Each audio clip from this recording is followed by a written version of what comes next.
You guys know who it is. Welcome back to Crazy Party Part 3.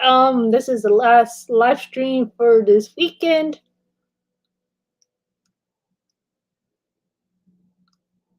Yeah, anyway, I am currently playing Roll Scale Central. Then I'm going to take on Soda the Pizza Game, Titanic, hopefully, maybe Titanic. We'll see. So, anyway, you're going to listen to Darty Day Productions and like a Lover Woman 7. Enjoy. Maybe yes, we'll join. Maybe I don't know. We'll see. Park railways have been brought out of their comfort zones. One of the most affected engines was Abomination. He had become very complacent with his role at Woolchurch, mainly because of Barry. The big freight engine had basically made it next to impossible for Abomination to carry out his intended role of banker. Therefore, the powerful tank engine was not being used to its full potential, either shuffling around in the yard or sat in the banker's siding exchanging stories and news with the other engines.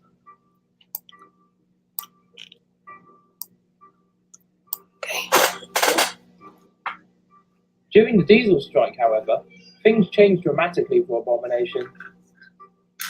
I can't believe they're just all sat down there this morning, doing nothing. Isn't that basically what you've been doing at Woolchurch ever since Barry got here? That's not the point. I'm on standby in case anybody does need help.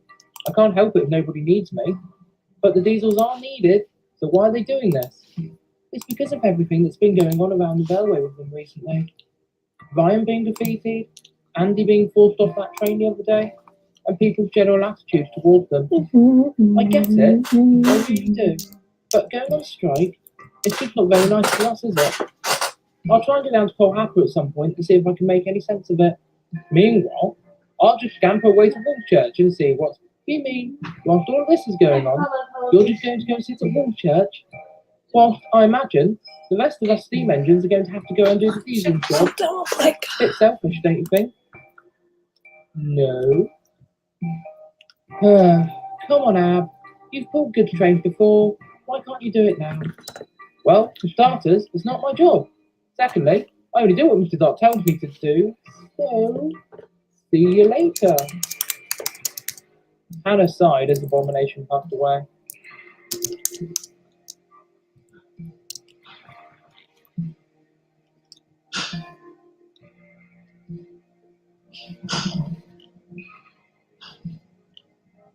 Abomination happily plonked himself in the banker's siding at Woolchurch on that first morning of the strike, happily watching as the other engine got on with their work, with not a care in the world. Later in the day, though, Brian decided to stop and talk to him whilst on a commuter train at tea time. He was rather cross with the tank engine. Oh, you're a lazy little bastard, you know that? Huh? I've come through Woolchurch every half hour today, and you've not moved an inch. I've got a busting a gut to keep this railway going, and isn't this exactly what you used to do, though, Brian? Sit here all day? No, Ab. No, I didn't. I used to do shunting around here, as well as run the morning passenger trains. Bear in mind, we didn't have a big freight engine before, so almost every freight train needed banking up to Branston 4. Well, there's no trucks to shunt at the moment, and there's nothing else for me to do, so why shouldn't I just sit here? Mr. Dark hasn't told me to do anything else, so, well, don't you worry. I'll be seeing him in a while, and I'll get you doing something meaningful rather than sitting here being a lazy little shit. No. What is she yet? No. God damn it.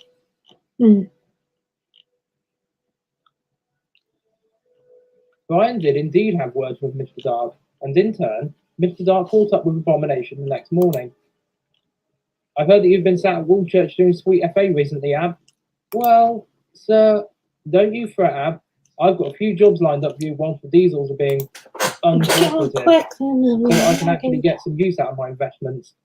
You do realise that it costs me a heck of a lot of money to just have engines steamed up and sat around, right?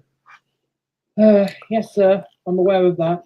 Then you'll understand exactly why I've got a gigantic list of things for you to be getting on with for the time being. How big is this list? Oh, you'll see.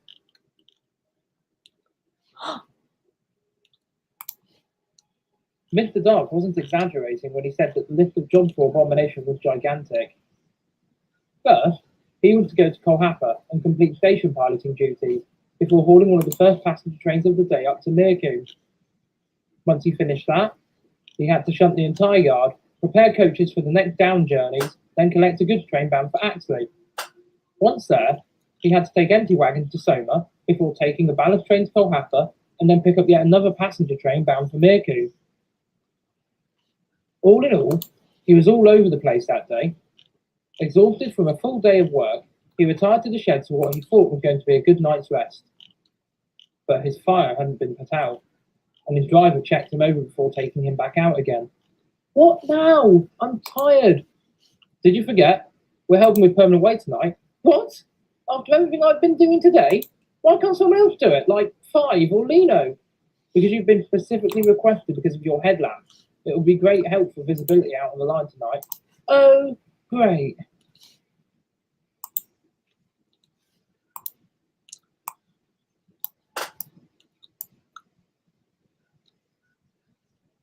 Whilst Abomination was being driven to exhaustion, Brian was rather enjoying his tasks. Early morning commuter trains were rostered to him, whilst during the day he found himself taking the regular passenger services up and down the line, harking back to his days out the London, Tilbury and Southend system. However, whilst reminiscing about his past, his thoughts began to stray to his days on the Swanage branch, and then to his time stationed in Weymouth as a banking engineer. That's when his thoughts locked onto his old girlfriend, Rose. With the recent discovery of Warrior being alive and well, he found himself talking about her more and more to the only other engine in service who knew about her, Raymond, who had agreed to speak to him whilst the other diesels were still striking. I know she was devastated when I was saved by Mr. Dark. I just wish that, at the time, he had managed to save her too. I agree. It is a real heart cruncher to know that she wasn't saved. But this thing with Warrior's got me thinking. What if she's still alive? Brian, no, Raymond, hear me out. If Warrior could have survived, and Andy, and all the others, then why couldn't Rose have survived? I wonder whether we could go out and find her. No, Brian, I'm going to have to stop you there. What? Why? Don't you think that, if she had survived, that she would have come and found you? If you two were so happy together, then why had she never come looking for you? She knew that you moved here, and besides, why didn't you ever go looking for her, if you cared so much? Well, I couldn't. Why not?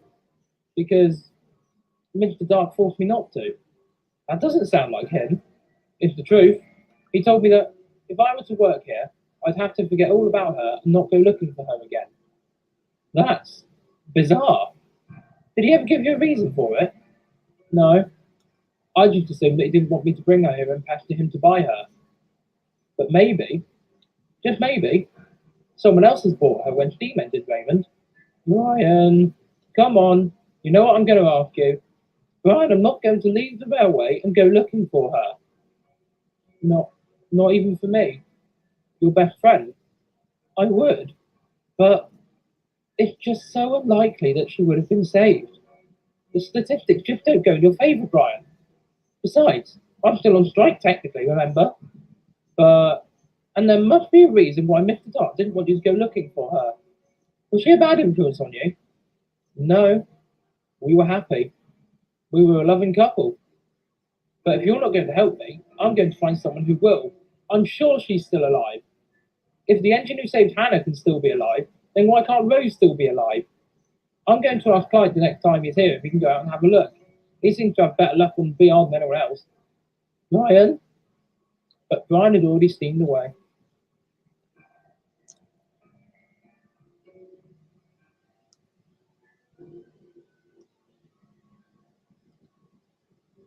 Brian didn't get to see Clyde during the events of the strike. He had other work to do, and so Brian continued to dwell on his situation. But one stormy evening, he happened to catch Mr. Dark at Mirku whilst he was shunting coaches. Sir? Hello, Brian. How are you finding these extra duties? It's all right, actually, sir. I don't mind at all. Oh, good. I was worried you guys were going to start getting more annoyed about the workloads. But rest assured, I think I've got an idea to get the diesels back up and running again. Oh, excellent. Then maybe Raymond will be able to finally do the job I want him to do. Job? What job? Well, sir, I've been thinking a lot recently due to the workloads, and I think it's time that we tried to find Rose. Mr. Dark didn't say a word as Brian Smokebox lit up with joy. She could still be out there, sir. I feel it in my boiler. And if Clyde could find an engine associated with Hannah, then maybe, just maybe, Rose is still out there, on another preserved railway somewhere, or in a museum. If I could get Raymond or Clyde to go out there and find her, then I might be able to see her again. And Brian, oh, come on, sir. I know that you probably couldn't afford her in the past, but you could now, if her owner's willing to part with her. I'm sure they would if I told them my story and how happy we were. Brian, please. Well, as long as I get to see her again, we can at least catch up, or even, put me on loan with her or wherever she is. And Brian, please stop. Just stop and listen to me. I know that recent events have probably spurred on these feelings, so I want to make this as delicate as possible. Brian frowned. Rose, do you remember her number, Brian? Of course, 42672. That day that I bought you for use on the railway, I did inquire about the possibility of purchasing her also. She was in much better condition than you at the time, as you know. So, you wanted to buy Rose? Yes, but I couldn't. Nothing personal, you understand. But because British Railway wouldn't let me buy her, I decided to take a chance with you, and I'm still glad that I did so. Brian gave a small smile as Mr. Dark continued. Anyway, the years went by, and I saw how well you performed on the railway, Brian. I thought to myself that another large tank engine like you would be most suitable, and one with a personal connection to you might be beneficial.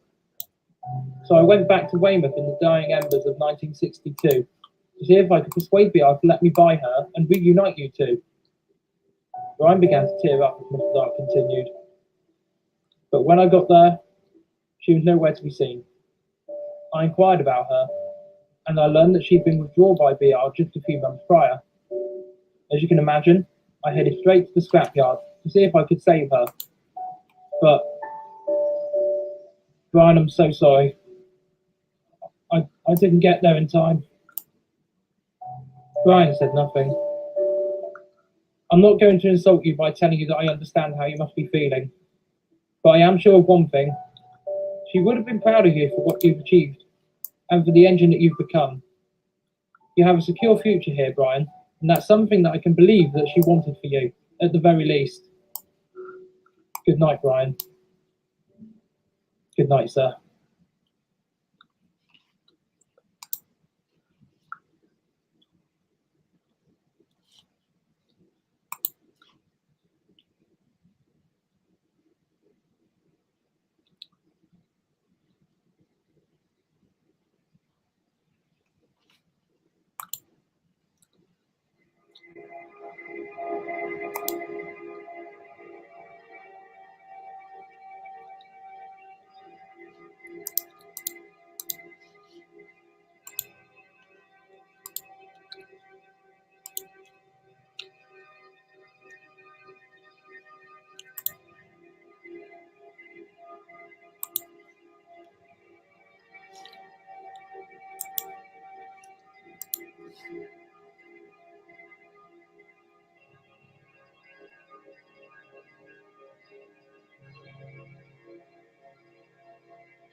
Once the railway diesel gala was over, operations returned to regularity on the Dark Railway.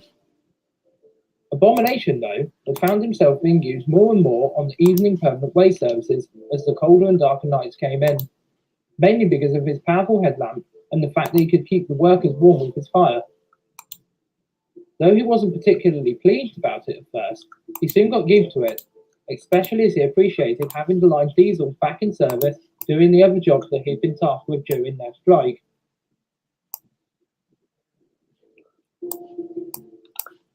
Delatrip hadn't managed to gain acceptance from all of the engines quite yet, but most of them were now tolerable of him. Though they didn't see completely eye to eye with the mortal machine, they at least acknowledged his existence now, as he made inroads to improve himself and rectify his past doings. Unfortunately for him, Hannah was still refusing to accept his apologies. Come on, Hannah. Trip has gone beyond and above what we expected from him. He's been helping out a lot more than he did before, and he's apologised over and over for what he did, yet you're the only one who's still being rude to him. After what he put 257 through, and after what he said to me, are you surprised? We all make mistakes, and we all do and say things that we aren't proud of, even you. Don't you turn this around on me, young man. I'm an angel. Huh, in your dreams. Don't you remember what you said to Repulse? Huh? You told her that everybody hated her and that she'd be killed by us if she stayed. Yet some of the others have told me that it's a shame that she went and didn't want her dead because they knew that it wasn't a black and white story. You saw what happened? Theo and Otto and Lino witnessed it too. Everybody believes them now. They know that you lot wouldn't make something so ridiculous up. Yet you still made her feel like she would never be accepted here. Even Mr. Dark said he had second thoughts about booting her out. Hannah didn't reply. She just shuffled awkwardly as Abomination continued to stare at her. Look, it doesn't matter too much in the grand scheme of things, but do you understand what I'm trying to say? Perhaps you should let this one go. 257 has, and everyone else is at least trying to get along with him. This has been escalating for too long. Just bear that in mind next time you see him. Abomination rolled away, leaving Hannah to ponder his words.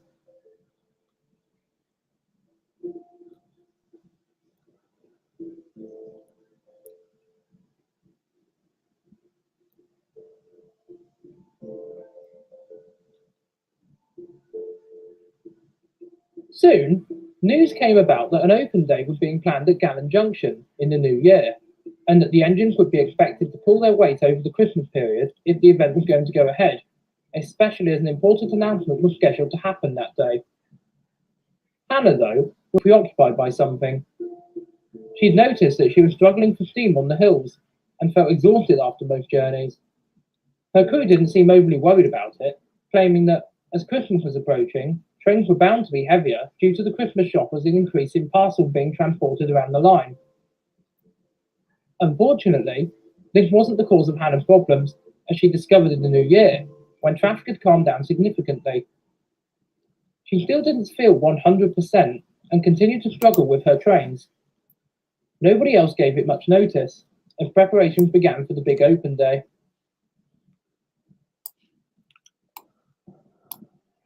The day before the event, the engines were given their instructions. Hannah was secretly hoping that she would be able to be positioned near or in the works, so that she could at least try and see Dave and find out how he was doing. However, her hopes were apparently dashed when Mr. Dark spoke to her. Hannah? Sir? Hannah, I'm really sorry about this, but I'm going to need you to haul service trains during the event tomorrow. Hannah looked upset. Look, I know you wanted to see Dave, but I'm afraid I've had to rush you on to work. Sorry. As Hannah continued to look glum, Delatrip spoke up. Sir, if I may. Yes, Delatrip? If Hannah wants to be at the event tomorrow, I could take her service train so that she can go and see her boyfriend. I don't mind, honestly. Hannah looked sceptical as Mr. Dark responded. That's very thoughtful of you, Trip, but I'm afraid you're rostered to work tomorrow anyway, so you wouldn't be able to do her jobs as well as your own. Besides, it wouldn't matter anyway, Hannah. Dave is undergoing an extremely thorough rebuild, and he's currently being stripped down for various repairs to be done, so he's in no fit state for visitors at the moment, I'm afraid. Okay, sir. As Mr. Dark walked away, Hannah looked over at Delatrip. What are you up to? Me? Nothing. Trying to volunteer to take my trains? What's this? Do you think I'm incapable or something? No, I just thought I'd try and help you out so you could. I don't need your help. But stop trying to butt in and interfere with my business, Della shit. Leave me alone. Delatrip knew that their conversation was over, and feeling a little bit upset, he fell asleep.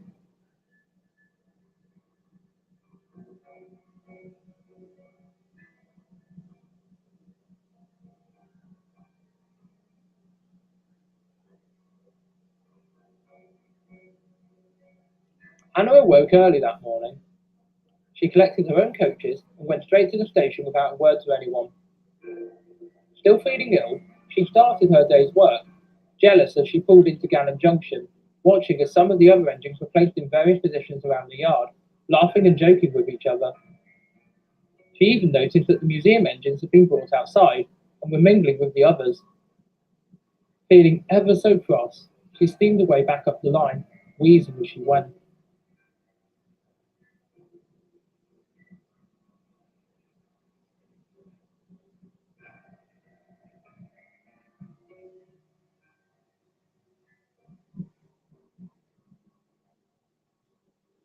At Woolchurch, Delatrip had stopped between jobs, having been given goods detail that day while Barry was at the open day. As he waited, he heard Hannah approach the station, but she was wheezing heavily and didn't look very well at all.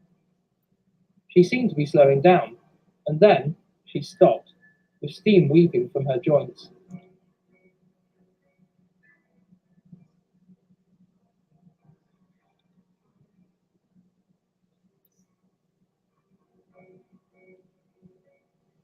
Hannah, what's happened? What does it look like? That you've failed? Yeah, no shit, I've failed. Perhaps you're going to feel like a right smug twat when you take me to the works. No, I'm not. I hate to see a fellow engine fail. But forget you for a moment. There's something more important we have to deal with. Oh, yeah? And what's that? Your passengers, of course. Tell you what, I'll help you off the train so you can have your fire put out. Then I'll go get your passengers up to Mirku. Then I'll see what can be done. If need be, I'll take you to the works myself. Only so you can gloat about, look, Hannah, I've tried to be as nice as I can to you and the others, and I know I've done some bad things in the past, but come on, I'm trying here. I'm trying to be a better engine, but you seem to want to prevent me from doing so. I'm not after any personal glory anymore.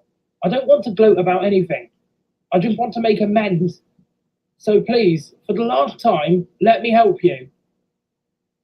Hannah didn't reply at all. She merely stared at him. Trip ignored her stare and headed out of the yard so he could move her safely out of the way. The station master agreed to his plan, and a short while later, he departed, leaving Hannah on her own in the goods yard.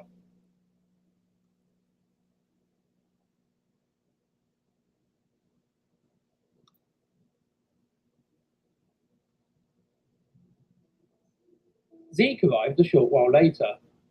He had heard what had happened and was assigned to check on Hannah to see if she was okay. But after hearing what had happened, he got other ideas. I can see that you're still cross with Delatrip. Damn right I am. He's trying it on. Everyone else seems to have accepted his drivel, but I know better. He'll never change. He's always going to be an ignorant supremacist asshole. Why should I accept his apology?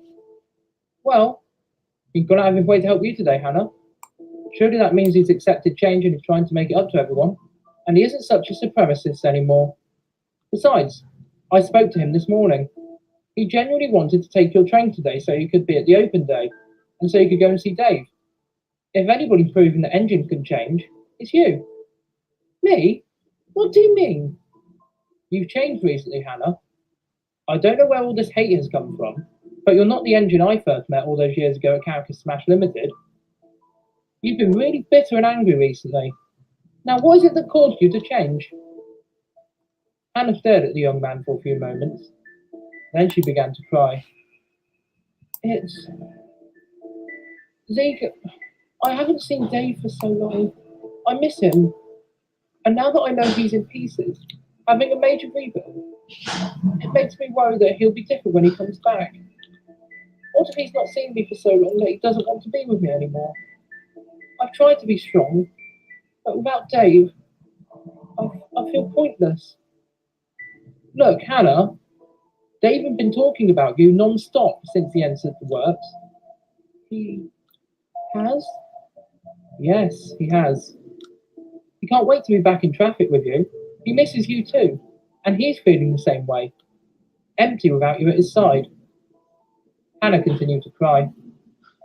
Anyway, I've been working hard this morning to get him in a state of more or less completion, so that he'd be able to have you visit him, even though I'm supposed to be sorting out the big announcement with my dad. Honestly, I'd much rather be putting my friend back together so he can see his loved one again before being taken apart again for further inspection. But this still doesn't explain why you have so much hatred for Della Tripp. I know Tripp. He's a good engine deep down, and he has tried to change his ways for the better. I've seen it, as has everyone else. So why do you continue to hate him? Because he reminds me of Dave. What? How is that a reason to hate him? Because he reminds me of Dave when I first met him. Arrogant, boastful, hypocritical, a bit of a dick. That's why I hate him, Zeke. He makes me remember those first days of knowing Dave, and it makes me want to be closer to Dave more than ever. Look, Della Tripp isn't Dave, and he never will be. Just because he reminds you of Dave is no reason to hate him. So come on, Hannah, please, forgive him. He doesn't know how you're feeling. He doesn't understand like we do. Give him a chance. He's a much different engine to Dave. You'd see that if you spoke to him. At least try. I can fob off my dad this afternoon so I can get Dave awake so we can talk to you if you want. But didn't you say you're supposed to help Mr. Dark with the event? You engines and your feelings are more important to me than impressing my dad, if I'm honest. Will you try and forgive Della Tripp? If I can try and get Dave sorted this afternoon so you can see him? I'll try.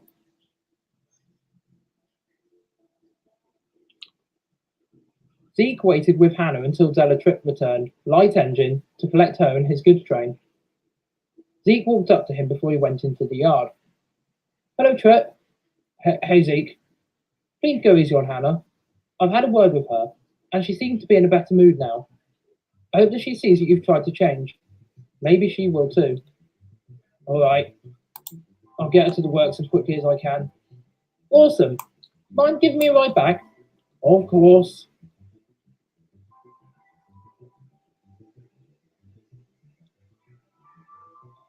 Hannah didn't say anything on their way down the line, but once they got to Gallon Junction, she asked Tripp to stop short of the station. Tripp? Yeah? I've been thinking about it all. How rude you've been to me, and how rude I've been to you. I just wanted to apologise. You don't need to apologise, Hannah. It's fine. I get it. If you want to hate someone, you can hate me. But I don't. I don't want to hate you anymore. I accept your apology. Really? A bit later than I should have, perhaps. But if it's all the same to you, yes, it's fine. And you don't need to apologise for being rude to me. As far as I'm concerned, we're even Stevens now. Hannah gave him a smile. I'll take you and Zeke over to the works. Then I suppose I'd better get back to work. You don't have to, Tripp. Stay for the announcement. It won't be long until it happens. And besides, you might be interested in it. But what about Mr. Dark? Don't worry about my father. Come on. It's the least I can do for you today.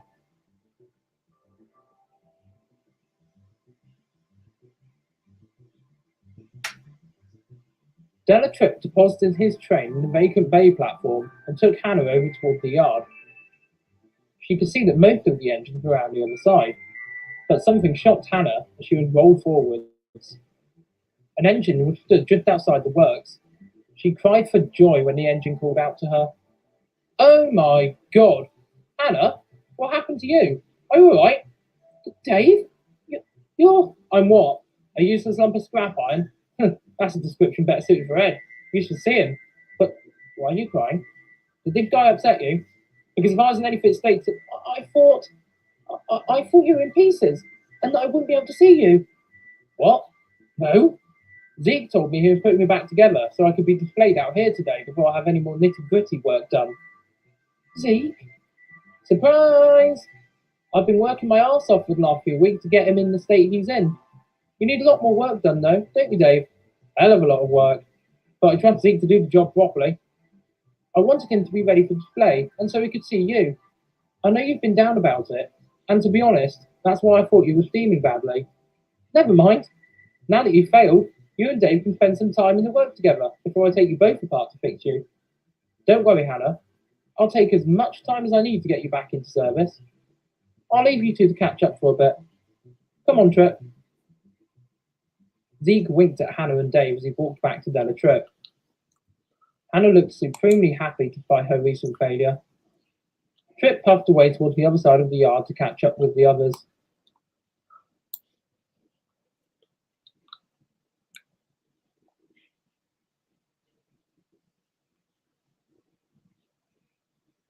Soon, it was time for Mr. Dark's big announcement.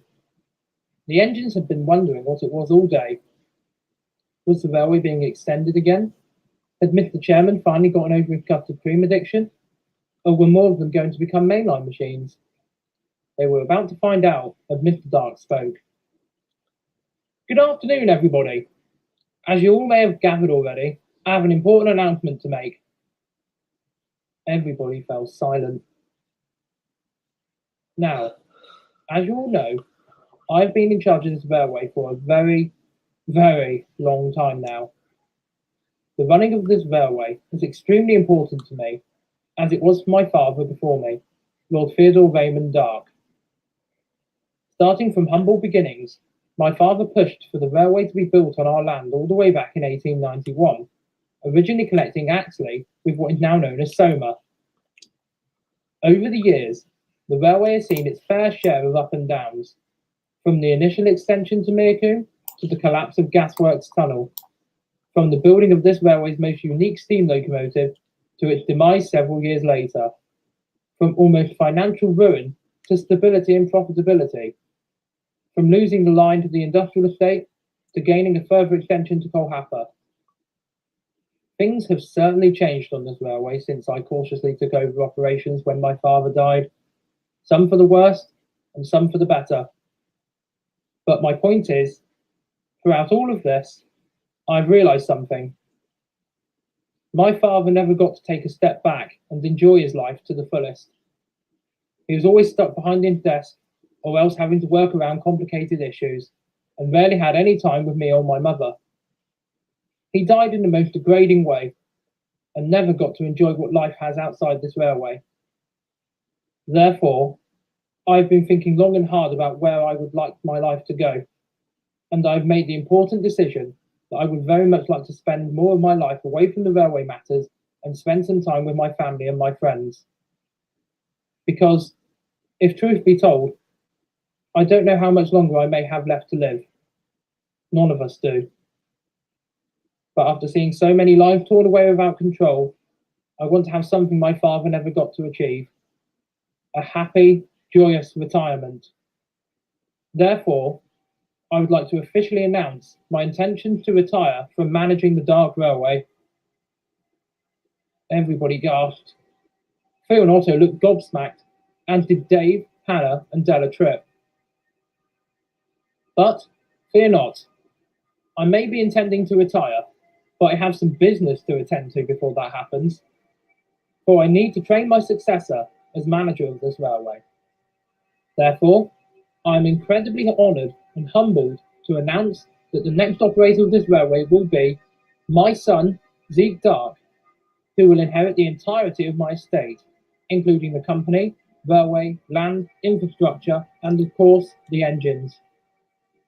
He has agreed that he would be absolutely honoured and excited to eventually take over operations of the railway, and, with support from myself, Mr. Smash, Mr. Chairman, and the Dark Railway Preservation Society, I am 100% certain that Zeke can follow in my footsteps and, hopefully, avoid all of the mistakes that I've made in my tenure as managing director. So, without further ado, Zeke, if you'd like to say a few words? Zeke stepped forward, looking incredibly nervous. Well, what can I say, really? I am nervous as anything about this, but this is something I've dreamed about for years. Not many people or engines know this, but I've always harboured a love for the railway and its operations, and I'm honoured that my father wants me to take over and bring this railway forward into the future. You've done a good job, Dad. I don't think anybody can say otherwise.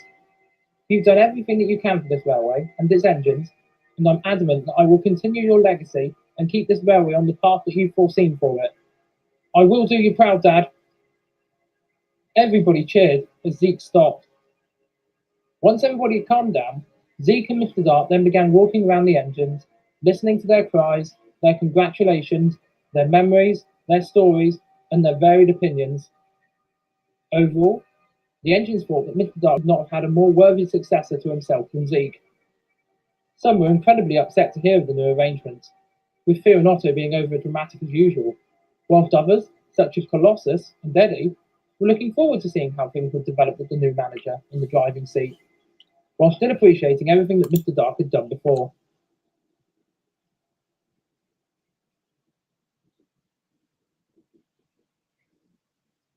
At the end of the day, the museum engine was shunted back inside the building, whilst the other engines made their way back to the sheds at either end of the line. Left outside the works as the sun came down were Dave, Hannah, Mr. Dark, and Zeke. So then, sir, this could be it then. Not so fast, sir Dave. Anybody would think you want rid of me. Who says that don't? Funny. I'm being deadly serious, sir. Uh-huh. Well, I'm going to be around for a bit longer, of course. Zeke needs me to help him and show him what he needs to be doing. Besides, I'm only taking a back seat. I'm still going to be checking in from time to time to make sure engines like you, Dave, are behaving yourselves. Oh, don't worry, Dad. I'm sure Dave and the others won't give me any trouble. Are you sure about that? Huh? How do you know that I won't make your life a living hell when your dad's retired? You... what? He's joking, Zeke. Anyway, I think we'd better head home, son. Leave these two in peace. I agree. Come on then, Dad. Let's get you home. But before I go, he walked back to Dave. Give me any trouble, and I'll send you to the Dexby Railway. Get me? Dave was appalled. You wouldn't do such a thing, would you? Zeke? Zeke? Zeke? Zeke?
Yeah.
Dave?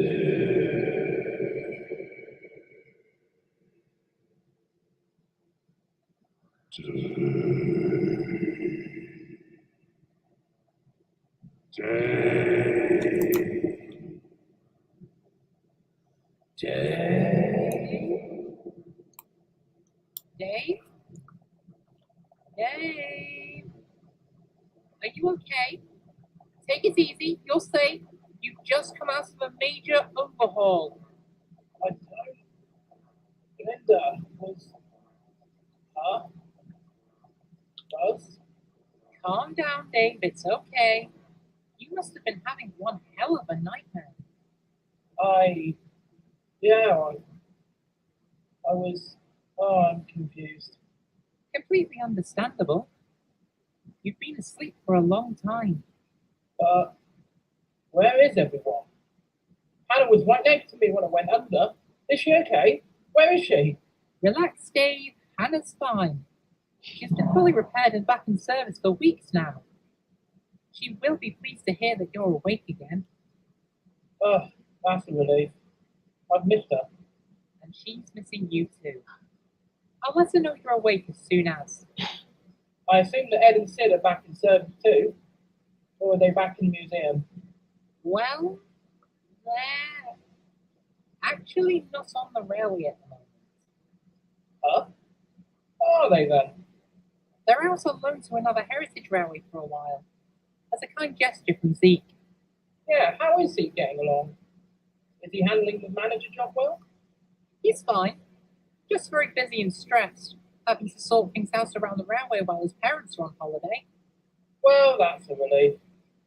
If Mr. Dark can bugger off on his hollyhocks, then he must trust Zeke to run the railway in his own right. Not quite. Mr. Smash and Mr. Chairman are helping out where they can, but they are busy with their own things at the moment as well. Well, that's good. I assume I've already had my steam tests then. Yes, you have. Mr. Smash wants to fire you up tomorrow morning, then give you a loaded test on the day after if you're feeling up to it. Oh, absolutely. I've been stationary for far too long now. You still seem tired. It might be a good idea to get some proper sleep then. I know you've been under for a long time, but... Yeah, I do still feel tired. I'll stay with you until you fall asleep. Then I'll head back to my chin and get charged up for tomorrow. Dave? Dave?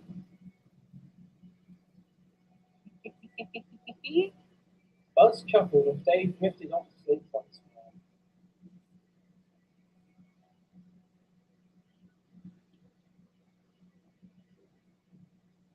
Ah, you're awake. No, I'm not. Clearly you are, but I'm not. Dave, as you're probably aware, we're going to be steaming you up properly this morning, so that we might be able to return you to service. Do you have to? Surprisingly enough, Dave, yes, I do. Because I've been paid to get you working again. It's kind of a done deal. Well then. If you're ready, Dave, I'll take you outside. Yeah, go on then.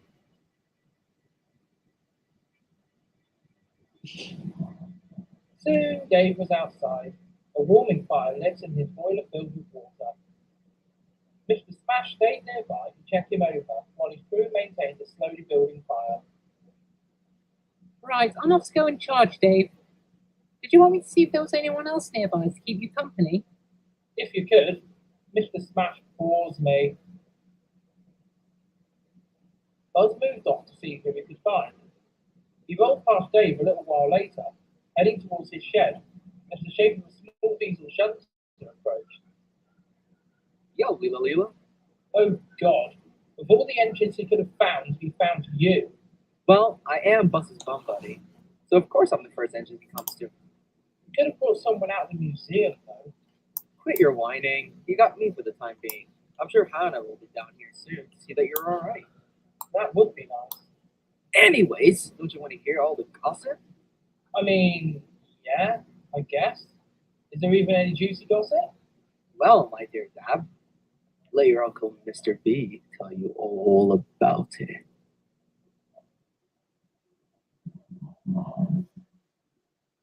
Mr. B? Huh? Oh, yeah. Well, firstly, Edson buggered off. Already knew that. All right then, geez. Where have they gone then? Fuck knows. Anyways, it's not only them who've gone for a bit. Who else then? Well, Caracas Smash for one. What? Why is he gone? Well,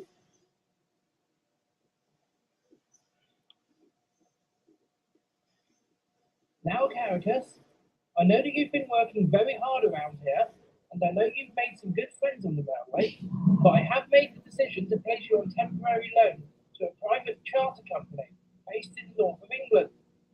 I'm not sure how long the loan period will be, but it will be at least a year. Does that sound alright to you? Yes, sir. Oh, I'm so sorry, Caracas. I didn't mean to upset you. Upset me? Oh, no, sir. You've made me the happiest engine in the world. I thought you liked it here on the Dark Railway. Oh, I do. But if I leave, I finally get away from Barry. Oh, sir, I'm honoured. I will go out and be your ambassador. Oh, wait till I tell everyone. No more listening to his stupid comments. Oh, thank you, sir. Thank you.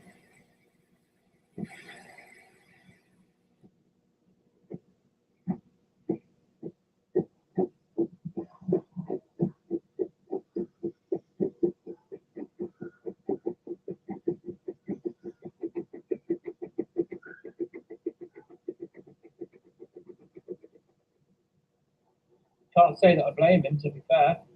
So, who else is away? Lino is. He left last month. Dave was surprised to hear this. Ever since Lino had arrived on the railway, he had never expressed any interest in going elsewhere. Lino? Where did he go? He's been put on a loan to some small heritage railway up near Manchester. Apparently, it's close to his old home ground, and Zeke thought he would be the most appropriate engine to go out to that railway. So, why is Zeke loaning out so many engines? Ed? Sid? Lino? Surely we need them here. Search me. Perhaps you should talk to him. Besides, we've got our own issues with the DRPS since we lost 5. Wait, 5's gone too? Uh-huh. But he's gone permanently. Yeah, it's a shame that. Yeah, it is. Who are... Oh, sorry, Dave. This is Andy. Mr. Chairman bought him a while back. Mr. Dark bought Warrior. Anyway, as Mr. Bean said, I'm Andy, proudly owned by the Derps. No need to introduce yourself, everyone's told me what a loser you are already. Charming. Anyway, you guys say that 5's gone? How come? Long story short, he too went on loan to another railway and decided he wanted to stay there permanently. People who run the other railway wanted him, so Chairman sold him to them, and then promptly spent the money on a range of Chairman's custard creams merchandise, available at all good retailers, and some bad ones too. He was a lot happier on a smaller railway, apparently. Besides, one of his old friends had been sold to the same heritage. So he's better off with them, we think. Unfortunately, Chairman's looking for another engine. We're hoping it's something that can help us with Lino's jobs on the Soma branch, seeing as we run it now. Huh? The DRPS are running the Soma branch now? Well, kind of. We're mainly operating it along with Abomination to be kind of adopted the branch line for ourselves. And Zeke agreed that it would be a good idea whilst Chairman decides what he wants to do next. So quite a bit's been going on then. Yeah, I think you're pretty much up to speed now anyway. And by the looks of it, you're nearly at working pressure. Yes, indeed you are, Dave. We're going to try and move you under your own power soon. So if you two could kindly get lost, that would be great. Oh, Rude. Come on then, mate. Let's go. Tell everyone that this big green pleb's back.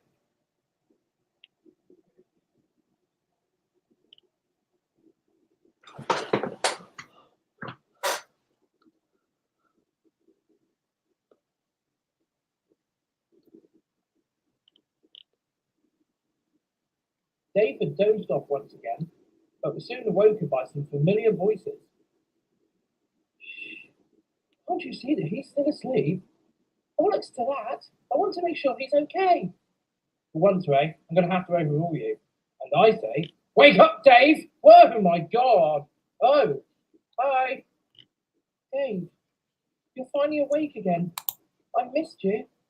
I've missed you too. Not you two so much. Wow. We come all the way down here to see if you're recovering, and we get this abuse.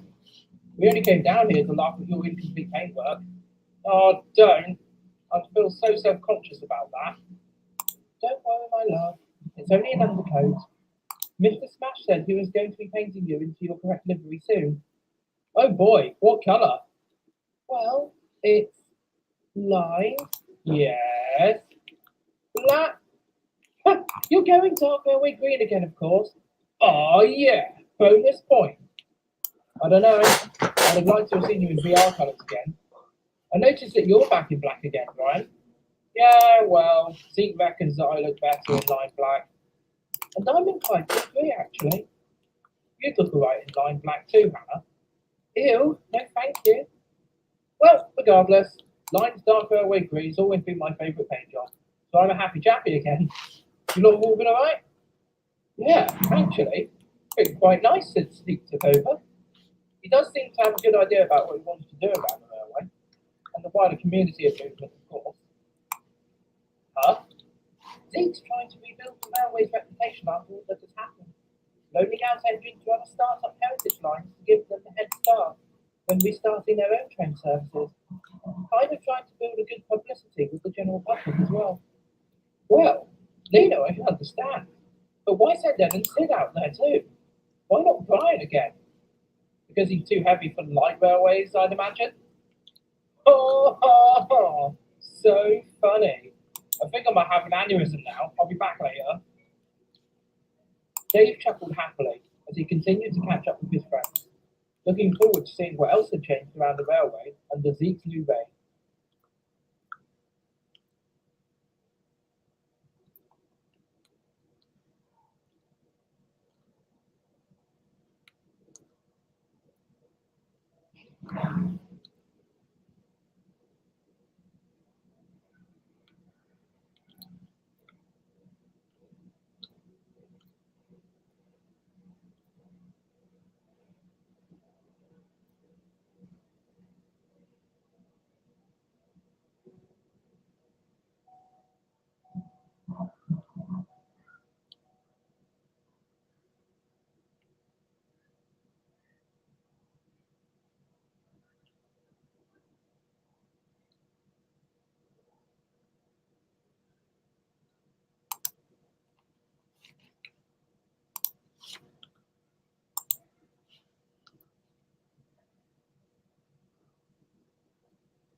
It's so peaceful and quiet up here.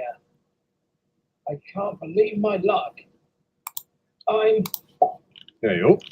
No!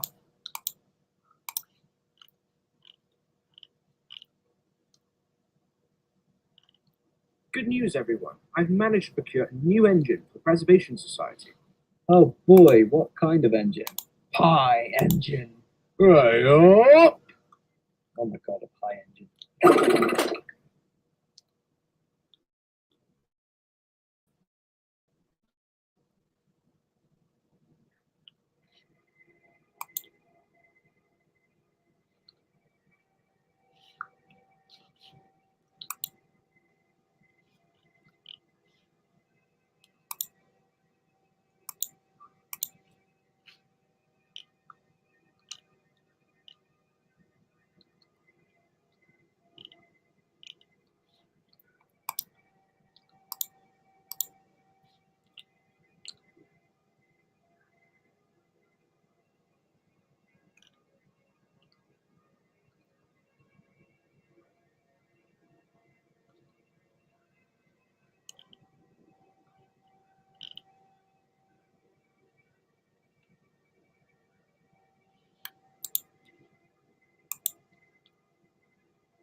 Mr. Chairman had soon found himself another engine for the Dark Railway Preservation Society.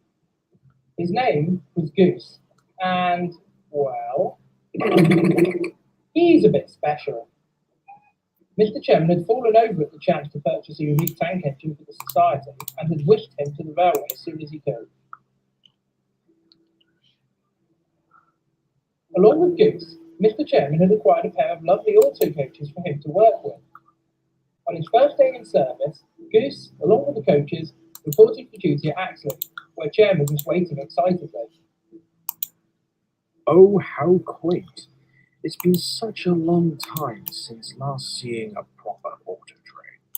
I remember watching them down on the Kingsbridge branch line back in the 1950s. Oh, those were the days.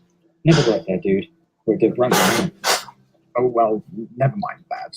You look splendid, Goose. Now then, you'll be operating the branch trains today. Is that all right with you? I suppose. Splendid. Well, I'll see you when you get back then. And with that, Goose reversed out of the station, propelling his coaches up the line.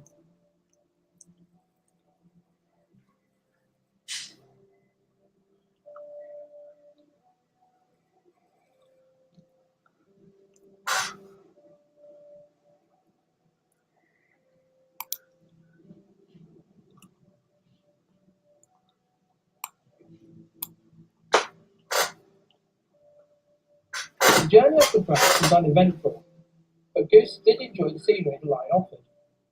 He soon arrived at Soho, where Andy was waiting to take some ballast wagons away. Yo, Goose, how did you find the run up here, mate? It's not a right little branch line, I guess. Bit short though. I did think the track was a bit wobbly, especially with that viaduct. Yeah, it has its own charm, this line does. Shame the quarry seems to be winding down production though. And it's nowhere near as exciting as the main line up to Meercombe. That's a thumping good run, that one. Ooh, can't wait to have a look at that at some point. In time, mate. Anyway, it's got to run down the hill with these trucks. Won't be long. Then you'll have the path back to Axley. Okie doke, my dude.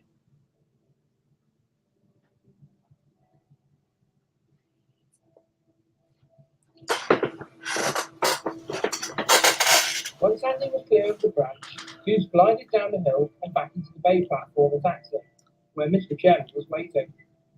So how was your first day on the branch, Goose? It's a wonderful line, isn't it? Boring. Can I go and do something else now, please?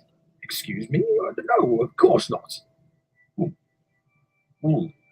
Because your job is to operate the branch line passenger train, and the branch line passenger train only. You mean there isn't, for example, some trucks that go and shun, a goods train to take, not even any seagulls to shout at? Oh no, Mr. B's already tending to that. So you see, there's nothing else to do other than operate the branch line passenger train. But this is boring though. I thought you brought me here as an all-purpose machine. Oh, no. Quite the contrary. Your one and only job is to go up and down the sober branch with the auto train. All day and every day. You're joking. Oh, I never joke. So you're never going to let me go and do anything else? Probably not, no.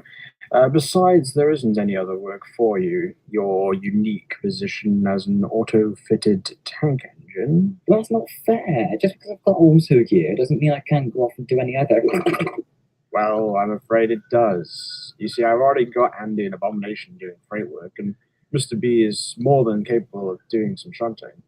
And with the unique operational circumstances of the branch line, it means that an auto train really is the best solution for running the line, other than purchasing a diesel multiple unit, but that's not going to be happening anytime soon, obviously. But I shall have no more discussion on this, Goose. Your next train leaves in an hour, so I want you to... wait, hold the fuck up. An hour? Yes? You want me to sit here and jack off for an entire hour? Of course, what's the problem with that? I literally just said that I'm bored. What am I supposed to do for an hour? I don't really care. Do some train spotting or something. Anyway, I've got a dash. I just spotted a business opportunity. I'll be seeing you later. With that, Mr. Chairman hurried away, leaving Goose feeling incredibly cross.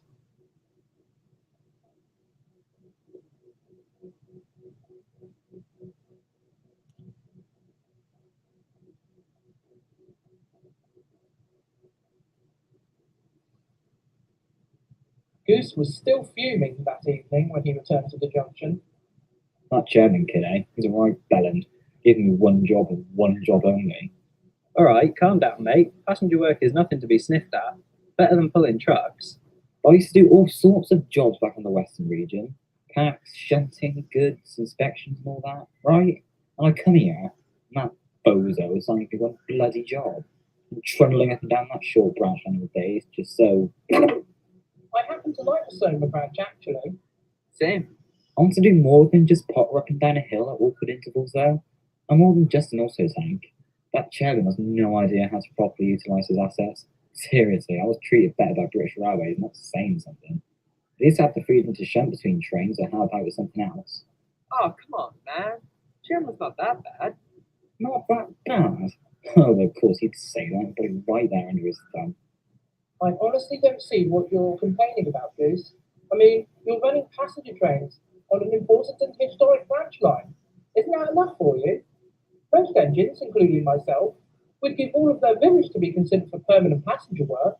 Yeah, but you're mainly rostered as a shunter, aren't you? Well, yeah, but I sometimes do trip freights and banking. Exactly, a variety of jobs, and I'm stuck with just the one duty. Look, Goose, I'm sure that soon Mr. Chairman will let you do other work, but you just have to be patient. When I first got here, I thought the same as you. I was stuck as a banking engine on the old industrial branch at Mirku. But when that closed, I began doing other jobs. It's just a matter of time. Chairman will see that he can use you for other jobs too. Oh, I don't think so. I've seen this type of character before. They're all the same. They don't appreciate us properly. To the humans, we're just machines, here to do their bidding. So what if we have feelings? So what if we have our own desires and wants? That doesn't matter. Even though we're blessed with sentience, people like Chairman couldn't give a shit about how we actually feel, because we're dispensable. You diesel engines proved that when you arrived on the scene. As soon as diesels became widely spread, the Western region got rid of all their steam engines, and didn't even think twice about scrapping us. A chorus of vulgar sounds greeted this, and the heated argument seemed inevitable. However, a familiar face had mysteriously drifted over to the entrance. Excuse me, Goose. Can I have a private word with you over here? Yeah, okay. Goose followed Mr. Chairman a short way away, still feeling slightly agitated. Now, Goose, I hope you're not going around telling your friends that I'm some sort of tyrant. Oh no, I wasn't saying... Because I most certainly am a tyrant, so listen here. I don't appreciate you upsetting the other engines like that.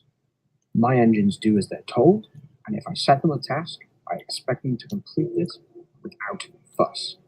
If you can't behave yourself, and be the sensible, hard-working engine I expect, then I'm afraid I'll have no choice but to propose to the society that we sell you. Now, I'd rather not go down that road, but... Go on then. I'm sorry, what? Go on then, sell me if you dare. You would just be proving my point that you humans couldn't give shit, number one, about us engines. I've been long enough and seen enough to know that we're dispensable. And if I'm going to confirm to your socialist administration and sacrifice my freedoms, then I'd rather be sold. Go on then, Mr. Chairman. That is your real name. I fucking dare you. Mr. Chairman was slightly taken back by this. Now, Goose, you know that I don't really want to resort to that, right? No, absolutely. That's why I'm giving you an ultimatum. You're giving me an ultimatum. Either you let me do work other than passenger ones, or I'll be, let's say, less cooperative from this point going forward. Well then, I'm afraid I will not give in to threats, Goose. And I will not be told by one of my engines what I can and cannot do with them. Now, I purchased you for a specific job which plays to your strengths.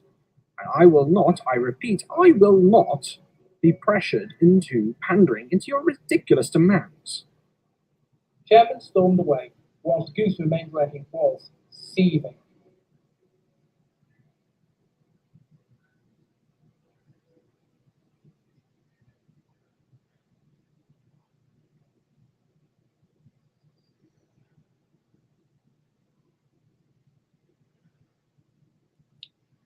Early the next morning, Mr. Chairman arrived at Axley, not altogether shocked to find that Goose was absent.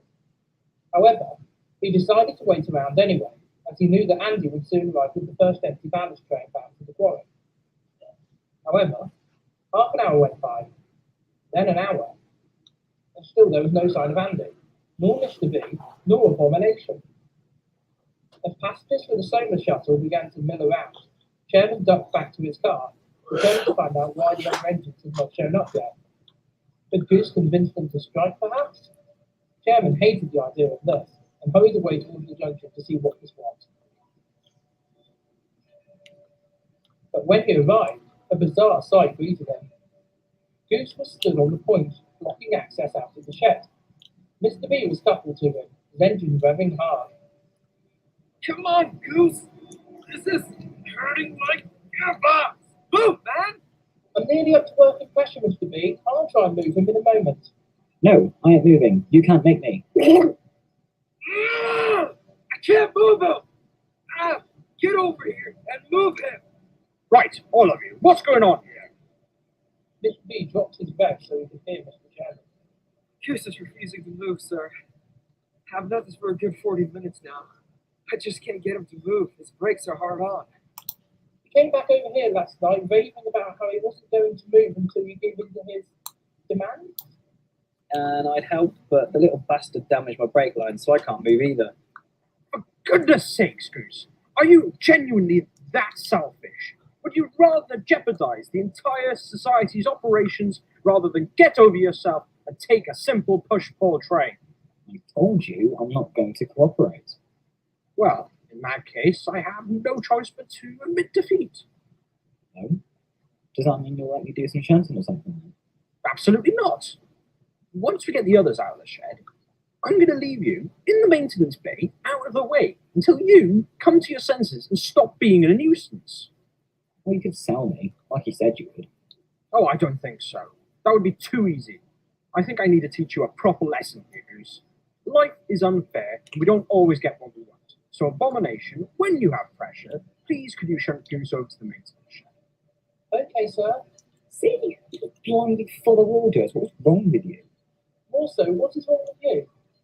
You're preventing us from doing our work, even though Mr. Chairman has been very patient and has been quite fair with you. Are you surprised that none of us are very impressed with your actions so far? Whatever. You can't move me. You're just an austerity time engine. Ah, But Goose was mistaken. Abomination could, and did, eventually shove Goose out of the way and into the maintenance shed.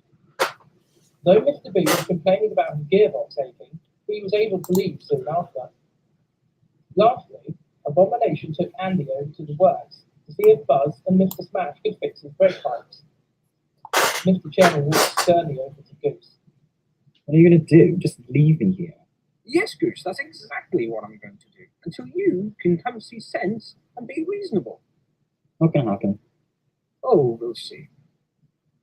Mr. Chairman headed back to his car to see what could be done about the whole situation. Goose, showing no remorse at all, scowled as his owner disappeared from view.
Goose remained alone inside the maintenance shed for several weeks, with nothing to do but contemplate his actions.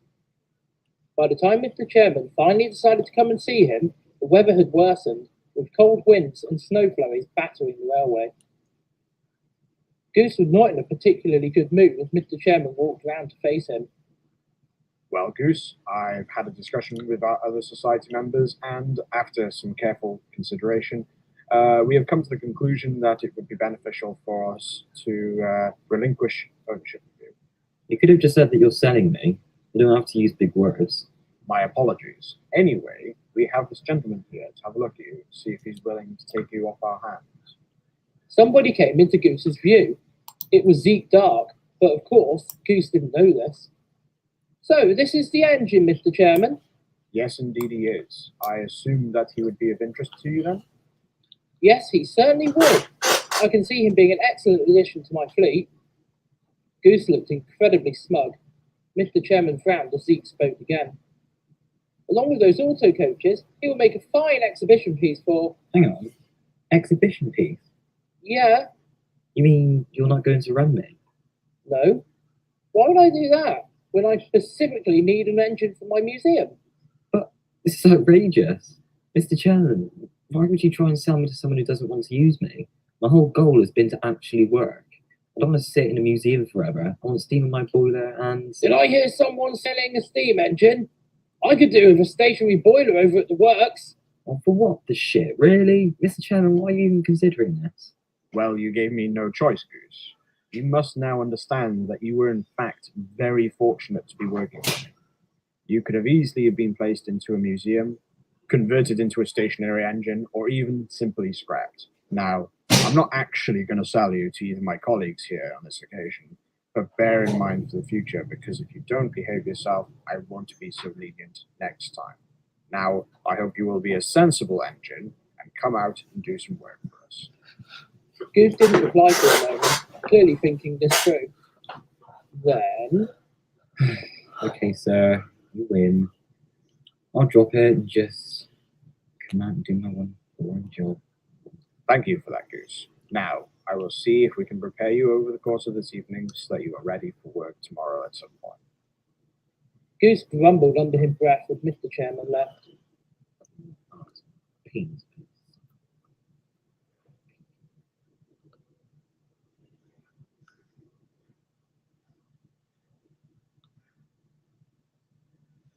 That night, the snow came down hard. It was so bad that Zeke had to send Raymond and Warrior out with snowplows to try and keep the lines clear. Though they worked hard, the snow continued to fall, and by morning, Zeke had to admit defeat and cancel several trains that day.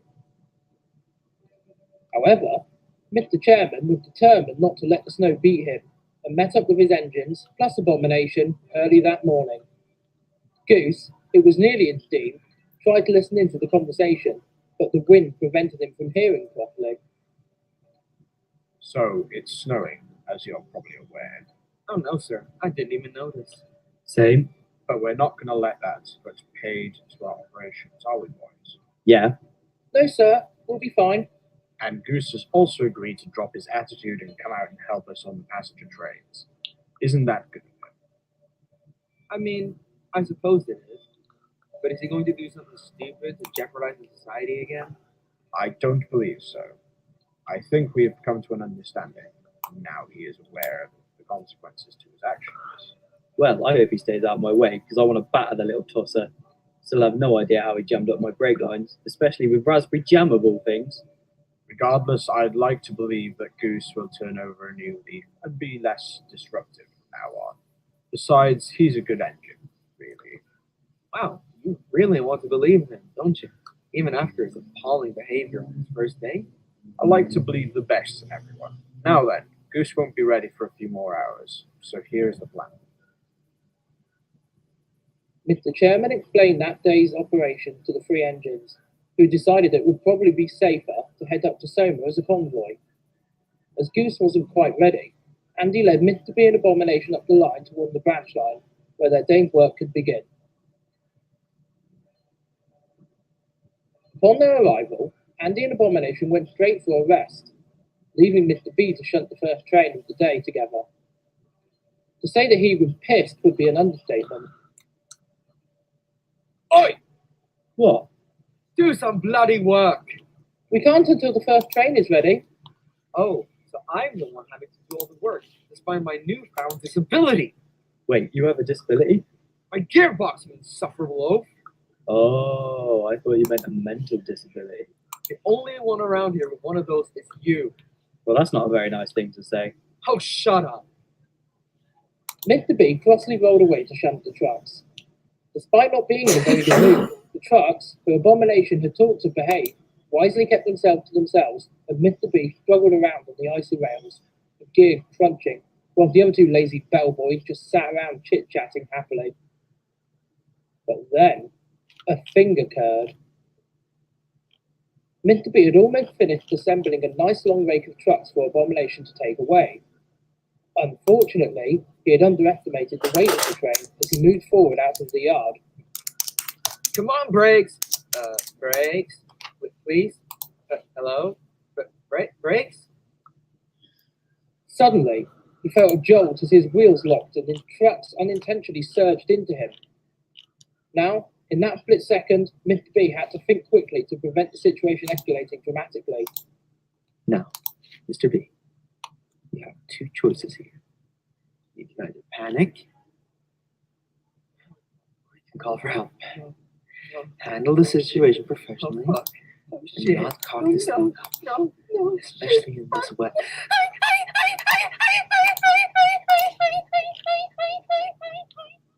Mr. B was thrust into reverse gear in the vain hope that he would be able to exercise some control of the trucks. But this was all too much for his already damaged gearbox. When a loud grinding noise and an excruciating amount of pain, his gearbox failed fully. All the while, the trucks, sensing the danger, were trying to help by holding back, but they were now at the point of no return, and the gradient began to steepen. Mr. B's panic heightened.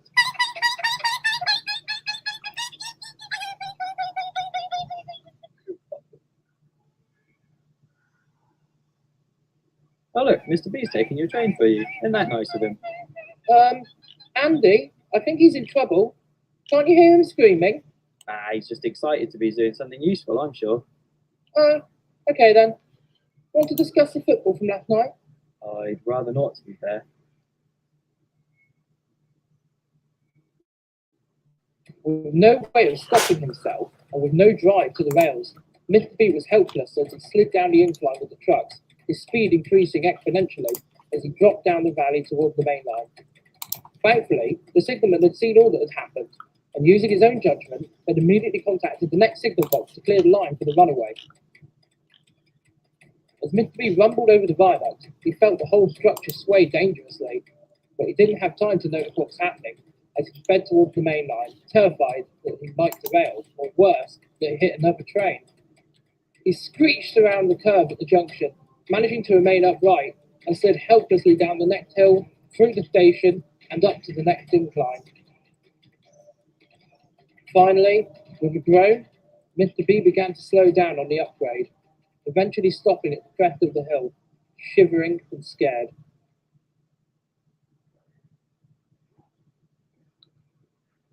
It's like 90s Fox. Down at Gallen Junction, the news came in about what had happened. Mr. Chairman, learning of the situation, walked briskly over to Goose, who had steam up and was ready to go. Goose, I know that we've not been on the best of terms as far, but there's been an accident up the line, and we're going to have to go out on a rescue. Jeez, what's happened? Mr. B had a runaway and is now stuck on the line between here and Axley. I will be requesting permission for us to go up there and rescue him. He's unable to move now. His gearbox is shattered. Goose suddenly felt a wave of guilt. It had been his fault that Mr. B had hurt himself in the first place. Alright, sir. I'll do whatever's necessary to clear the line and get Mr. B to safety. He didn't deserve this. It's my fault that this happened to begin with. To be perfectly honest, the weather has been the main factor here. I underestimated how slippery the rails would be today. Well, regardless, I'll help whoever I can, sir. Are you ready? Of course. Let's...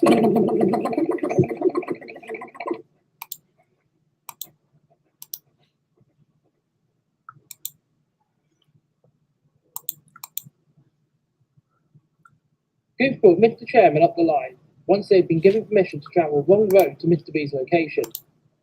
When they arrived, he was shivering and looked absolutely petrified. Are you all right, Mr. B? No. Don't worry, we're here to bring you down to the works so we can get you fixed up. Mate, I'm so sorry about this. It's all my fault. Come on, dude. Let's get you to safety.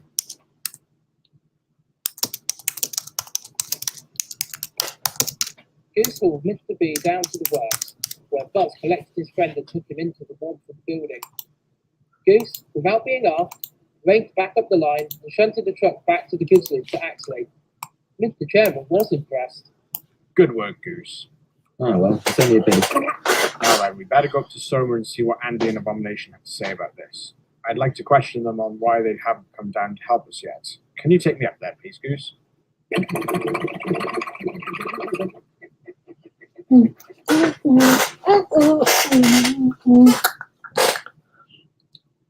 Goose crossed onto the Soma branch and headed up towards the quarry. But as he approached the ravine, he spotted something odd. Stop!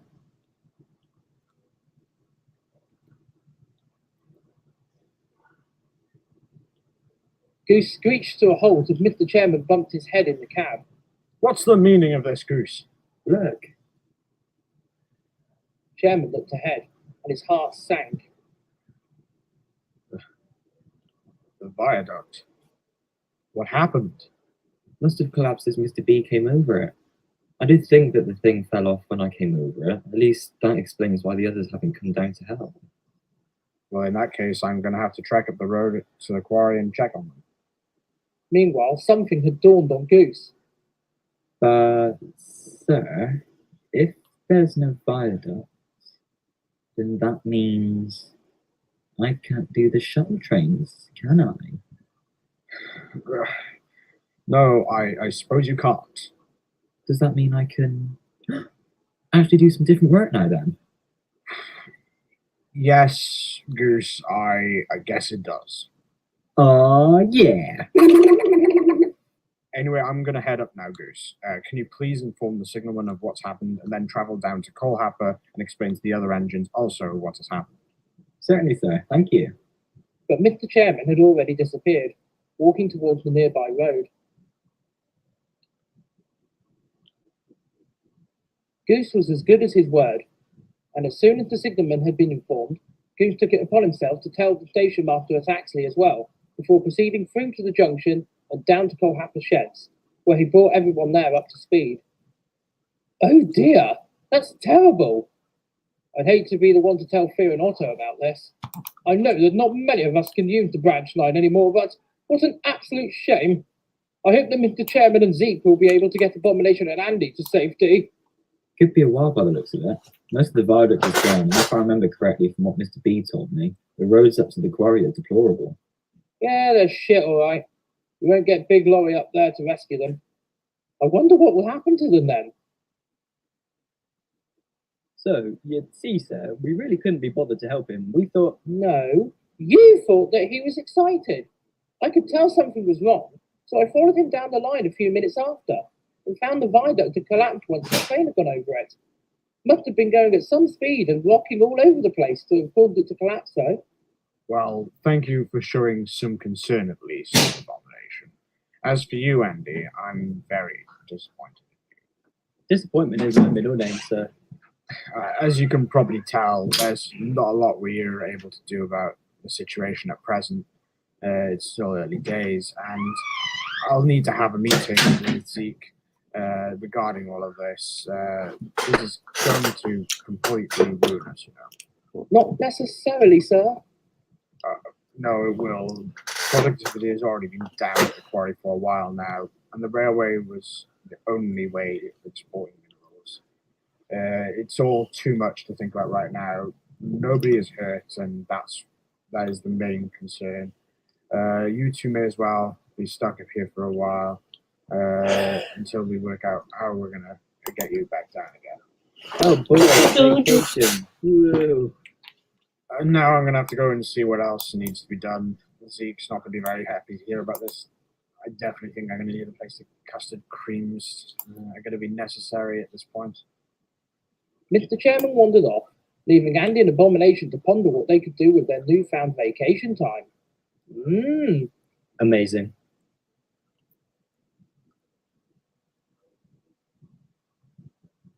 Goose, on the other hand, was incredibly happy at the situation. True, he was glad that nobody had been hurt, and still felt the guilt of being the factor in the accident.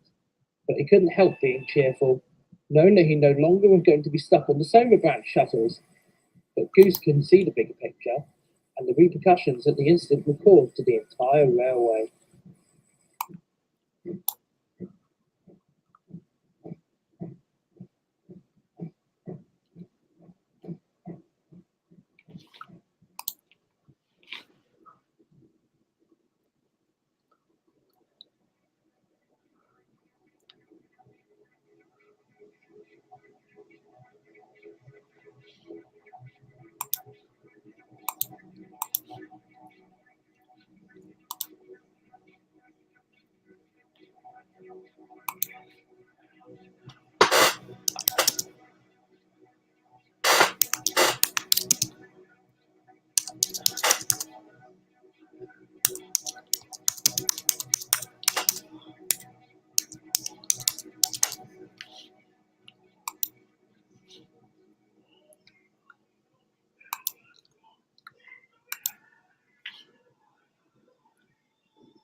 That's gone well.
Whilst Goose was reveling in his newfound freedoms, the other engines were very upset to learn about the collapse of Soma Viaduct.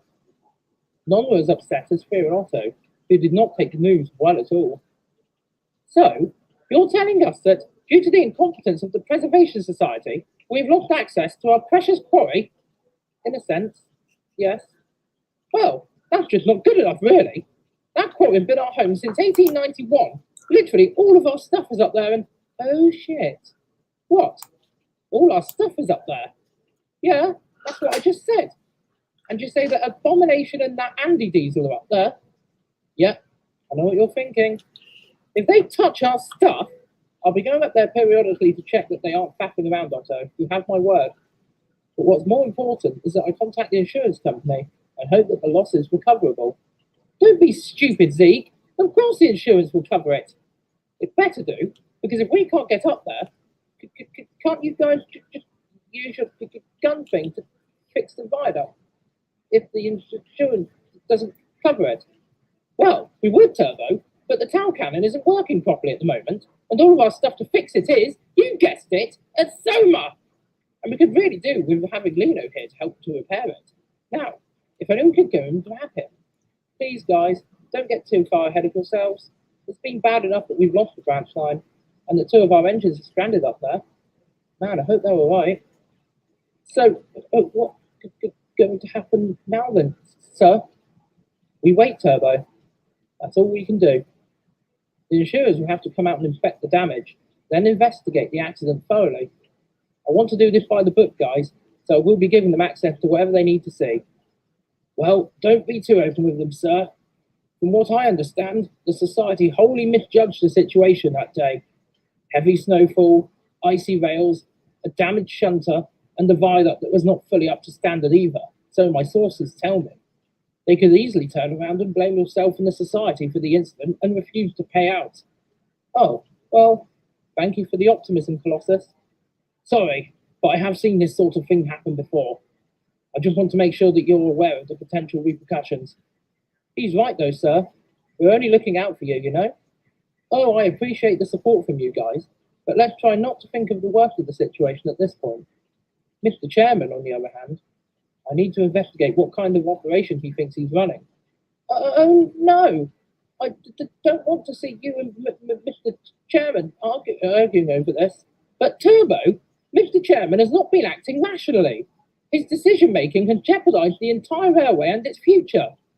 Yes, his head has gotten far too large. I know, right? He couldn't even squeeze through the museum doors, and they're huge. Both twins chuckled for a moment as Zeke sighed. It's not a very funny situation, though. I don't want to get into a tussle with Mr. Chairman. He's a good man, really, but his decision to run trains up to the quarry during that snowstorm was, indeed, rather foolish, especially when Abomination and Goose have specified that they found the viaduct to be unsafe. I'm so frustrated. I was about to start investigating the condition of the viaduct as well. There, you're not to blame. If the engines had fed back to you and Mr. Chairman earlier, we might have prevented this situation from happening. Hindsight is a wonderful thing, remember? I know. But still, if I may, sir, I think you need to go and take your mind off this for a couple of days. There isn't much you can physically do until the insurers have visited, and that could take a while to organise. Perhaps I will. Thanks, guys. No problem, Zeke. And bear in mind, we're not angry with you, young man. We are simply upset that our home's been disconnected from the main part of the line. I know. It was a historic landmark of the railway, too. We will work this out, guys. I promise. The engine crew with their goodbyes as Zeke left the building.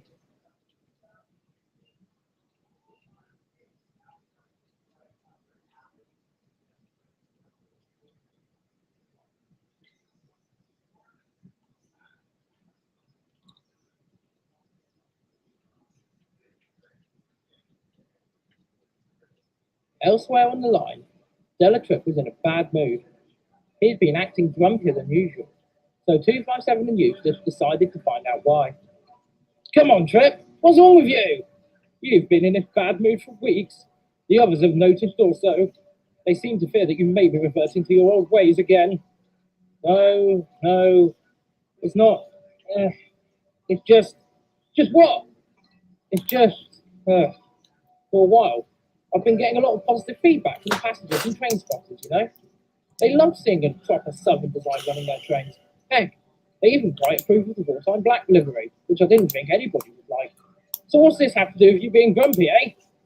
Well, since Dave came back into service, everybody suddenly wants to travel behind him. They're always clamouring to take photographs of him and speak to him, and I just don't get why. First I thought it was because of my paint scheme, but Delatrip, are you saying that you're jealous of Dave? Delatrip blushed. Me? Jealous of the Midland engine? Well, to be fair, Dave is advertised as one of the railway's flagship engines, and he has been here for a long time and has earned the respect of us lot and the travelling public. Of course people are going to want to come and see him. He's practically a celebrity in these parts. I cannot argue with that. There's just something about our Dave that we all like. He might be blunt and rude sometimes, but he is incredibly likeable, and as 257 says, has worked hard to gain everybody's respect. Still, I quite enjoyed the attention. Eustace couldn't help laughing at this.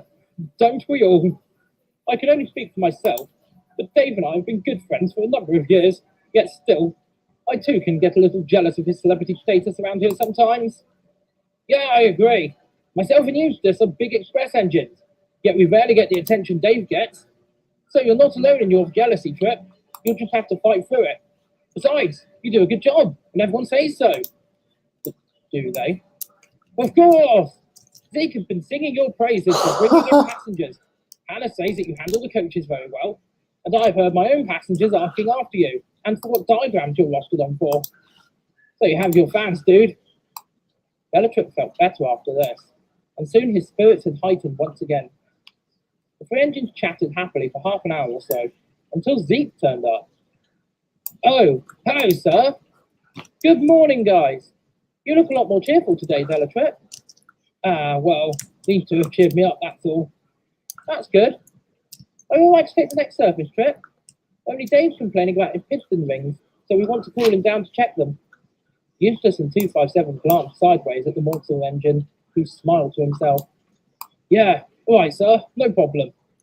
Thanks. Now, Eustace, I just wondered if you wouldn't mind popping down to Mr. Smash's works this afternoon. I've got a surprise for you. Oh, what kind of surprise?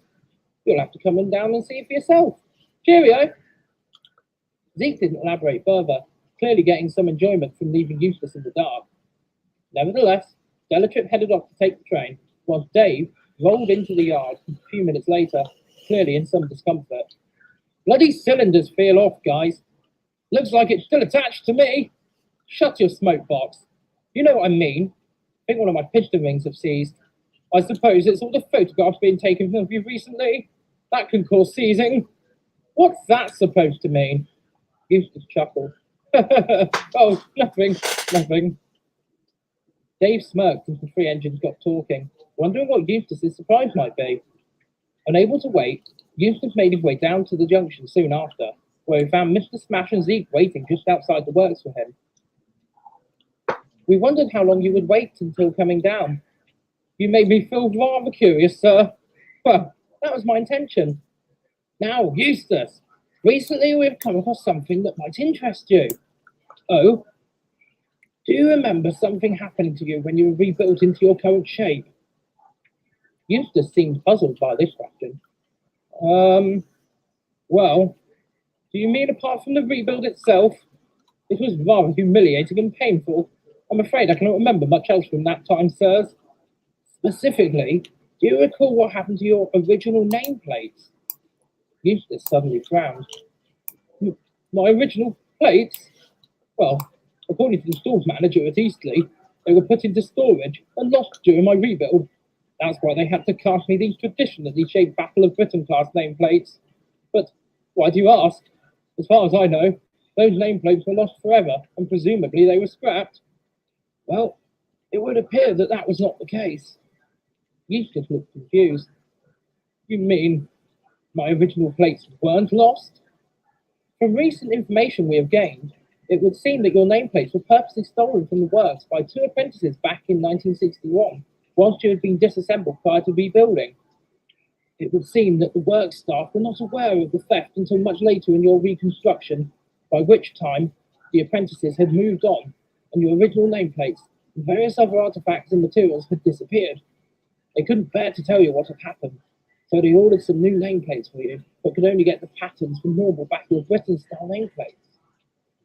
Which, in all fairness, have served me well over the years. But still, what scumbags! Those were my nameplates, mine since the day I was put into service. How upsetting! But why are you telling me this? Because one of the men involved with the theft was arrested last year on various charges, and the police have seized his belongings. And within his belongings were these. My original nameplates. Are they real? They are the real deal.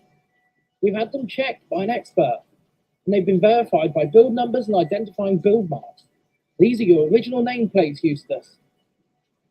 We've cleaned them best we can, Eustace, and if it's all right with you, we'd like to reunite you with them. Eustace was welling up. I'm so... Thank you, sirs. Yes, I would indeed love to wear my original nameplates again. It will certainly make you look more unique again. Who knows? Perhaps everyone will start taking pictures of you and your nameplates, rather than filling their film rolls with pictures of Dave. Eustace remembered his earlier conversation with Bellatrix and couldn't help laughing loudly. I just can't believe you found them. It was a very lucky break. The investigators contacted Zeke as soon as they were found. They thought he might want to put them back on his engine after all. Eustace grinned.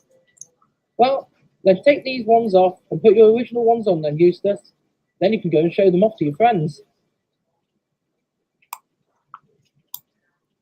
Once bolted on, Eustace hurried away from the works to show 257 and Dave, who were both incredibly impressed with the return of their friends' authentic nameplates. Soon, everybody had heard of the good news, and whilst only a small thing in the grand scheme, was enough of a positive to take their minds off the viaduct collapse, if only temporarily.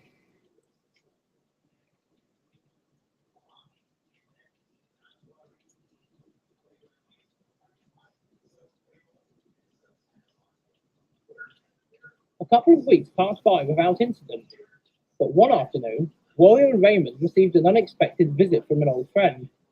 All right, ladies. Oh, hello, Clyde. We weren't expecting to see you. How are you, mate? Your new manager guy caught me here a few weeks ago. I explained to him that I knew you a lot and that I'm a regular visitor to the railway. Then he told me you were at your viaduct to the quarry had collapsed, trapping an engine up there and draining your freight revenue. He asked if I could help out, so here I am. Just had to go and tie up some loose ends elsewhere. We'd really appreciate it, Clyde. Well, you'll have to be quick helping this lot if you want to leave again. The diesels looked towards the station, where Clarence, the diesel multiple unit, was idling in the old British Rail platform. What are you on about, lad? Haven't you heard? Heard what? British Rail are closing down this branch line. I'm being transferred today, actually. Going to be a real shame not doing the Coalhampton to Port shuttles anymore. But it is what it is. You lot better say goodbye to your mainline connection quickly then. Oh, stop winding us up. British Rail wouldn't just close the connecting line. They know that we rely on the link for transfer of goods and passengers. Not anymore. Passenger numbers have been decreasing on the line for ages with the rise of more direct buses. As for freight, the news of the viaduct collapsing has travelled far, and as your line isn't able to generate freight traffic anymore, British Rail have decided to call it quits. Is this guy just a wind-up merchant or something? You don't believe me? Aha! Well, you will when the line's been ripped up. Anyway, got to dash, boys. So long, and thanks for all the fish. Clarence chuckled happily as he rolled away towards Horton, as Warrior frowned. British Rail wouldn't just close the line without telling us, would they? I doubt it, Warrior. They know that we rely on this connection. Besides, I'm pretty sure that they would have at least had the courtesy to discuss this with your manager. I'm sure that there has to be a statutory notice in place if that were to happen. They can't just close it out of the blue. Let's not worry about that right now, anyway. What is more important is that we all pull together and work out what can be done about your quarry problem. The three diesels soon set out to do their work. Warrior and Raymond were busying themselves with mail services that evening, while Clyde volunteered to take some evening commuter services, retiring to Coalhampton sheds alone later in the night and drifting off to sleep. Clyde woke up early the following morning, mindful that he was due to collect some incoming mail coaches from Horton shortly. He quickly got himself ready before heading out towards the main line, but as he approached the site of Coalhampton West Station, he noticed something strange and stopped. The rails? They're gone? What the hell? The engine driver noticed some contractors working a short way away, lifting rails and clearing away rotten sleepers. Oi, hey, you lot! What's the meaning of this? None of your business, Diesel. Kind of is my business. I need to get to Horton Station, and you've taken away my rails. Look, we're just doing our job here. Under whose orders? That's nothing to do with you. Is it British Rail? So what if it is? They can't do this. You can't just take away the Dark Railway's mainline connection. Engines are out there who need to come back. They need to go out into the mainline. You can't do this. Well, you can, under strict orders from our employees. Now, if you kindly move along there, we need to take up the tracks that are currently stood. Ha! Well, good luck with that, Pally, because I ain't moving. Clyde and the contractors continued to argue for what seemed like ages, until a familiar face turned up. What the hell is going on here, Clyde? Sir, these guys are ripping up your mainline connection. Zeke marched over to one of the men. What are you doing? I don't see how that's any of your. I am Lord Zeke Dark, owner of the Dark Railway Company and landowner of this region. I demand to know why you're taking up these railway lines without my express consent. The men looked rather taken aback at this. This line is not yours, sir. This railway line and the associated infrastructure is owned by British Rail, and under their orders, we have been contracted to remove everything on this line as far as Cohopper railway station. I don't understand. British Rail have ordered this? But there's been nothing said to me or my colleagues about this line being closed. Take it up with them then, mate. We're only doing what we've been told to. Now, send your diesel back to your own land. Leave us to complete our tasks. Please. Zeke looked round at Clyde. He's not even my diesel. This is outrageous. He's one of BR's engines. You've not only stranded my locomotives elsewhere, but you've stranded Clyde here too. The men continued to argue about just following orders until Zeke, frustrated, asked Clyde to take him back to Colhapper so he could try and find out what was happening from a higher authority.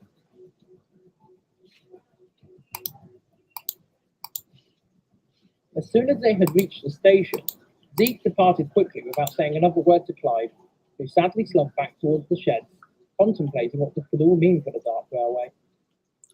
What would Zeke be able to do about the situation? Would he perhaps try to prevent the contractors ripping up any more of the railway line?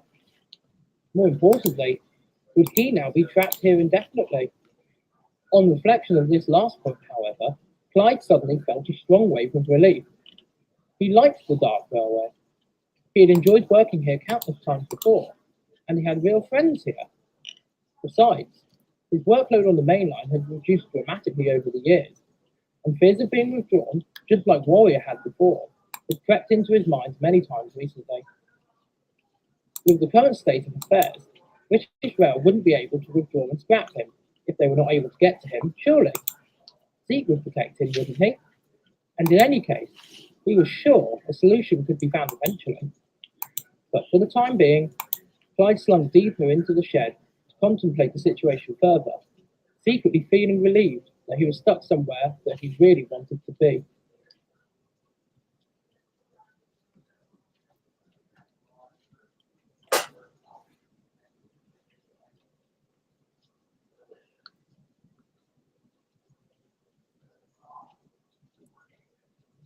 After many hours on the telephone, with much swearing and frustration, Zeke finally came down to Meercombe Sheds to speak with the engines.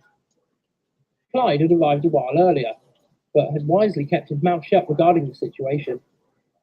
Zeke frowned at his engines. So, everybody, I have some very upsetting news to bring to you all. The engines didn't reply, waiting for their owner to continue. This morning, I discovered that British Rail have decided that it would be in their best interest to shut down the Colhapper to Portsmouth branch line, which, as you all know, is our only connection to the outside world. Now, I would have liked to have some forewarning regarding this decision, but those snakes on the British Transport Board are sneaky bastards. Out of nowhere, and with no warning, they began ripping up the railway lines to beyond Colhapper this morning. The engines shouted in protest, Eustace's voice the loudest. They can't do that, sir. There are laws preventing this kind of thing. There has to be a statutory notice period, surely. I thought the same thing. They can't do this to us. What about Lino, Caracas Smash, Barry, Ed and Sid? They're all still out there. How are they going to get home? Simply outrageous behaviour. But hold on, sir. You have money. Surely you can buy the land and rebuild the line, can't you? Zeke frowned. Yes, I could have done that. Some of the engines cheered, but were instantly silenced by the look on Zeke's face. I could have done that if those bastards hadn't already sold the land where the railway runs to a property developer whose intention is to build several new housing estates on the track bed. In other words, our only rail connection has now been completely lost, and the new landowners will not budge. Everybody was absolutely livid. Even Clyde, who had already known parts of the situation, was completely infuriated by the lengths that British Rail had gone to cut off the Dark Railway from the outside world. Zeke shushed the engines. I will be fighting this, by the way. I'm sure that what they've done is legal, and I'll be doing my damnedest to sort this situation out. Their excuse is that the line is not profitable, without taking into account my operations, as if I haven't got enough problems at the moment. Now, I'm going to have to head out, everyone. I need to meet with Mr. Smash and Mr. Chairman, see if we can't get in contact with my parents too. They might be able to advise me on what to do. We will support you too, sir. Oh, of course. Absolutely. Zeke thanked the engines as he walked away, still looking incredibly cross and uncomfortable. The engines launched into discussion, but Hannah noticed one engine not joining in. Dave, surely you want to weigh in on the situation? You've been awfully quiet about this. Dave looked up. Me? Okay, here's my thoughts. I don't see what everybody's complaining about, personally. Everybody seems shocked by this response. But, Dave, you understand what this situation means, right? I'm not fucking stupid, Eustace. I know exactly what this means for us. But there's no point everybody getting their tenders in a twist over this. Let me lay it on you in my usual fashion, guys and girl. The Dark Railway is my home. It has been my home since 1958. And despite everything that's happened, I love my home. I never really enjoyed working for the LMS and British Railways, but for the Dark Railway, I am treated like I have thoughts and feelings. I'm treated with respect by my manager, and most importantly, I'm happy here, as you lot should be too. So what if our mainline connection had been lost? So what if we've lost the viaduct to Soma? The point was wrapping up production anyway, and the Horton line was declining regardless. Our days being connected to the main line were always numbered, but we are in a different time now. This is a heritage railway. People come to see us, travel behind us, take pictures of us, and talk to us.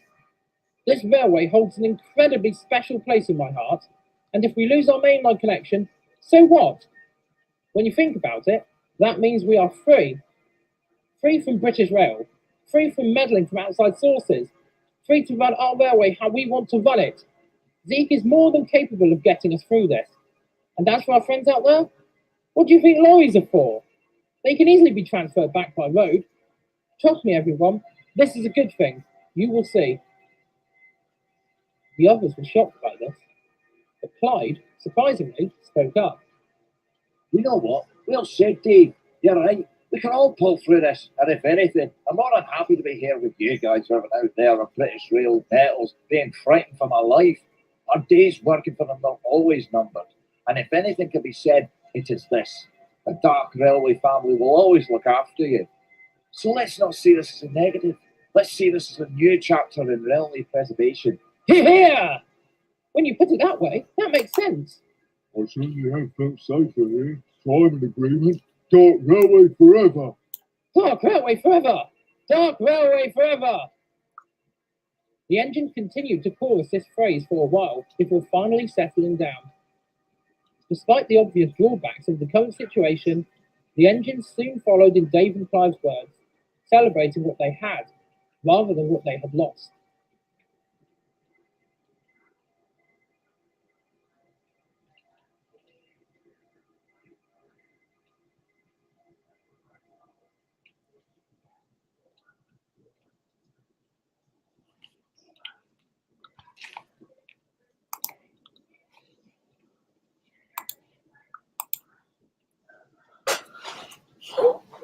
All right, now I need a chance to.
Whilst all of this rubbish was going on back on the Dark Railway, Caracas Smash was very much enjoying his time out on the main line, hauling charter trains and seeing how much the world had changed since the last time he had been on the national network. Being based in a big steam centre, Caracas got to meet lots of different engines, from small tank engine permanently based on the site to fellow mainline charter engines, popping into routine checkups between taking trains. Unfortunately, a constant thorn in his side was Barry, who had followed him up to the depot and would not leave him alone, often embarrassing him in front of the other engines. This was the cause of some friction between the two of them one day, when an open event was being hosted at the depot. Caracas had been positioned next to some other mainline performers and was awestruck to be held in the same high regard as them. One of them spoke up as visitors milled around. So, Caractacus, is it? Caracas. Caracas Smash. Well, Mr. Smash, welcome back to the front line. Very impressed we are, aren't we? Yes.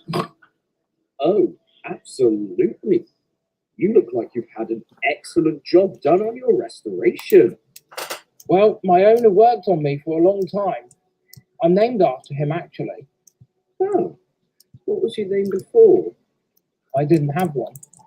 Well, regardless, now you have nameplates and expertly applied livery there, Caracas. You should be proud. Yes, indeed. I mean, look at me, my shiny paintwork and my shiny nameplate. I'm such a splendid engine. We are all splendid engines, Guardsmen, and therefore must be treated with the utmost respect. Yourself included, Caracas, of course. Caracas gloried in these comments. In years past, he had never really been shown much respect from other engines due to his lack of a name. But now, he was being treated with what felt like actual respect and admiration. Just look at all those people looking at us. They know we're incredibly special engines. And they're all incredibly impressed with us, aren't they? Oh, yes, indeed they are. Now then, Caracas, I would like to ask you something. Okay. Myself, Mayflower, and Guardsman here are part of a lucrative and exclusive group of fine express passenger engines who operate all over the country. Now, my question to you is this. Would you like to become part of our exclusive little club here? Well, I mean, shucks, Got it, Smosh. Oh, what's this? You've made some friends. Ew, gross. Get it away from me. All that grime and soot is going to ruin my splendid paintwork. Do you know this engine, Caracas? Caracas blushed. We're colleagues. My owner, Mr. Smash, also owns him. He followed me here, actually, without permission, Barry. I think you'll find that Barry doesn't need permission to do anything. Barry does what Barry wants, and that's just the meaning of life. I see. Well, if you are indeed friendly with this grimy, uncouth locomotive. I'm not. I don't even like him. He's like a bad cop that just won't go away. Hey now, Barry follows you to protect you from the evils and nasties and governments of the world. Like this lot of pompous stuck-up bellend right here. Oh, I think I might faint. The language on this engine is absolutely atrocious. How rude. Well, if he is not your friend, Caracas, then you'd better get him to leave us in peace. Otherwise, I may have to take back my offer. I can't support your membership if I know that you hang around with riffraff such as this. Caracas looked rather shocked. He had just been about to be made a member of what sounded like a proper organisation of highly respected mainline-ready engines. And here was Barry, embarrassing him as usual, ruining his chance of becoming part of something new. He had to do something. Would you excuse me for a moment? Barry, come over here. The two engines steamed away to another part of the yard, away from everybody else. As soon as they were out of earshot, he rounded on Barry quite aggressively. Right, you! Ever since I first had the displeasure of meeting you, all you've done is wind me up, annoy me, embarrass me, and ruin any opportunities that have come my way. I was happy to go to the Dark Railway and get away from you, but no, you had to come and live there too. Then Mr. Smash gives me this fine opportunity to prove myself as a real mainline machine, and you come and follow me here too. And now, I'm about to be invited to join a clan of respected, magnificent mainline engines, and yet again you're there, in my shadow, trying to actively ruin my life? What is the deal? Do you not want me to be happy or something? Are you so dissatisfied with your own life that you feel that you need to destroy mine as well? Well? Barry looked genuinely puzzled for a moment before he replied. But I don't understand. I come with you to keep you company and to protect you. Because we're friends, aren't we? No, Barry, we are most certainly not friends. Haven't you listened to a single word I just said?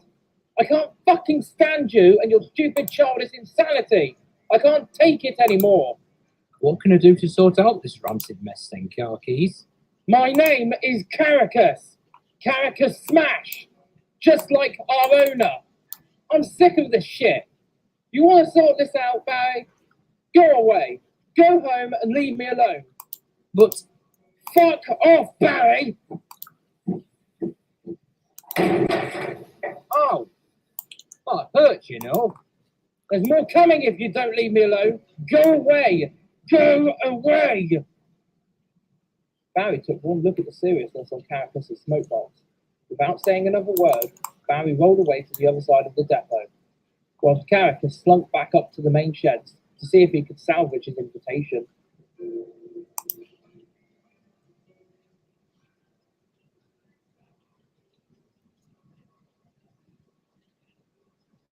Back in the south of England, Ed and Sid had been sent to a start-up preserve railway in Hampshire, based in Ringwood. The two engines were familiar with the place, having occasionally worked trains down here from their home on the nearby Somerset and Dorset line. However, they noticed that the station was a shell of its former self, having clearly been abandoned for some time. Thankfully, the volunteers restoring the line and station were very enthusiastic, and soon they had repaired enough of the line to allow heritage Bless you! to begin. Ed and Sid were rather happy about this. Well, it might not be our good old S&D, but it's somewhere familiar at the very least. I still hate seeing the station the way it is. Overgrown, damaged. Yes, but these guys are clearly passionate about repairing it, and if they say it's good enough to run some trains, then that's a good thing, right? I guess so. I'm just a bit fed up of sitting here, that's all. Who are you and what have you done with my Sid? The Sid I know would never want to actively go out and work. Oh, I don't know. It's just that we've been sat around for such a long time that I'm actually keen to work. You know what? You're right, Sid. We want to come here and help, and I think we definitely should do just that. Agreed. They didn't have to wait long. For a few days later, the volunteers came to the two engines and began preparing them for work. Does that mean the line's ready to open? As ready as we can afford to make it. We've tried our hardest to repair the track as much as possible. This is where you two come in. We would like to ask you both to double head our celebratory reopening train for our supporters and volunteers. However, we would like to set you both an additional task. An additional task? Is it something difficult? I don't do well with difficult scenarios. Oh, nothing too stressful. We would just like you to give us some feedback on our repair work for the line. For example, if you notice any bumpy sections of track, can you please let us know? Oh, that's fine. We can do that, can't we, Sid? Of course. Thank you, both of you. I don't know what we would have done without your owner's help. We have a nice collection of rolling stock with no operational engines. It's been very difficult trying to source operational locomotives recently, as most other preservation societies either cannot spare any or don't take our efforts seriously. Which is a shame because we have worked incredibly hard to repair what we have here. We really are very grateful for you and your owner's help, though. It's not a problem. We're glad to do it. Besides, we've worked on this railway line before. Really? Oh yes, back in the 1950s, we would sometimes run trains along here when diversions were in place. We've discussed this previously. We want to see you guys succeed, and you all seem very genuine and enthusiastic about saving this railway line. That we are. Well, what are we waiting for then? Why don't me and Sid go out with those wagons over there today and help check the line for you now? That way we can see if there's any problems to resolve before the line officially reopens. That's actually not a bad idea. If you guys ride in the brake vans, you can feel for yourselves as well if there's anywhere that needs attention. The volunteers agreed to this plan, and shortly, the two engines were coupled up at either end of the train of wagons before moving off down the line.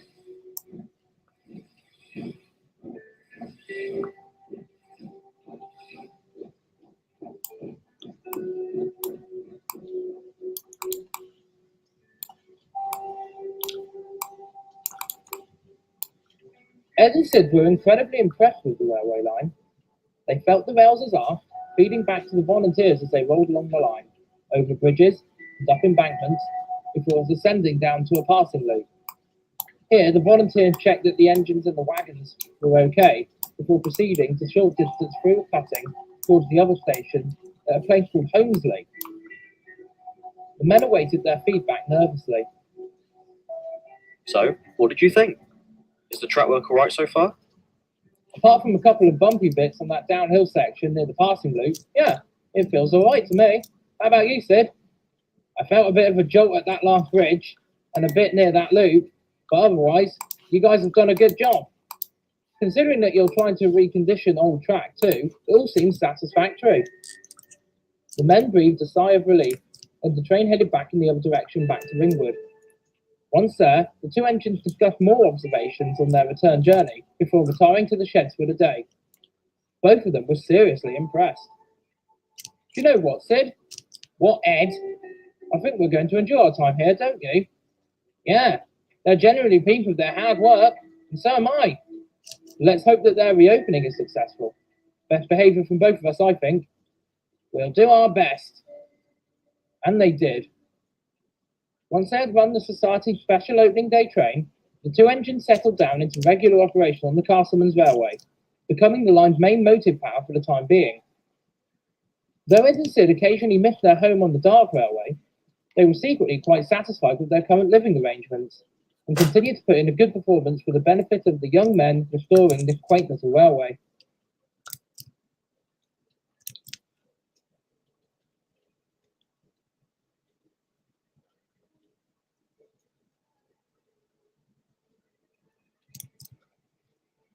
Meanwhile, heading back north, Lino had also settled into life on the railway that he had been sent to.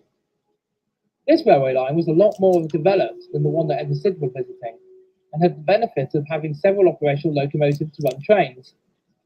At first, Lino questioned why he had been specifically asked to operate here, and he soon found out why. As the other operational engines were much younger than him, Lino was the perfect candidate to operate the railway's vintage train of older carriages, which certainly helped to draw in the crowds. The other engines present were also intrigued by Lino's strong performances on the line's stiff gradients. I just don't know how you manage it. Those old coaches aren't exactly light. Even I, a strong freight engine, find this line a bit tricky to operate. Right there, mate. Just how do you do that then? I suppose it's because I'm used to inclines. Back home, we have very steep inclines, and one of my main tasks used to be to run the branch trains up to a quarry town. I think the gradient's about 1 in 50 most of the way. No wonder you're good at hill climbing. Look at you, you beautiful bastard. I'm surprised you can even climb hills, though with such large driving wheels. Something I think our friend here has more than the rest of us, though, is experience.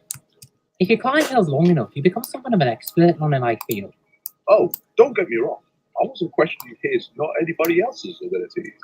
I know, don't worry. I'm just saying, it's all down to experience.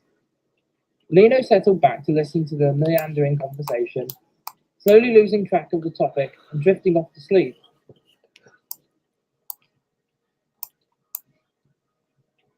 One dreary day, Lino arrived at the bottom station on the line, where there was a connection to the main line that ran past.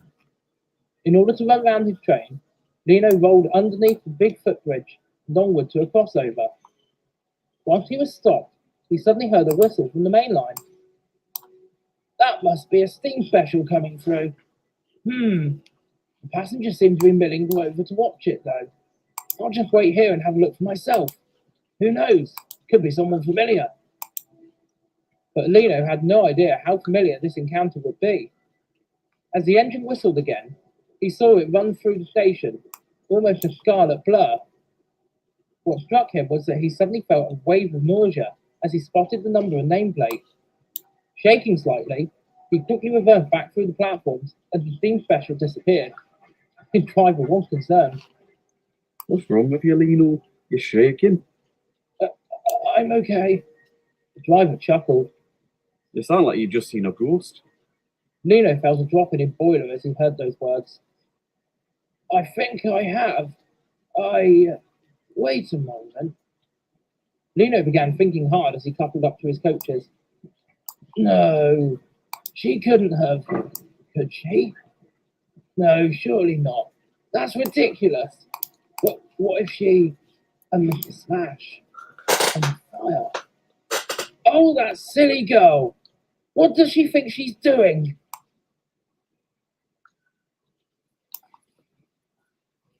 Further north, the situation between Barry and Caracas had not improved. Despite Barry's best and most annoying efforts, Caracas still wouldn't talk to him and tried to avoid him as much as he could.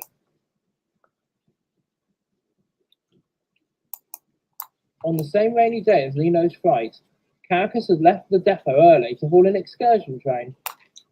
Barry, who had yet again tried to speak to him to wish him luck on his excursion, was completely ignored as Caracas left the yard.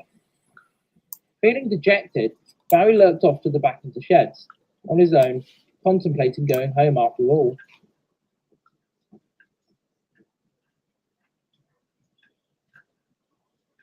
Late in the afternoon, as the rain outside got heavier and the skies darkened, the depot supervisor came to the sheds, walking up to the three big engines. Barry, hiding in the shadows at the back of the sheds, listened intently. A problem's arisen on the main line, and I need your assistance, please. Number 7047 has suffered a failure and is stranded just down the line from here. Can one of you please volunteer to rescue me on this train? The three engines looked at each other. Well, I would, but it's raining cats and dogs out there.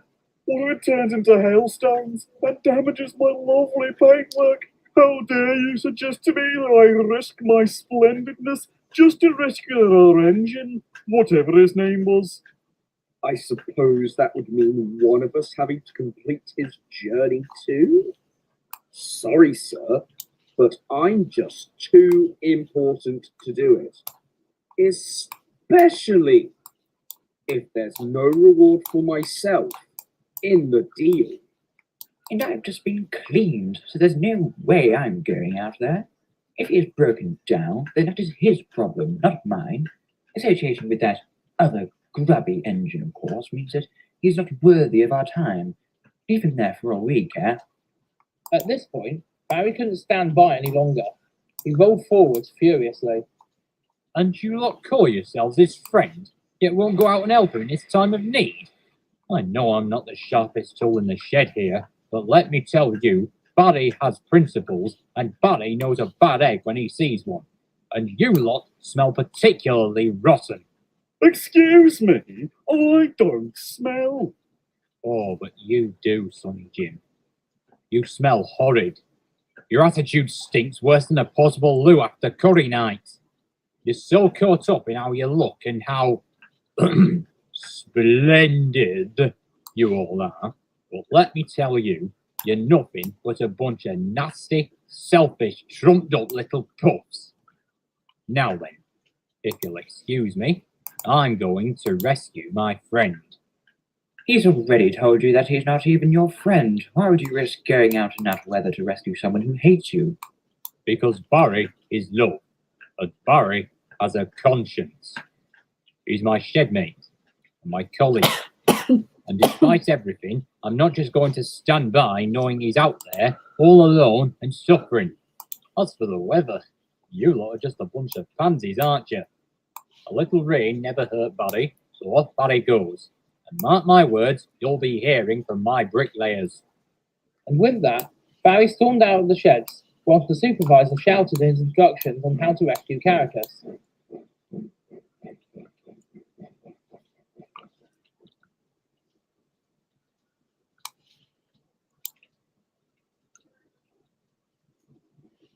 Barry ventured quickly out onto the main line, being slotted in between service trains so that he could travel down to Caracas' location. But to his great surprise, when he arrived, he found not only Caracas, but another steam engine as well. The same one that Lena had seen earlier that day. Hello, Barry. It's been a long time since I last saw you at Mr. Smash's works. Barry seemed very confused. Hey up. Repulse? Yes, it's me. What are you doing here? And what's with the Black Railway Killer corpse dress up? Well, it's a long story, but it's not important right now. I was diverted here to bring Caracas back to the depot. Aren't you going to say anything, Caracas? Caracas grumbled under his breath. Oh, come on! I know that you said Barry drives you mad, and that you're not talking to him anymore, but he'd come all the way out here in this weather to rescue you. Doesn't that say something about him? He was probably sent out here by the yard. Doesn't mean anything. I'm sure one of the others would have come, but no. Barry wants all the glory, and it's a great excuse to try and put Barry cut him off. I came out here by choice. Those other engines were talking smack about you. Couldn't be bothered to come out in the rain to rescue their so-called friend. But Barry told them so. I wanted to come out and rescue you to get you out of harm's way. Because, despite everything, I do still give two tosses about you, Caracas. Caracas was surprised by this. He couldn't even remember Barry calling him by his proper name before. This convinced him that Barry was, for the first time, being sincere. They didn't want to help? No. They were too concerned about ruining their paintwork and knew they wouldn't get any glory from rescuing a stranded engine or train. Barry doesn't go hunting for glory. Barry goes hunting for his friends. Are you talking about the likes of that Green Arrow and Scott's Guardsman? And that puffed up Mayflower, yes. I know of them.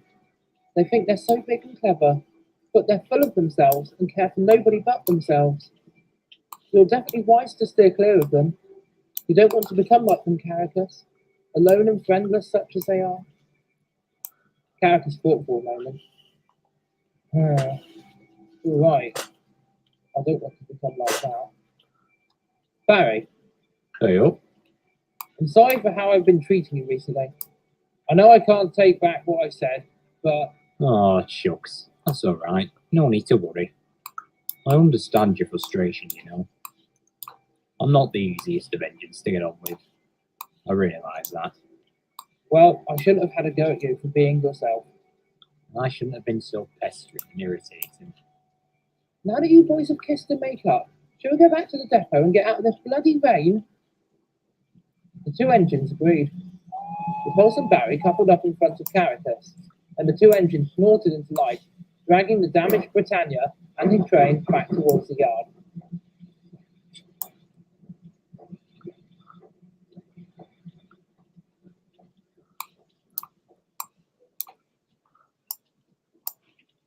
When they arrived, the Pulse uncoupled and hesitated for a moment. What's wrong? I don't want to see that lot. They ask me too many questions. They know of Leander's reputation, you see. But I still don't understand why. It isn't important. Look, Barry can take you back to the sheds, and I can take the train onwards for you both, okay? Just don't mention me to them. And please, when you go back to the Dark Railway, please don't say anything about me. I'd rather they didn't know. Both engines promised that they wouldn't, and after a few moves, the Pulse was coupled to the train and hurried away. Barry brought Caracas up through the yard and into the main sheds, where the three mainliners began to chuckle. How's the rain? Got some more line scale to add to the collection? Congratulations, you rescued him. Now you can leave us in peace so we can find out the juicy gossip. Yes. Only clean, name-plated engines are allowed in here now. We have made our final decision.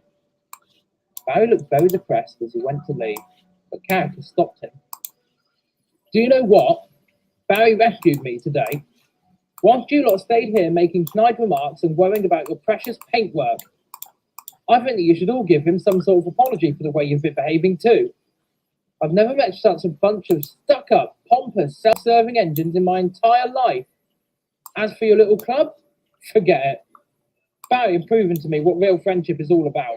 He's 20 times the engine that you lot will ever be. Famous, popular, named, clean, whatever it is. Now, if you'll excuse us, we're going to go and make our own little club, but for proper engines, not trumped-up museum pieces like you lot.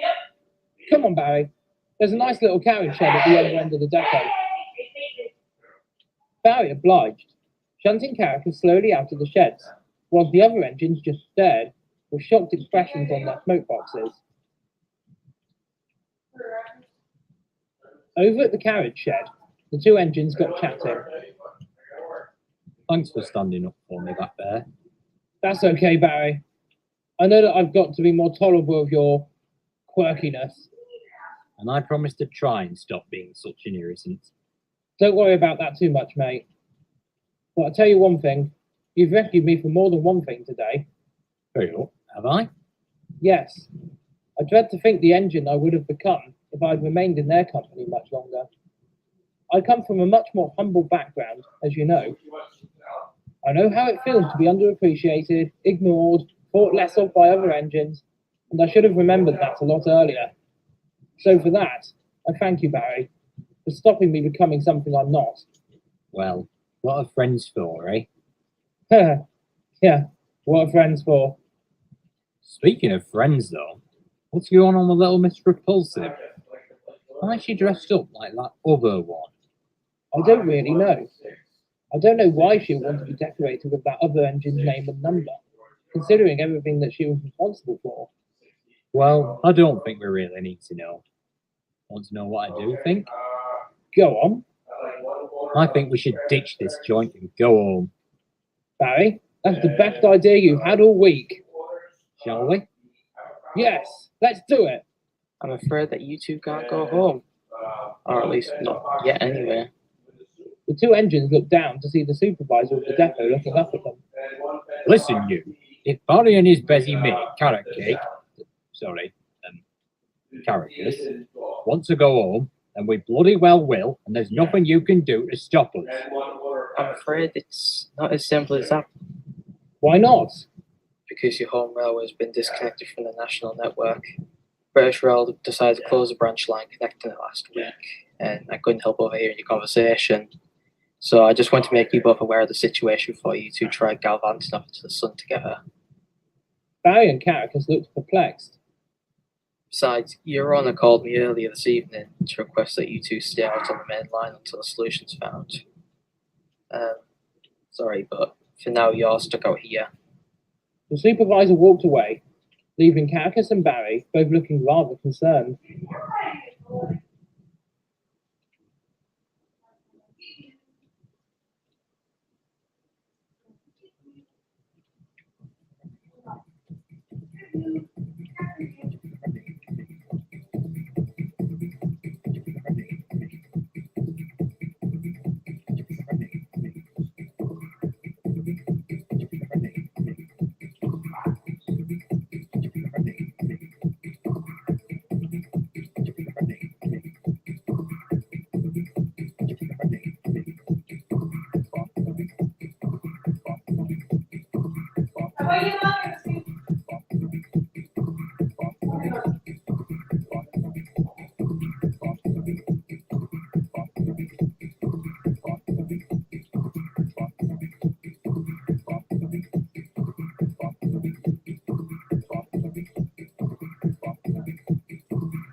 This creates the new ways of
Back on the Dark Railway, it was relative business as usual for the engines. Despite the loss of the mainline connection, local passenger numbers had been relatively unaffected, as most people from the area still needed to get to Colhapper and Mirkin for onward bus connections, which were very limited in the villages that the railway served. Therefore, most of the engines and staff were still very busy catering for local traffic. Oh, The Eastern Warrior had been excited to learn that their postal traffic would still be continuing between Mirkin and Colhapper, much for the same reasons as the passenger traffic. This meant that most of the engines, at least, were relatively active for the majority of the day and night. This didn't seem to bother them all so much, with the steam engines offering to help the diesels with their night traffic as much as they could, and vice versa. The diesels were willing to support the steam engine during the day if the need arose. The only engine that was limiting their movement was Clyde. Hold on. He had taken to hiding right out of sight at Mirkin. I got it! Would discover him there, take him away, and scrap him. Upon Raymond's suggestion, though, Clyde was convinced to go and ask Fear and Otto on their thoughts. And what Alright, now I can send the other one. Seeing as the twins often dabbled with scientific endeavours. He crept down to the museum one night after taking the mail train to ask them. I hate to come down here at this ungodly hour, gents, but I'm getting really scared that I'll be discovered and taken Go get it! Is there anything that you can suggest besides hiding for the rest of my life? You guys know how much I want to work, but I don't want to risk getting caught. Fear and Otto glanced at Everyone got it easy. an interesting scenario. Ooh, cooler! What could we do? Gimme! A disguise would work. You're not thinking. Why not? If we can get it repaired. Are you crazy? Clyde would never approve. Approve of what? We can't say just yet, Clyde. We would have a lot of work to do before discussing this any further with you, Clyde. It might not even be viable. But Clyde, my suggestion to you at this present time would be to go back to Mirkin, continue hiding, and wait for us to get in touch with you. We have an idea, but we're going to have to make sure that it's a viable plan, and I'd rather we didn't get your hopes up quite yet. Clyde looked rather upset at this. okay, fellas. Please do let me know if you come up with something, though. We will. Now run along, you little scamp. We have things to discuss. Clyde bade the twins farewell as he slowly and quietly made his way back up the line toward Mirkin.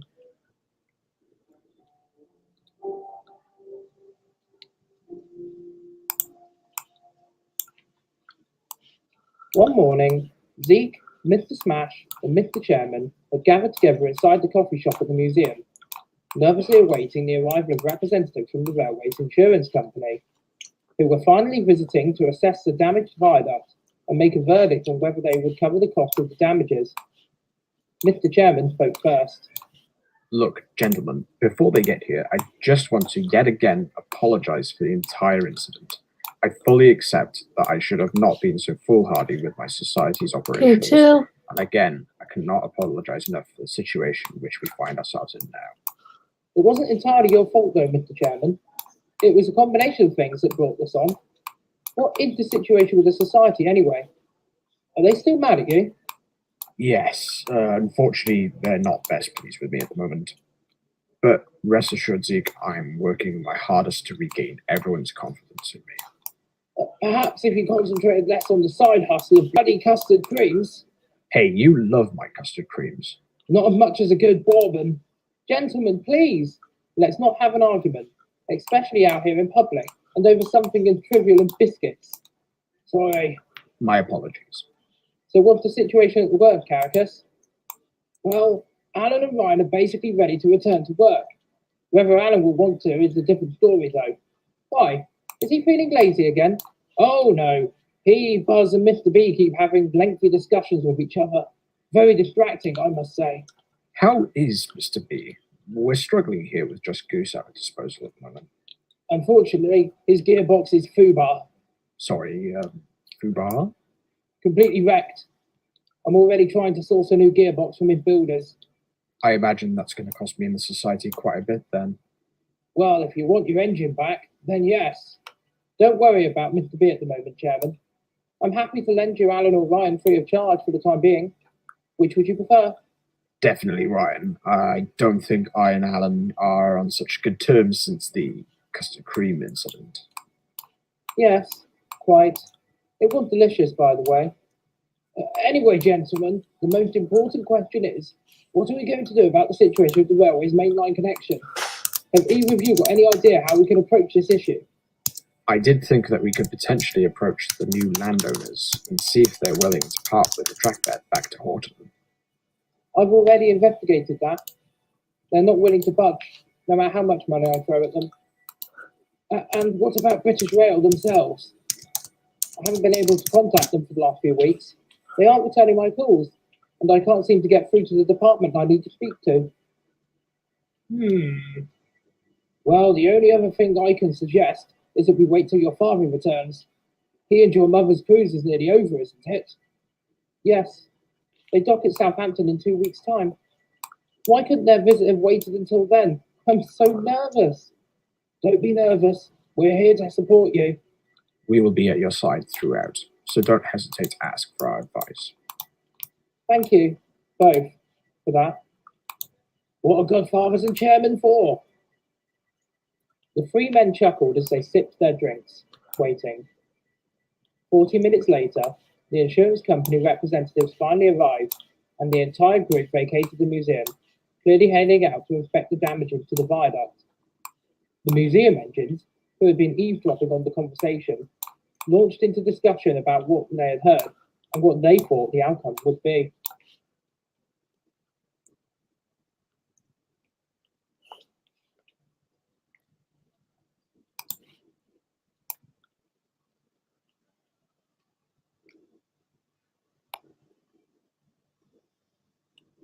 Fortunately for the three men and the railway itself, the insurance company's investigation was short and sweet. Not wishing to waste too much time, they quickly determined the facts and agreed that the insurance was valid on this occasion.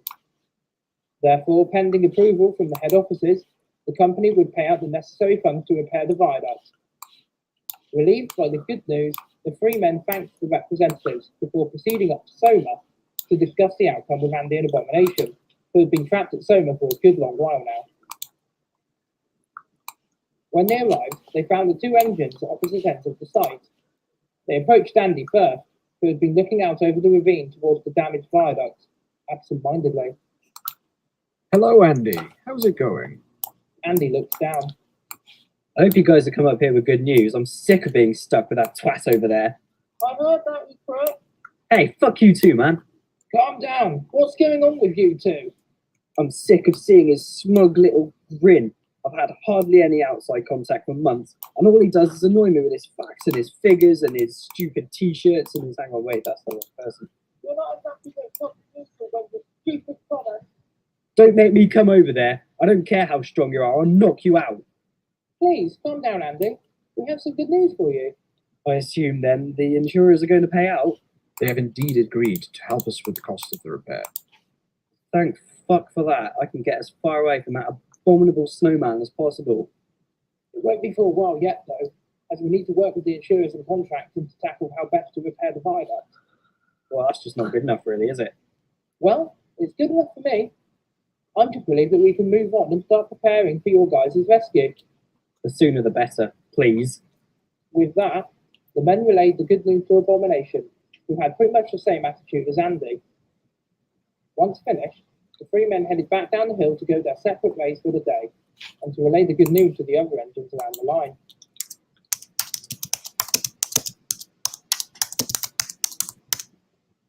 Dave was feeling rather happy one morning following the good news, as he prepared himself for work at Colhapper. He and Hannah had enjoyed a rather quiet and enjoyable evening together, and were both feeling refreshed and relaxed as they started off their day.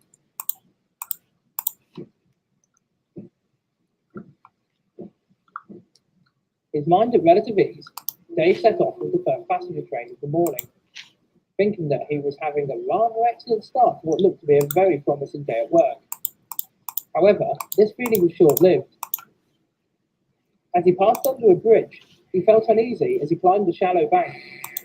Then he suddenly saw something. What the hell? Dave, scared, slammed on his emergency brakes and stopped very suddenly, trying to make sense of what he had just seen and felt.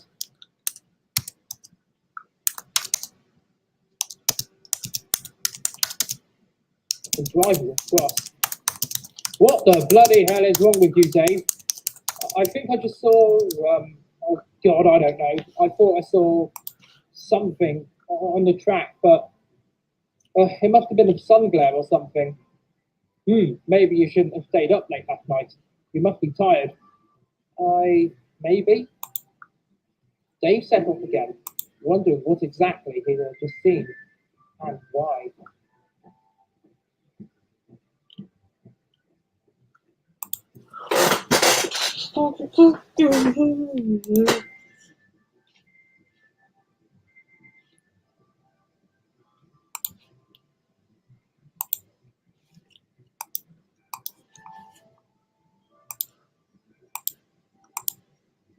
On his return to Colhapper, Dave slunk back into the sheds, where Hannah greeted him, looking concerned. Are you okay, Dave? Yeah, I'm good, love. Why'd you ask? Oh, just that I overheard the station master earlier. He said Go get it! Emergency brake application? Yeah, that was me. I thought I saw something on the line ahead of me, but God, I don't know. Perhaps it was nothing, but are you sure you're okay? You don't look so good. Okay, well, you're going to think I'm mental, but I think I saw a ghost or of an ex-girlfriend of mine. Who? Leanne? She's dead, Dave. She can't have come back again, could she? I mean, that's... No, not Leanne. Linda. Linda? You mean the drug addict from Birmingham? Yeah, but it wasn't like I saw her. It's almost like a demonic version. I think I'm going mad, seeing things like that in broad daylight as well. And my driver didn't see it, so was I just hallucinating? Is her death playing on my mind? I know it was while I was unconscious for my overhaul, but oh God, Hannah, I don't know. It scared me. Hannah considered her boyfriend, who was indeed looking rather shaken. Do you know what I think? You're not going to like it, but I think we should go and speak to Mr. Smash about this. Perhaps he can shed some light on it? If you're seeing things that aren't there, maybe there's an underlying problem that needs addressing. Oh man, I don't want to inconvenience him with everything else going on. Tell you what, if it happens again, I'll go speak to him, alright? I really think you should do so sooner rather than later, though. He's an expert on engineering, he might have answers. Dave grumbled. You get your ass to Mr. Smash's works if it happens again. Promise me. Oh, bloody hell. All right then, geez, I will. Happy? Not really. Great. Well, I'm going to have to take that next train, so no, don't worry, my love. Have a rest, okay? I'll take it. Okay. See you later? See you later.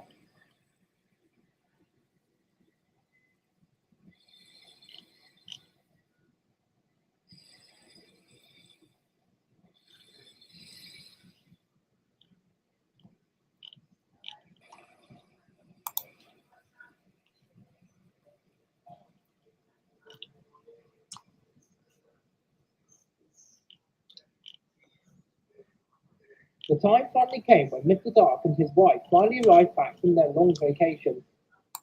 Before he could seek out his son, or even Mr. Chairman or Mr. Smash, Mr. Dark came to visit Mirkin Sheds and see how the engines had been getting on, reasoning that if he hung around the motor power depot for a while, one of his colleagues or his son would hear the news and make their way there.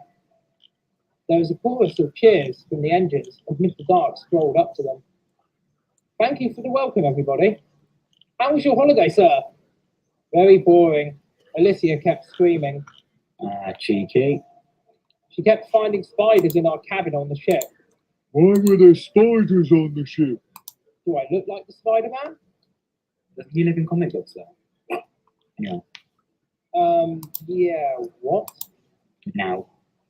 Anyway, what's going on with the railway line? I tried to get a direct train service here, but I had to transfer for a bus at Horton. Is there maintenance going on the branch, or... Everyone looked at each other before launching into their various stories regarding what had happened. Mr. Dark, slightly bemused and overwhelmed, tried to shush them all, but to no avail, and was forced to stand by and listen to the panicked engine, trying to make sense of what they were saying. Eventually, he heard a familiar voice behind him, turning to see Zeke walking towards him. Hey, Dad, you're back? Son, what the fuck have you done to the railway?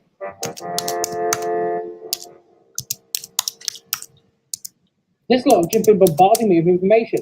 Line closures, bridges collapsing, engines stranded. What is going on around here, Zeke?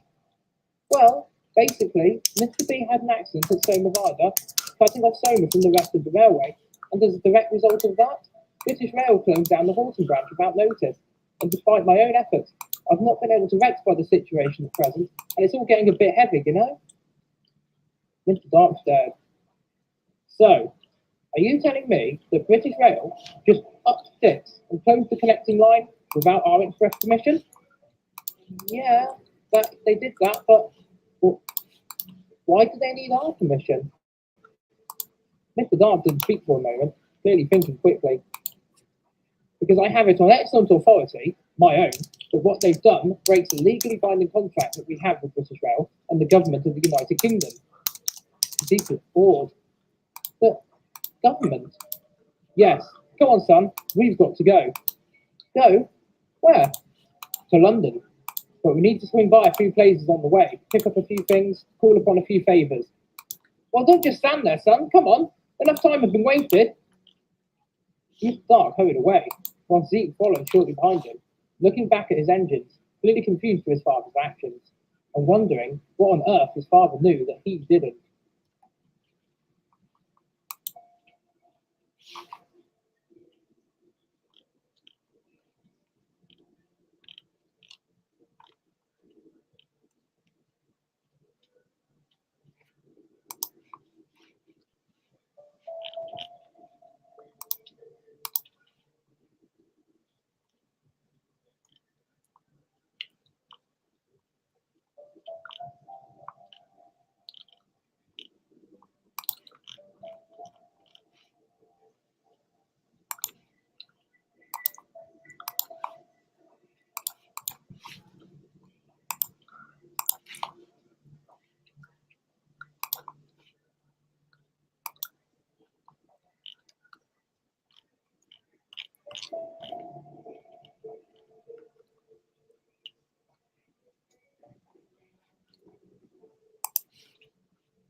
Why were there spiders on the ship?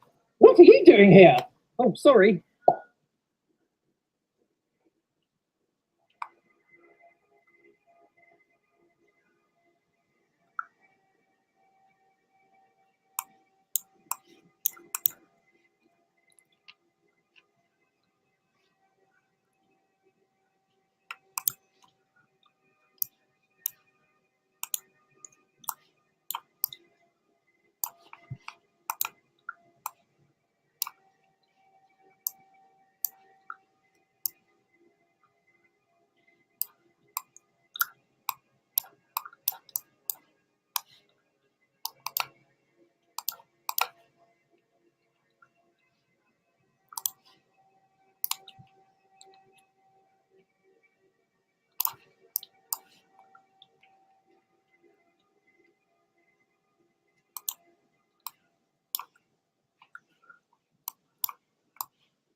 With Mr. Dark and Zeke absent from the railway for a few weeks, Mr. Chairman has reluctantly stepped in to act as temporary manager of the line. Unfortunately, Chairman was used to running a small society, not a full-on railway company, and struggled on the first day in the role.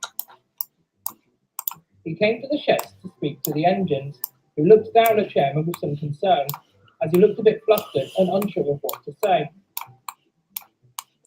Now, everyone, I know that this is a bit of an unusual situation we find ourselves in, but I promise you I will do my damnedest to keep the railway going, even if I have absolutely no idea exactly what's supposed to be done and when. Don't worry about it, Mr. Chairman. We know what we've got to do. We're used to running our day-to-day services, and we can work out amongst ourselves who should be doing what, and at what time. Absolutely. You don't need to worry about trains running, Mr. Chairman. We can work around that. You can continue concentrating on things us engines cannot physically do. Well, that's very kind and encouraging for you all to say, but I'm very uncertain as to how to manage the railway's finances during these times. It's a big step upwards from running a supporting society.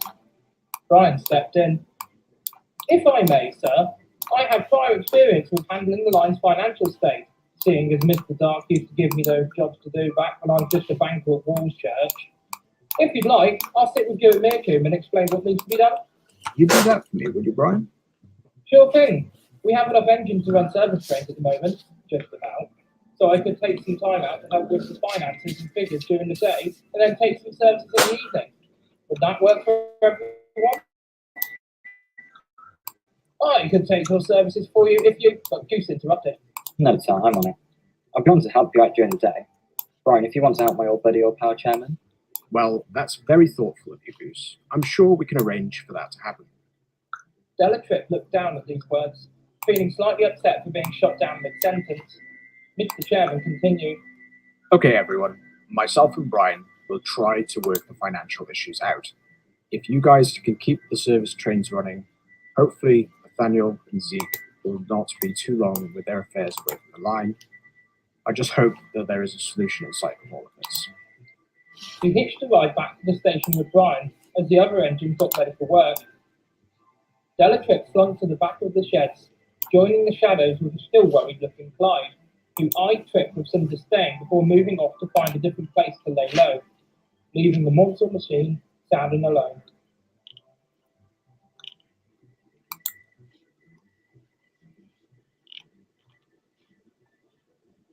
Dave had just arrived at Meercombe Station, ready to haul his first train, when a familiar face rolled into the platforms with his coaches. Alan, who had just returned to service, along with Ryan, after a long period in the works being overhauled. He grinned as he rolled up beside the green engine. Hey up, bonehead. Ah, Alan, you're back. You can't keep a good diesel shunter down. What's been the haps then? I heard we'd lost the mainline connection. Yeah, but I don't mind personally. I like it here at home. So do I. Always have. I know nothing different. Always lived here, so it's not affecting me at all. Ryan's not too bothered either. How is Ryan then? Not happy to be working at Colhapper, that's for sure. He's not best chuffed to be working with the DRPS either, after he heard what happened to the Soma branch. Understandable, I guess. But it isn't wholly Chairman's fault, is it? No, I guess not. Oh well, at least you're not stuck in the works anymore. And good job too. Something's going down in there. Dave's curiosity peaked. Something going down? What do you mean? Well, Mr. Smash is building something in there, I think, at the back of the facility. He's got lots of materials coming in. I think I saw a set of frames and some wheels too. I think they're building a new steam engine. Don't be daft, Alan. No new steam engines have been built in this country since the 1960s. Are you sure it wasn't an engine being restored? I don't think so. I've never seen anything like it before. Lots of wheels. Very big. Could be a 9F like Barry, or a Stanier 8F. I might have to go and have a nosy down there when I finish my shift. Don't you go in there bugging Mr. Smash. He's busy enough trying to fix Mr. B. Don't you fret, young Alan. I have another reason for seeing Mr. Smash. Alan tried to question him further, but Dave didn't feel like telling Alan about his vision of Linda. He would only laugh and spread the gossip around the yards. Buckling to his train, Dave left the station and headed off down the line, thinking about what Mr. Smash had planned in the works, and wondered if Alan was mistaken.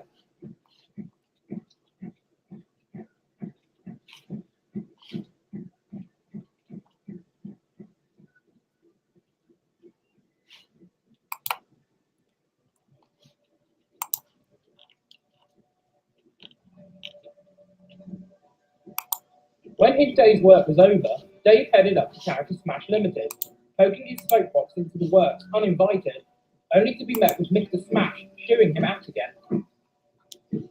But I want to see if what Alan said is true.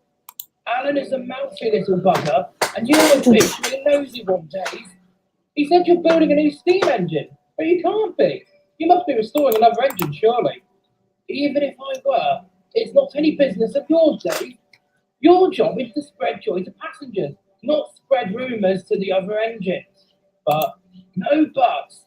Now, unless you actually have a reason for bothering me just before my 4 o'clock appointment, but I do have a legitimate reason for popping in, sir. You see, the other day, something really weird happened to me whilst I was taking my first train out of Colhapper. Dave continued explaining how he had felt after this happened, and ever since, he had gotten the feeling that something was wrong with him. Mr. Smash listened and wondered if there was indeed an underlying problem. I'll give you a quick look over, but I'm not bringing you into the works. It's too hot in there at the moment, blasted good weather. Mr. Smash checked them all over until he found something suspicious. Dave, did you say that you've been seeing things that aren't there? Yeah, why? Because I think I've isolated a problem. A couple of bolts and screws are loose around your smoke box saddle. Going to try and tighten them up a bit to see how you feel. No idea how they could have worked loose, unless you've been spending too much time playing hanky-panky with Hannah, of course. Dave blushed and said no more, as he stood in the cool evening air, as Mr. Smash slowly tightened up the bolts holding his smoke box together. After an hour, Mr. Smash stepped back. There you go. How does that feel, Dave?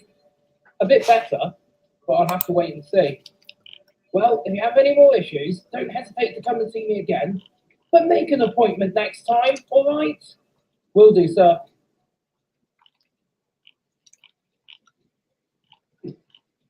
Dave bade Mr. Smash goodbye as he steamed away towards Colhapper. Ooh.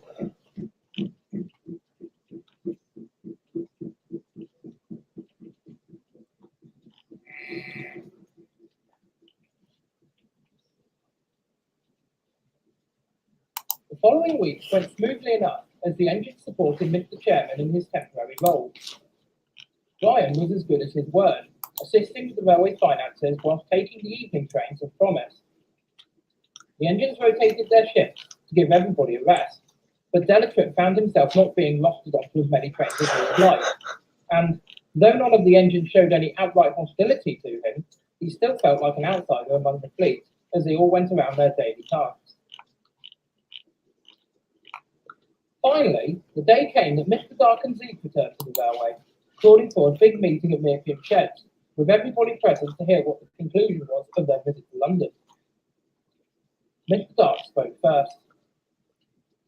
Now, everyone, I know that some of you have been worried about the loss of our main line connection at Colhapper, and probably have been wondering what myself and Zeke have been doing for the past couple of weeks. We assume that you have managed to wrangle British Rail into convincing the new landowners to sell up.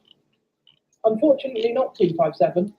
From our discussions with British Rail, there is unfortunately no way that we will be able to relay the railway line back to our old connection at Horton, because the new landowners have already been creating housing estates on the track bed, and it's absolutely nothing we can do about it, as they legally own that land now.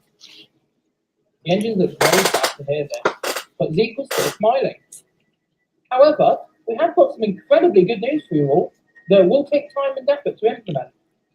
Now, as you all know, this railway has been through plenty of ups and downs over the years, and my own father, who built this railway initially, knew all about future-proofing the railway for future threats and operations. Now, as some of you remember, for a while, we closed Gallon Junction Station, but continued to be physically connected to the national network for freight operations, correct? Some of the engines murmured their acknowledgement of this, curious as to why this detail was being brought up. Zeke took over. That connection was kept due to a contract drawn up in 1923 by the Dark Railway and the Southern Railway, orchestrated by my grandfather to make sure that the railway would continue to serve a purpose.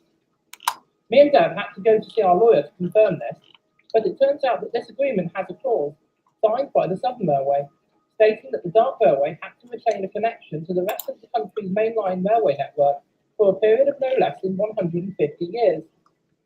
I was there on the 1st of January 1948 to countersign the agreement again with British Railways and the government, who did indeed sign the legislation stating that the railways must be connected at all costs, and only if we, the Dark Railway Company, chose to relinquish this agreement, could British Railways sever our connection. This agreement still holds up legally and is still binding, according to our law consultants. The engines were slightly confused at this. But if you're saying that they signed the agreement, then surely by closing the line to Horton, they've acted legally. Indeed it does. Then that means they surely have to give you the line back. It's not as easy as that, due to the new landowners, who also have legal rights now to that land. So why bring all this up then, if we're not able to get our mainline connection back to Horton? Because our legal team threatened to oust British Rail and sue their hot asses into Kingdom Come unless British Rail could come up with an acceptable alternative. An acceptable alternative? Raymond suddenly looked up, interested. Hang on for a moment. Sirs, are you saying the old road? The others looked incredibly bamboozled at this. Raymond looked around, explaining. When I used to run the Red Herring with Turbo and Barron, we used to go down an old railway line beyond Colhapper, at the junction where the railway used to split into separate lines, one for Horton, and the other went through a tunnel and onwards to a dockyard, where the fish trains were assembled. But that railway line was closed a while ago, so the trains were rerouted another way to Horton. He looked down at Mr. Dark and Zeke. Does that mean? Yes, Raymond, you are correct. That old line has been closed for several years and has of course been ripped up. But British Rail retained ownership of the trackbed and Development station, seeming to have forgotten all about it whilst they began driving down services on the Horton line. Therefore, I pressed them further, and eventually they relented and have agreed to sell us the entirety of the trackbed of the old line from Colhapper station itself, all the way down to the docks. I know it doesn't involve a mainline connection as of right now, but there is opportunity for us to reconnect to the mainline at that end at a later date. But there would be a long way to go. The tunnels, bridges and embankments would need to be repaired and strengthened. Track would need to be relayed, infrastructure would need to be reinstated, and the stations would require a lot of work to restore them. But for all intents and purposes, we now own the trackbed of that line, and we intend to restore it fully for passenger and freight operation. The engines erupted with excitement, shouting and screaming and making much noise. Mr. Dark and Zeke allowed them to calm down before proceeding. As a temporary measure, I'm going to be helping out around the railway for a while to help Zeke prepare for all of this. So I hope that we've been clear about our intentions, and we hope that we will all work hard to make sure the Dark Railway continues to prosper. The engines began talking excitedly, happily considering the extension, except for Clyde. He had begun to worry again. If public attention was going to be focused on the Dark Railway again, then the risk of being seen by the general public and possibly reported to British Rail had increased. All he could hope for was that Fear and Otto would find him a solution, and quickly.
Zeke didn't have much time to relax after his return to the line.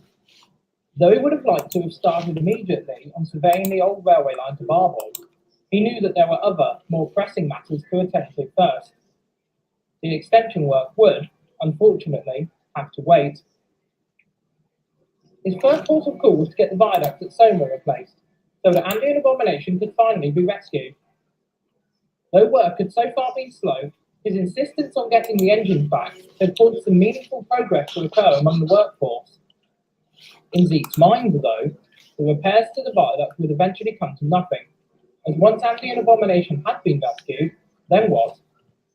The quarry had closed, and there had been talk of building a road to the village of Soma at some point in the future. So what purpose could the railway possibly serve now? He tried to push these thoughts to the back of his head as he made his way down to the museum one morning to see his engines there and bring them up to speed on the situation. Once done, he went over to speak to Phil and Otto regarding his thoughts. So you see, once the viaduct is fixed and those two are brought down, then what do I do with the line and the quarry? I know that Soma is your home, but without a reason for people to travel there, the line may have to remain closed. Not necessarily. What if we told you that we have an idea for regenerating Soma? And it's thanks to our current location that we've formed this plan. Your current location? You mean the museum? Exactly. Don't you see, young Zeke? We've been cooped up in here for a while now, and we've been keeping tabs on the amount of visitors who come to visit the museum. And we must say, there seems to be a fair few people arriving here by rail. So, our thoughts were, why don't you convert the quarry at Soma into an official mining museum? Mining museum? Think about it. Museums are all the rage nowadays, and people love their heritage. That's why they still come here, to travel behind heritage attraction, of course.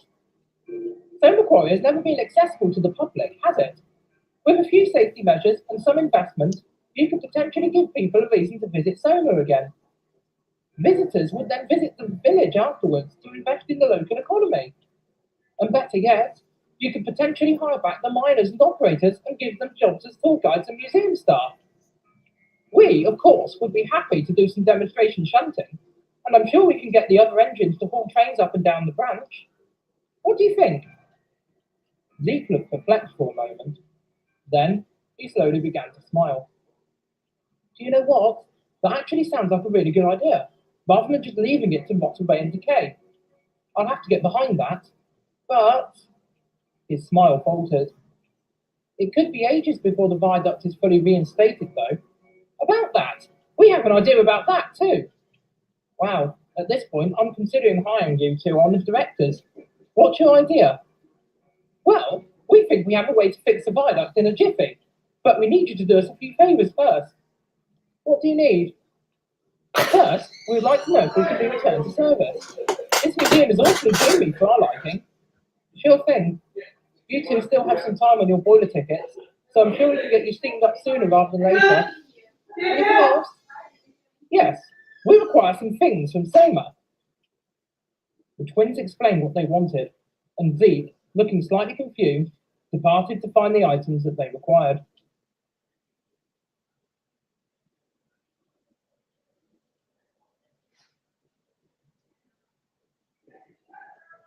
A few days had passed, and the twins had been returned to light steam outside the museum, along with their Tau cannon, which they had extracted from the museum exhibit so they could put their plans into action. Once Zeke had deposited the items that they asked for, the twins and their crews set to work on the railgun. Zeke watched, bamboozled, as the machine whirred to life several hours later. Impressive. You wait till you see what this puppy can do. Come on, let's go give this a test run. The twins, plus Zeke, headed up to the site of the collapsed viaduct. Zeke was curious to see what they thought they could do with the gun, as it looked more like an instrument of destruction rather than a force for good. Now, stand back, this could either go amazingly well or horribly wrong. I trust that it could. I'm getting a bit further back. Once far enough away, Theo fired the cannon upon the wreckage and scaffolding of the viaduct, and right before his eyes, Zeke watched in awe as the viaduct emerged from a flash of light, fully repaired and as good as new. To say that he was awestruck was an understatement. Though filled with amazement and relative excitement, he couldn't help feeling resentful as he walked back to where the twins stood. Why didn't you two tell me about this thing and what it could do?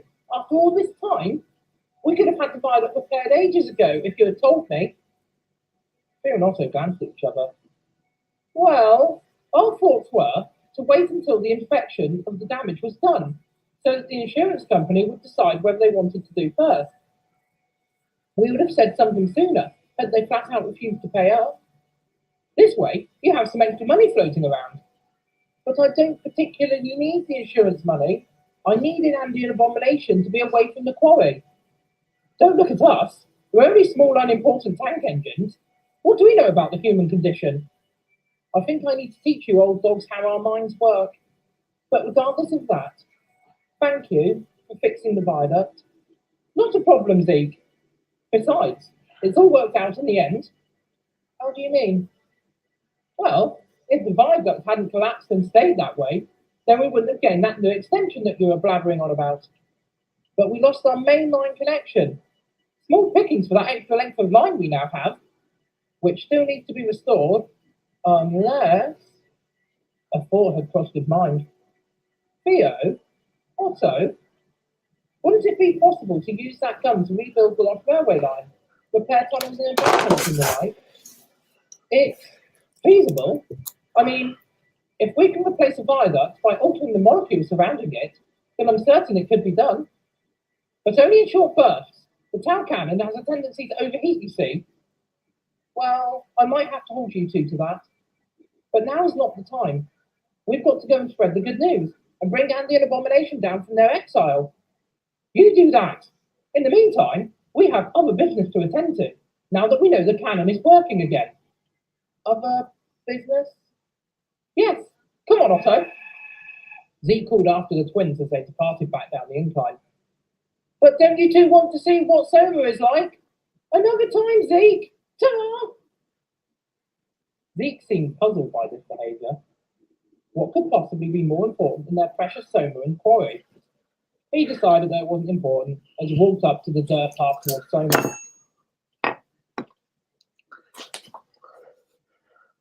Up at the quarry, and exhausted from the walk, Zeke immediately seeked out Abomination, who was sat stationary and out of steam the headfront of the goods yard. He looked pleased to see his owner. Hello, Zeke. Hello, Abomination. I arrived with some good news for you two. At this point, Andy, who had been skulking around nearby, came over. Excellent news, you say? Did somebody blow up? Quite the opposite, Andy. I'm pleased to tell you that the viaduct is now being repaired, and it's safe for you two to come across and back down to the main railway. Andy was thrilled, for Abomination was concerned. But I thought that was going to take months to repair. Fear and Otto used their magic gun thing to fix it just now. I reckon we could use it to fix other parts of the line and start our extension work. Extension work? What's that all about then? Who cares? Let's get out of here.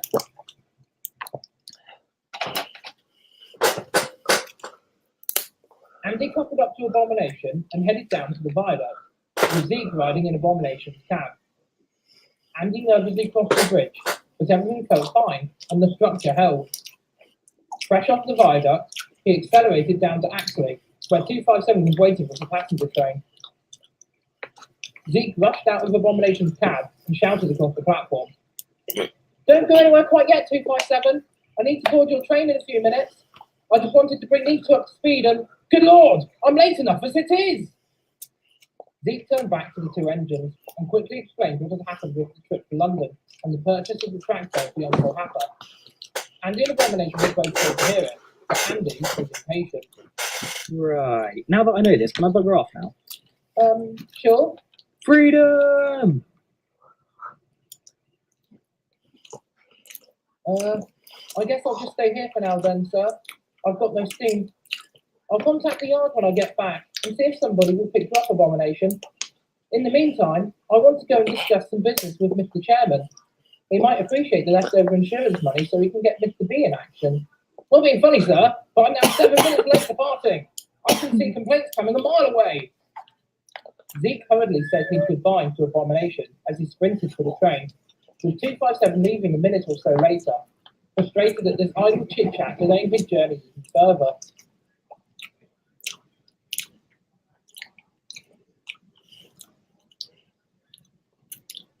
Theo and Otto, meanwhile, had left the cow cannon at Woolchurch and had made the long journey to Meercombe, where they knew that Clyde would be hiding. The other engines on shed greeted the two tank engines, but they ignored the crowds and made a beeline for Clyde. Clyde? We're ready to help you now. Clyde suddenly looked more alert. Why? What do you want to do? We're going to set up a disguise for you. In order to do it, though, we're going to need to recharge our tail cannon first, so we need to go back up to Soma. What? Soma? The viaduct? We will explain on the way. Come on, we want to get this done for your sake as well as ours. It would be an awfully good chap, though, and drag us back there. We're very tired from that run up Upway Bank, you know. Aye, on then, let's go. Continuing to ignore the other engines, Clyde started up and coupled up to the twins before the strange convoy left the yard as the sun began to set on the horizon.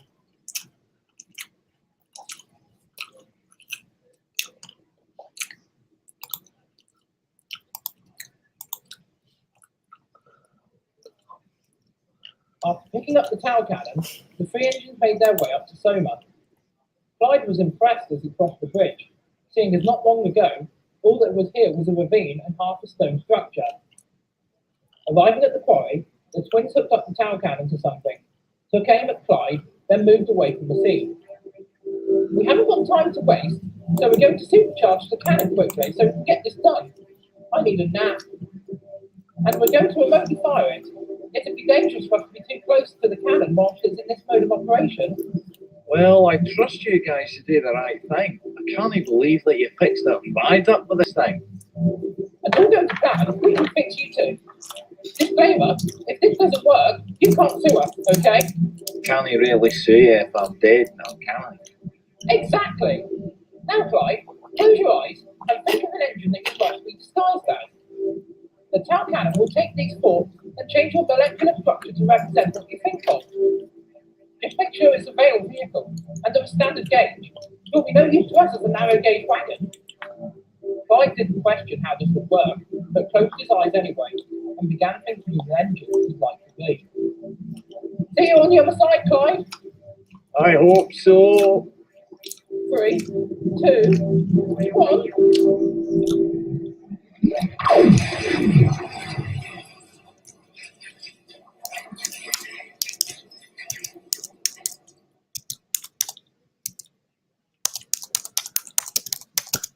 Theo and Otto were knocked back by the blast. Terrified and confused, the twins waited for the dust to settle before realizing, to their absolute horror, that the tower cannon had been completely destroyed by the explosion. The tower cannon? It's never mind about that right now, you great oaf. Look at Clyde. The smoke had cleared from where Clyde had once stood. Now, though, an unfamiliar-looking steam engine stood in his place. The engine spoke with Clyde's voice. Did it work? Oh my goodness, yes it did. At least the tower cannon went out with a bang, I guess. I feel different. It worked! I'm a full steam engine! I don't feel so good. What's happening to me? Oh no.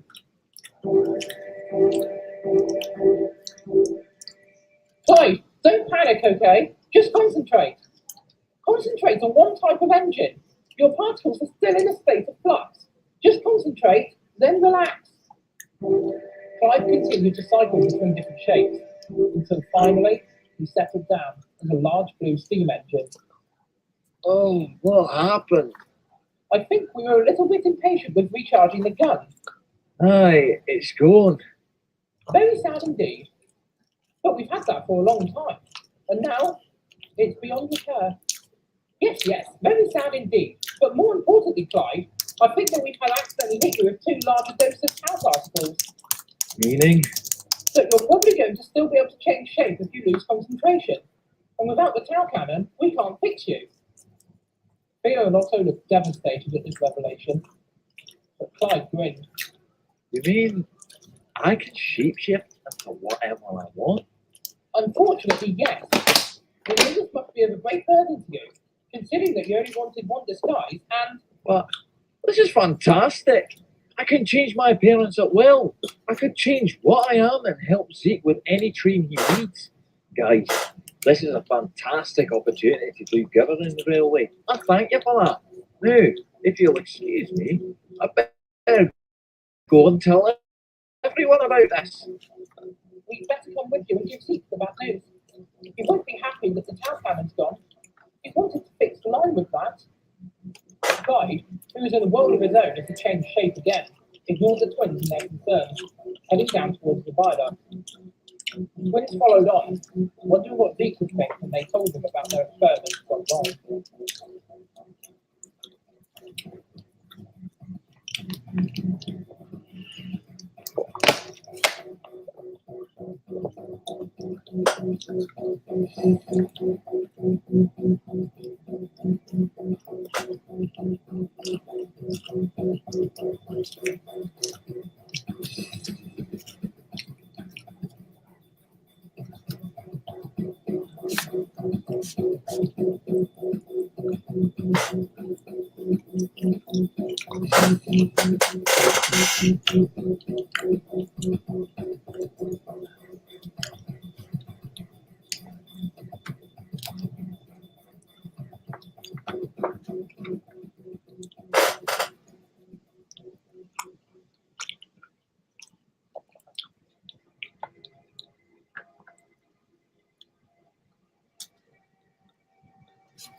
Upon their return to Mirku, Theo, Otto, and Clyde waited away from the main sheds for the night, whilst Clyde tried to get to grips with his newfound abilities.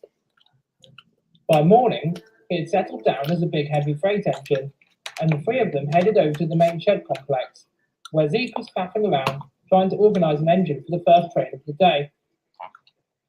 I'd appreciate it if you stopped picking on Della Tripp. He's going out first, and that is final. As you were, Tripp.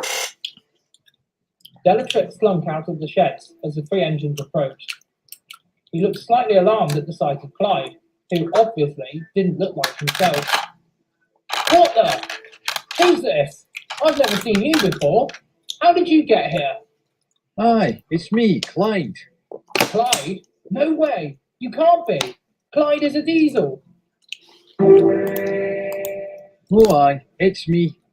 Della Tripp couldn't believe what he had just seen, and to further confuse him, Clyde suddenly changed to a mirror image of Tripp. Della Tripp ran away as fast as he could, terrified, as Clyde reverted to his freight engine guise. Zeke had seen everything and quickly worked out what was happening. So this is what you two disappeared to do yesterday? Yes, but there's a slight problem. There's no problem, sir. I can change my shape almost at will, so I can finally hide from British Rail, as they won't be looking for a steam engine, will they? And if I get discovered somehow, I can simply change again. I mean, wow, that is pretty exciting stuff. Makes sense to blend in as a steam engine too. And you've chosen to be a heavy freight engine by the looks of it. Aye, sir, at the moment. Quite convenient. I've been thinking about investing in some heavy freight engines actually. They would be handy for hauling the heavier heritage trains up our long hills. Might even be a chance to get Colossus out of the museum and restored to working order actually. Sounds like a plan, sir. Tell you what, Clyde, I'd like to see what you can do with your newfound strength. Would you like to take the next passenger service to Colhapper and back? Aye, sir. Hey, bother. And if anybody asks, you're alone, okay? Sure thing. Away, Clyde goes. Clyde happily reversed away from the sheds, while Zeke rounded on the twins. So you've done a good thing there, fellas. Well, we knew that Clyde really wanted to hide from British Rail, so a disguise seemed like the best option. Hence why we wanted to fix the cannon. So about that cannon, are we still on for using it to start work on the extension? The twins looked down. Guys? Well, when we used the gun on Clyde, we overloaded it a little bit, hence why Clyde is still fluxing between shapes. And unfortunately, the gun backfired upon itself, and it's destroyed. Destroyed? Yep. Gone. Smashed. Out of commission. No longer of use. Broken. Kaput. So that means we can't use it again. No. Oh. Well, that's a bit of a setback. Well, I guess we're going to have to do it the proper way then. No shortcuts this time, I guess. Sorry, sir. Oh, no. I don't blame you two for it. You've done a good thing for Clyde, so this makes up for it. Absolutely. But I am concerned about him. He keeps fluctuating. I'm sure he'll be fine, but haven't you two got a quarry to clean up? Especially if we're going to be turning it into a museum site. This successfully distracted the twins. Oh yeah, we'd better go do that. Sayonara, people. We can finally go home. The twins disappeared from view as the engine suddenly began questioning Zeke on his comments. Sighing, he turned back to his engines to explain his plan.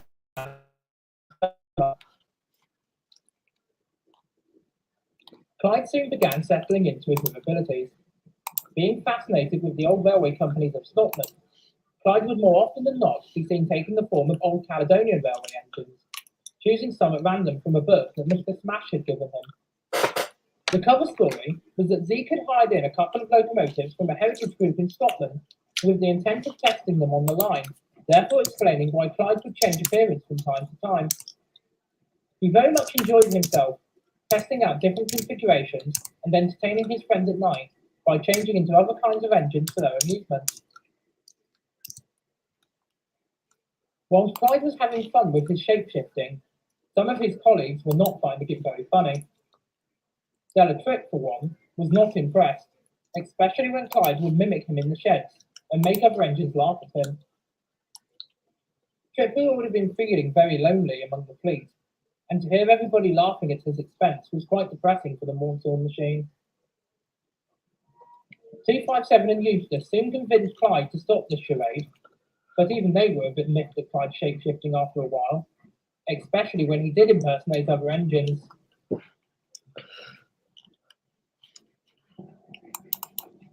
One morning, 257 had slunk into the station at Gannon Junction, only to find Hannah there, suspiciously waiting in the bay platform on her own.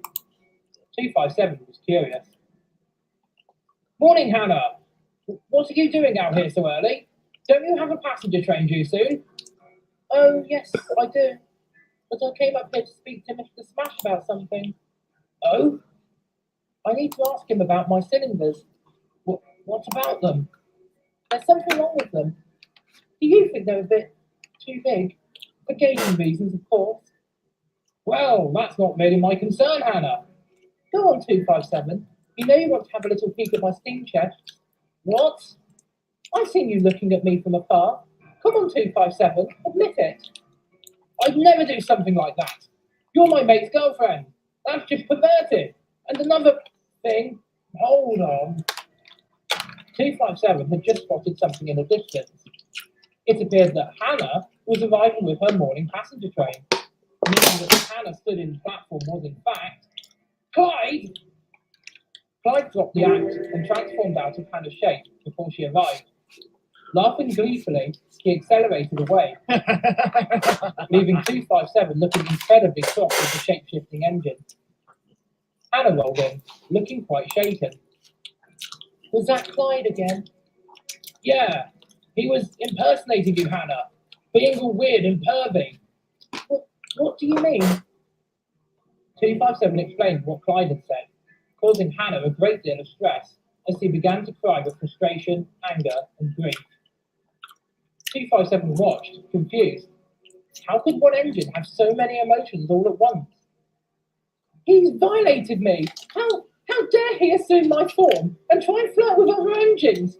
That's just sick! It's perverted! I'm going after him! I'm going to throw him off the cliff at Soma! Unless he can change it to an aeroplane, in which case... Ooh! What the fuck were Otto and Theo thinking? What else could he do with those kinds of powers running amok and unchecked? Calm down, Hannah. We'll speak to Zeke about this. Mark my words. I'm sure Dave would like to give him a good smack around the chops too. Once Dave found out about the incident, he did indeed give Clyde a good seeing to, with Clyde apologising profusely for his little joke, but Dave wasn't buying it, angrily telling Clyde in no uncertain terms that if he did that again, he'd wish he could transform into a bus so he could get away from Dave's wrath. After numerous complaints, Zeke had to speak to Clyde about his behaviour. I know that you think it's all fun and games, Clyde, but I thought you wanted to use your powers for good, not to mess with the other engines' heads. I know, sir. It was only a wee bit of fun. You understand? Well, the others don't find it very funny, and neither do I. Now, you choose one shape, please, and one shape only, and stay that way for a while. If I find out that you've upset anybody else with your shape-shifting, you will be regretting it. I know that I don't legally own you, but once you're technically a guest here, you will behave yourself, okay? Aye, sir. I understand. And I am sorry. Hannah was devastated by your little stunt, and she doesn't want to come out and work right now because her confidence has been knocked. I suggest that you think of a way to make it up to her. Oh, I will. Don't worry, sir. Now then, there's a train of empty wagons that needs bringing up to Mirku. Can you please take it up there? And no funny business, please. Clyde rolled sadly away, realising that he had messed up big style, and was determined to prove himself once again to his friends.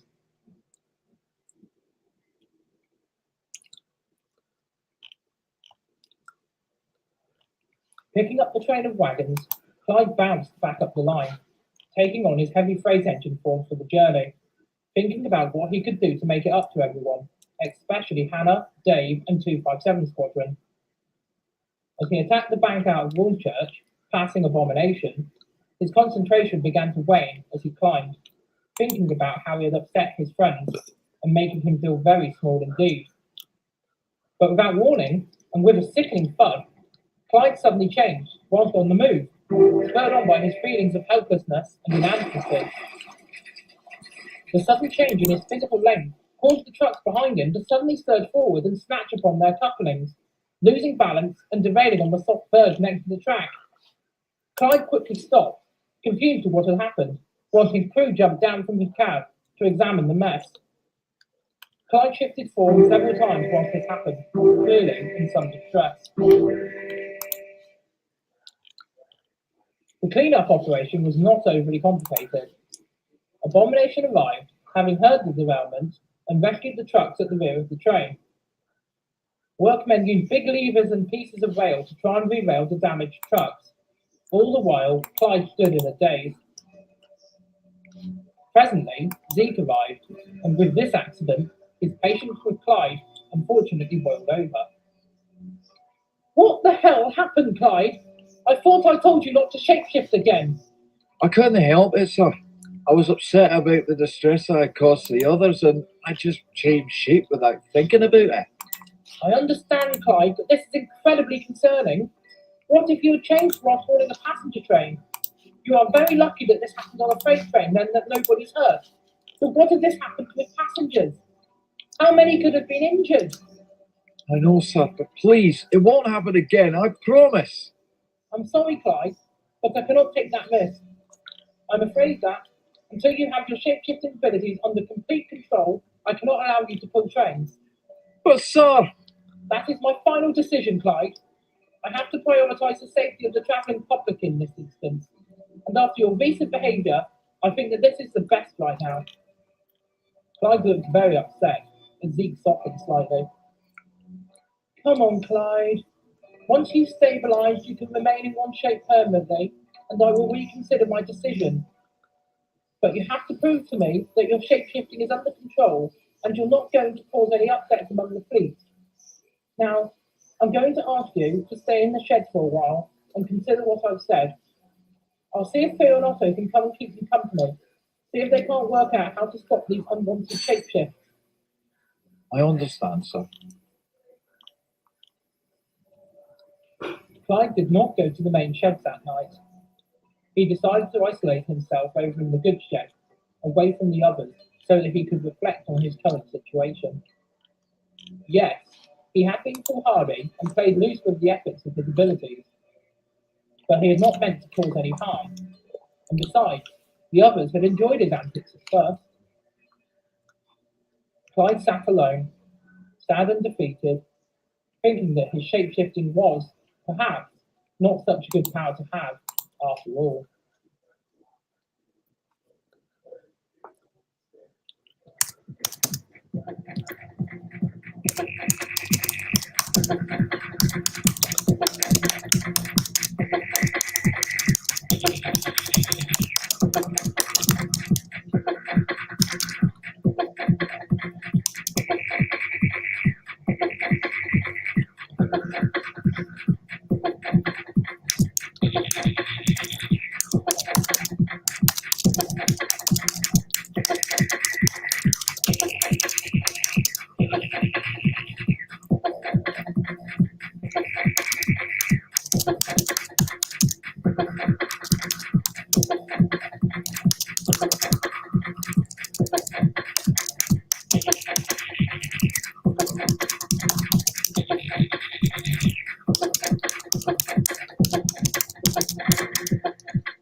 Dave! Dave, look out! What is that?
Hannah continued to scream as she raced away from Kohlhapper, all the while crying and trying to figure out what had happened to Dave.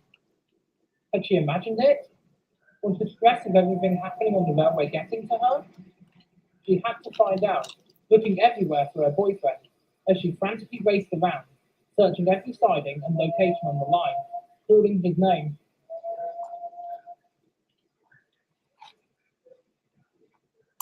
Eventually, having checked everywhere, she arrived at Meercombe in a frenzy, seeing that Dave was nowhere to be seen. Having seen her distress, Theo Otto, who had been trying to help Clyde at this point, came over to ask what was the matter. Hannah, what's happened? Dave, he's gone. Gone? Gone where? I don't know. I saw him arriving at Kohlhapper Sheds, but then something happened. He told me a while ago that he thought he was seeing demonic versions of one of his ex-girlfriends, and I thought he was maybe in his head. But I saw her. I saw her appear, and she took him. She took Dave, and I don't know where, and I don't know how to get him back. Calm down, Hannah. You're raving. Does that mean that Leanne has finally managed to escape death again? It wasn't Leanne. It was another ex, Linda. Linda? I've never heard of her. He's never spoken to us about her. He told me about her. He was having nightmares about her whilst he was unconscious for his overhaul. I think that this has something to do with it, but I don't understand. What are you saying? That a dream demon has whisked him away? Even by our standards, that's a bit crazy, Hannah. Hannah barely registered this as she thought hard. Wait, you two do scientific shit, don't you? You did that thing to Clyde. Can't you figure out what happened to him? And if we can find him? This is kind of beyond our own endeavours, Hannah. I've never heard of an engine being evaporated out of existence by a bad dream. Hannah began to cry even harder as Clyde rolled over. Hannah, what's happened? Dave's gone, and it's all your fault. Now, Hannah, Clyde has been here all this time. It's not his fault. You're being hysterical. And it's you two's fault. I hardly think that it is. You've built things in the past that fuck with reality. Look at Clyde shape-shifting. Look at your gun fixing the viaduct. And didn't you once travel through time and teleport an innocent engine away from the railway? Perhaps, but we swear, we've got nothing to do with this. Hold on a moment. Can you hear that? The engines could hear what sounded like eerie music emanating out of the air as a thick fog suddenly began to descend on the area. Oh no. Oh, not this shit again.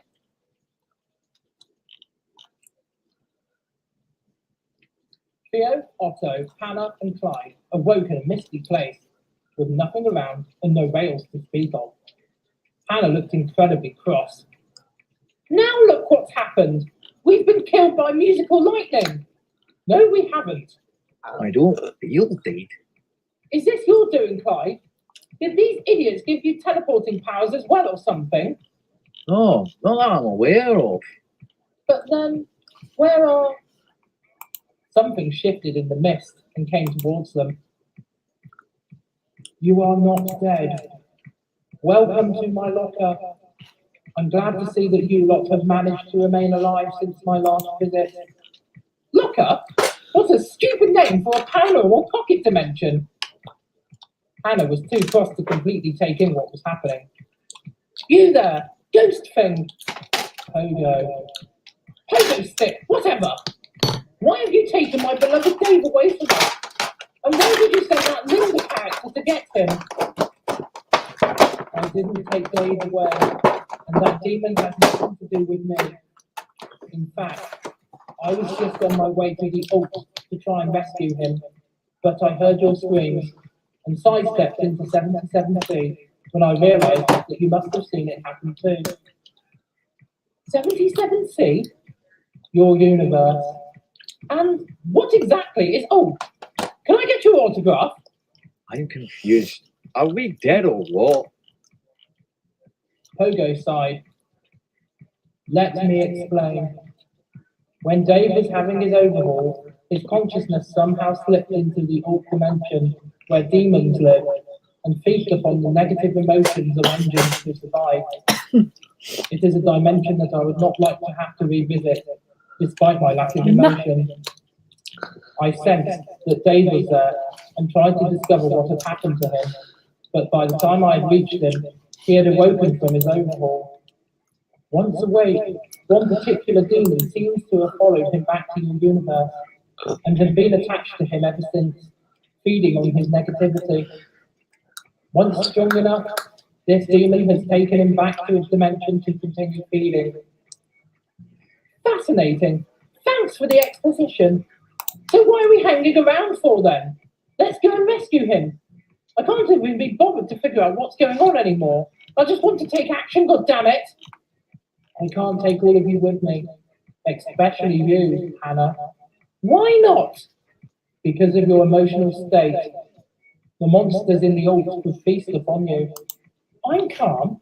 I'm of a sound state. I can do it. Take me there, you fucking bastard, now! I'm afraid I cannot risk your life, Hannah. Then take Feonoto with you then. It's their fault to begin with. I do not appoint blame to anybody. No. I think that the most successful course of action would be to have Clyde accompany you there. Me? Why me? Oh no, you're not suggesting you take Clyde to rescue him after everything he's done recently? His unusual properties at this current time will be much more useful than the raw rage and curiosity that you three feel. Clyde, would you please accompany me on this mission? I mean, sure, I guess. This is all some sort of dream, right? No, Clyde. This is a nightmare. Oh, great. Leave us in this wasteland, why don't you, you bastard? I think I can see why he didn't take you with him. Shut up and find out how we can get out of here.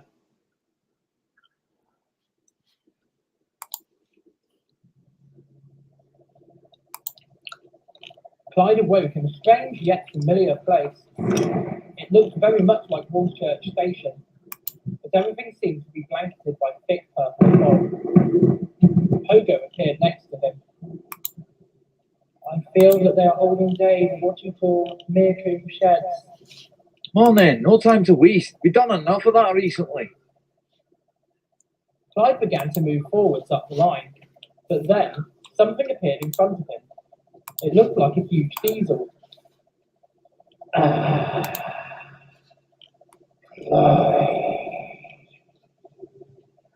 Aye. Who's asking? You don't belong here, little steam engine. Why, of course, I can sense your fear, your anxiety at being discovered by the betrayal. Come on, let's try again. And taken away from your friends. Cut the crap, Diesel. I got a friend to rescue. But you are too late. He is already but a shadow of his former self. My colleague has seen to that. Aye. You're lying.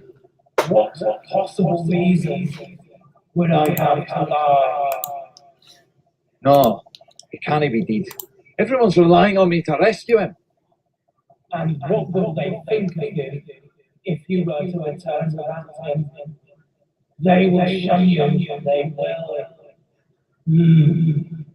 They will disown you and inform British Rail of your true whereabouts.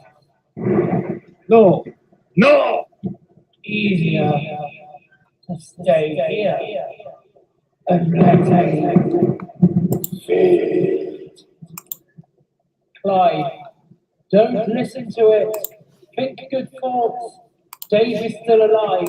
I can sense it. If we're quick, we will be able to save him. You have friends back home who are relying on you to keep your emotions in check and return safely.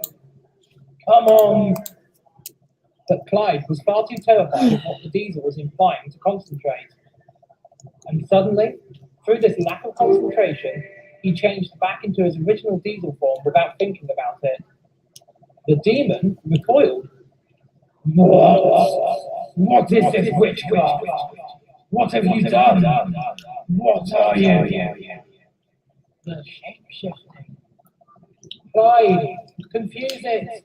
Confuse the demon. I can't. Come on, change shape. Think of something bigger and stronger than Howard. You can beat him. Do it! Clyde did. He thought of a photograph of a very large engine he had seen before, and almost in an instant, it had changed into a gigantic American steam locomotive. The diesel demon looked horrified. What is happening? What is that? My friends need me. A well-rescued Dave. Get out my way. The demon did. Confused and scared of what it had seen, it disappeared from sight. Clyde, exhausted, changed back into a diesel form. Pogo was impressed. That's it, Clyde. We can use your abilities to scare the demon away from Dave. Come on, we have a clear aspect. The two engines charged up the incline toward Mirking.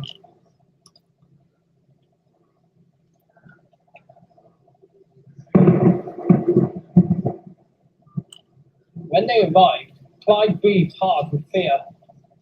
Dave was on his own, whilst what looked like an army of Stanley moguls stood in front of him, blocking his way through. He could hear their evil chanting as he and Pogo drifted forwards. You let me die. I didn't. I wasn't. I didn't even know that you had died, Linda. Please, forgive me. Don't you see? Not only was my death difficult, but everything terrible, everything that has ever gone wrong in your life is all your fault. No, please. The Aaron's multiple deaths, the pulse being back, Colin, Cameron, and Owen's destruction. If you had not been so selfish and foolish, they all may have remained alive and well. Please forgive me. Please stop this. At this point, Clyde's nerves were rattled. There's too many of them. I can try something. Pogo rolled forwards, called out, Demon, hear my voice. The demon suddenly turned to face Pogo. I expunge you. Be one. Condense yourself back into one body. And what do you think we'll do it? No, stop this.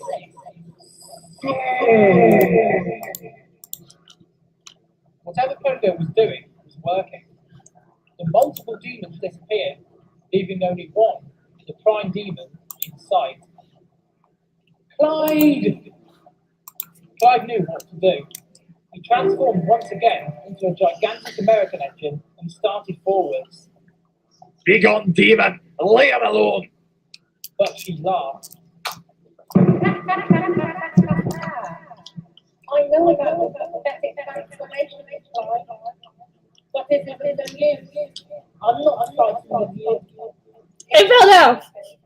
This is a much better way to feed my meal. Won't you helplessly try to rescue him? It's all okay. Once I'm finished with you, I will feast upon the rest of the Fairly airing survivors, right? Yeah. starting with your long He will make a great rainbow. Dave's smoke box was contorted with fear. Please, not Brian, not Raymond, Hannah, please leave them alone. But they're already dead. They didn't come here to save me. Let's finish.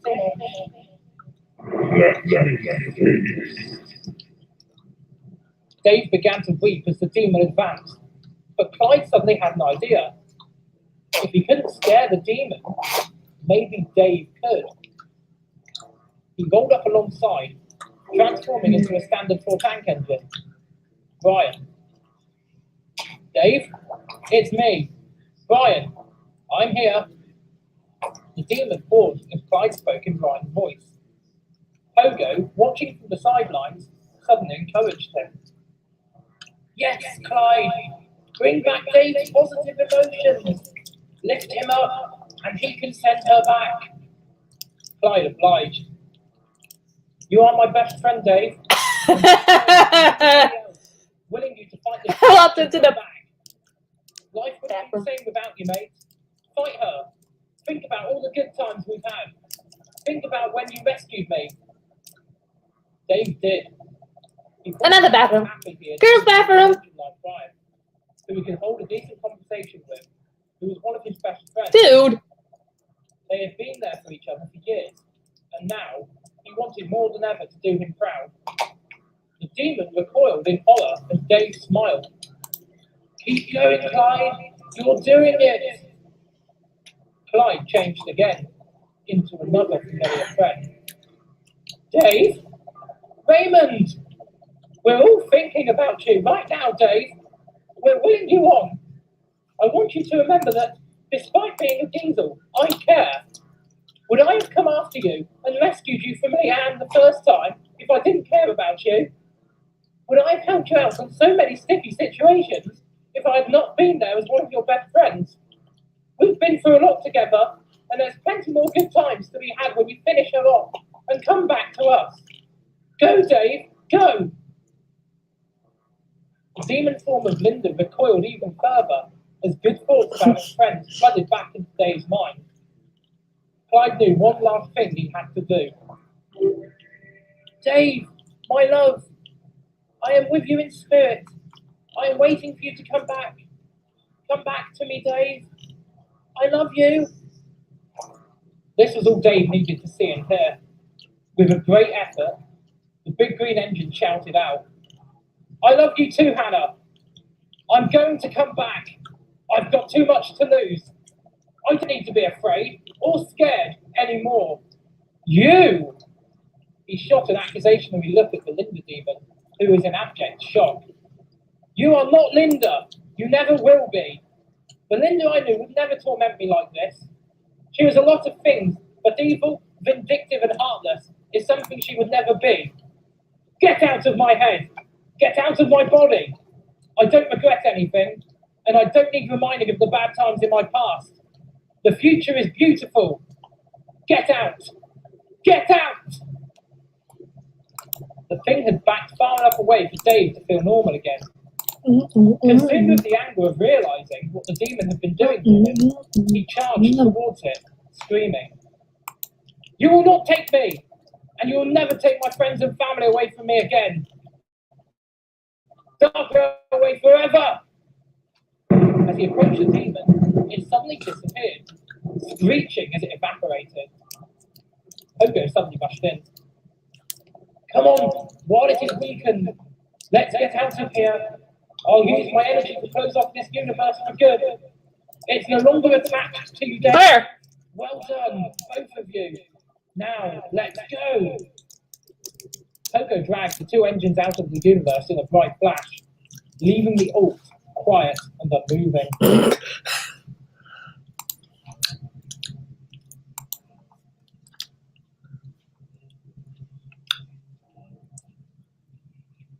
Hannah, Theo, and Otto were still trying to find a way of leaving the locker when Dave, Pogo, and Clyde all appeared. Dave slumped down, clearly exhausted. The real Hannah rushed forward to confront him, as Clyde changed his shape to that of a Caledonian engine once again. Dave? My love? Dave groggily spoke up. Hey, Hannah. You're here. Oh, Dave! You okay? She looked up at Clyde. Clyde? Didn't mention it. You look after Dave. Theo and Otto also came over to see if their friend was all right. Whilst he recuperated, Pogo brought Clyde to one side.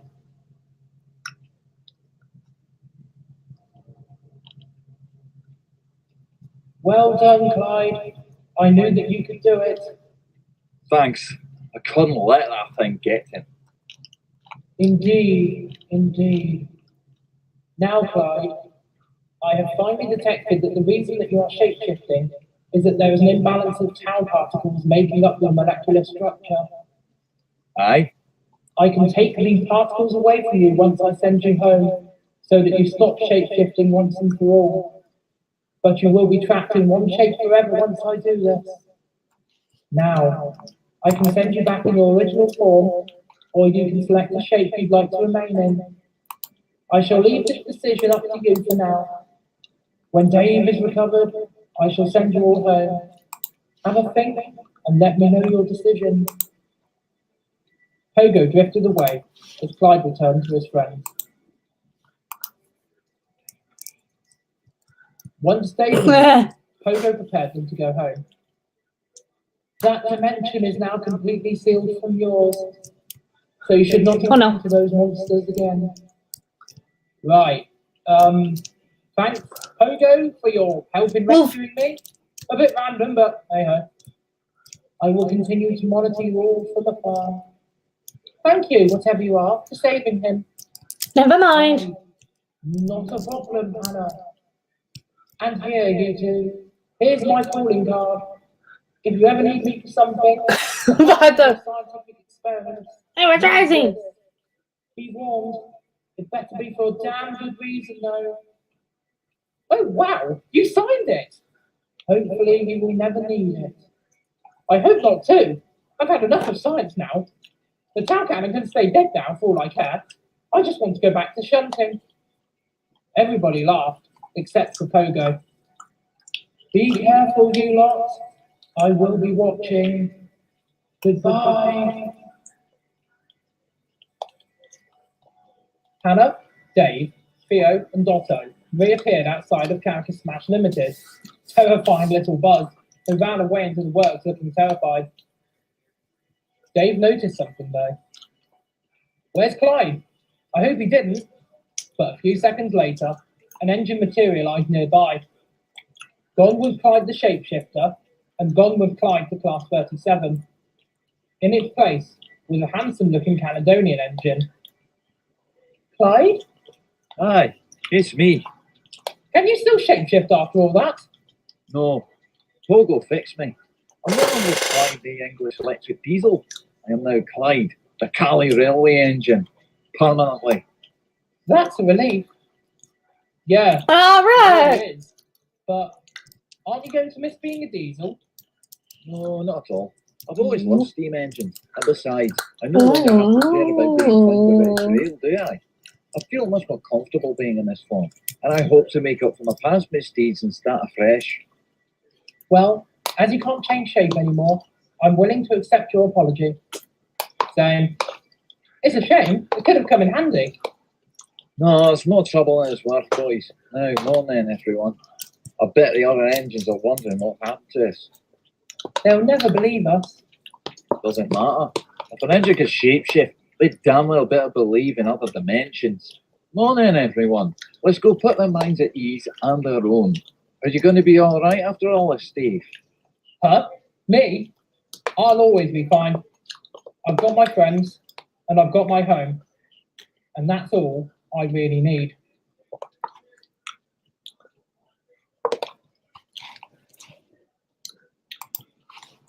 Oh, we're going to be playing us the rest of the stream.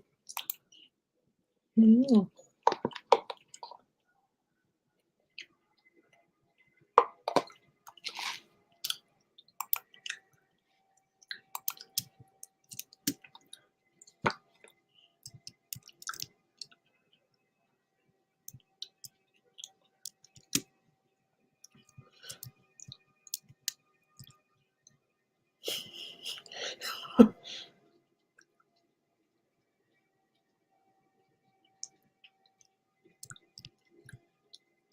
No, no fall, no falling.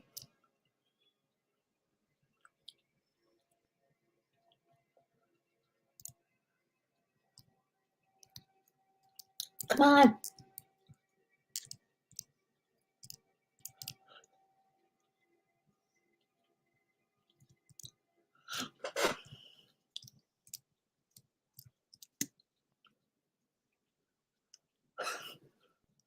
Oh, do not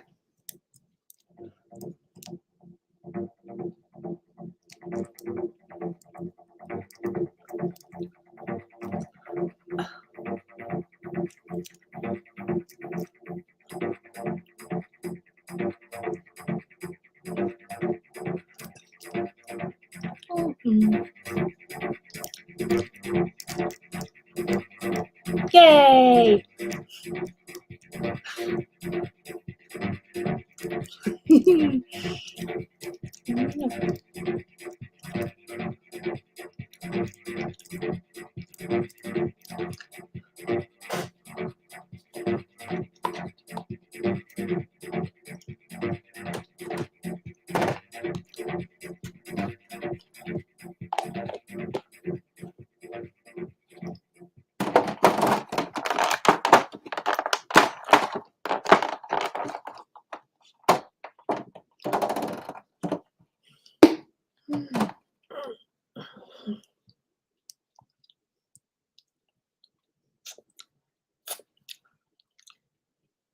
Clyde was slowly getting used to his new shape and was greatly enjoying his life again now that the fear of being discovered by British Rail had somewhat subsided.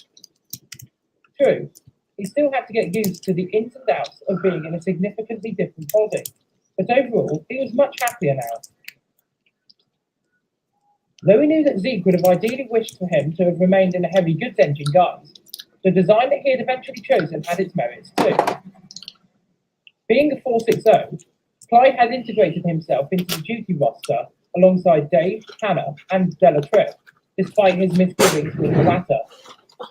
This meant that he could take up diagrams meant for those engines if they required any maintenance, and vice versa, when he needed time off, the others could take on his jobs. His smaller driving wheels and large cylinders meant that he had the power and grip necessary to climb the railway banks with relative ease, which, coupled with his status of being essentially fresh out of the box, made him popular with passengers and crew, especially considering his smart Caledonian Railway blue livery.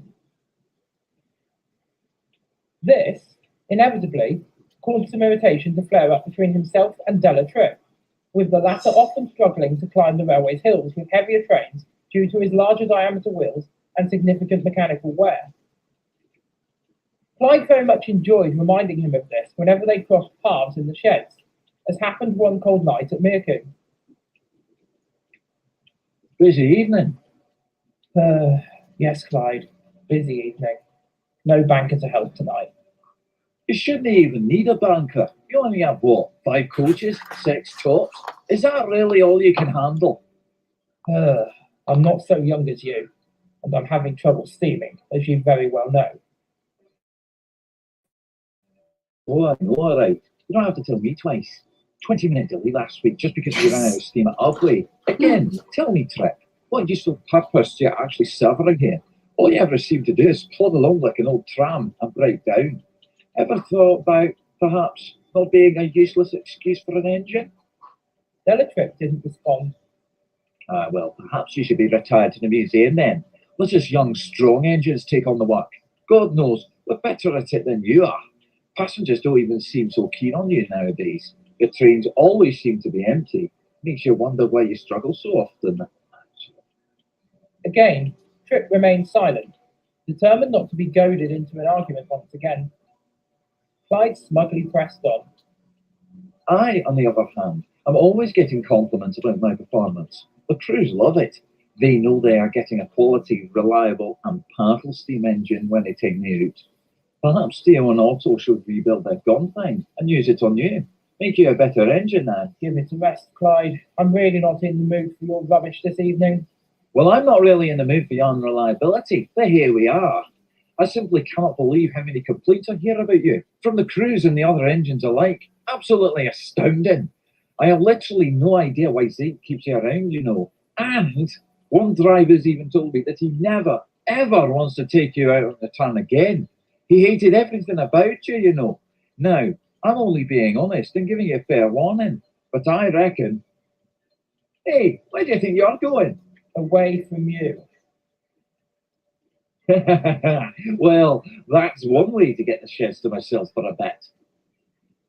Clyde felt quite content knowing that he had successfully driven Tripp away for the evening, and eagerly awaited the arrival of the other engines, the ones that he actually got along with, so that he could enjoy his evening.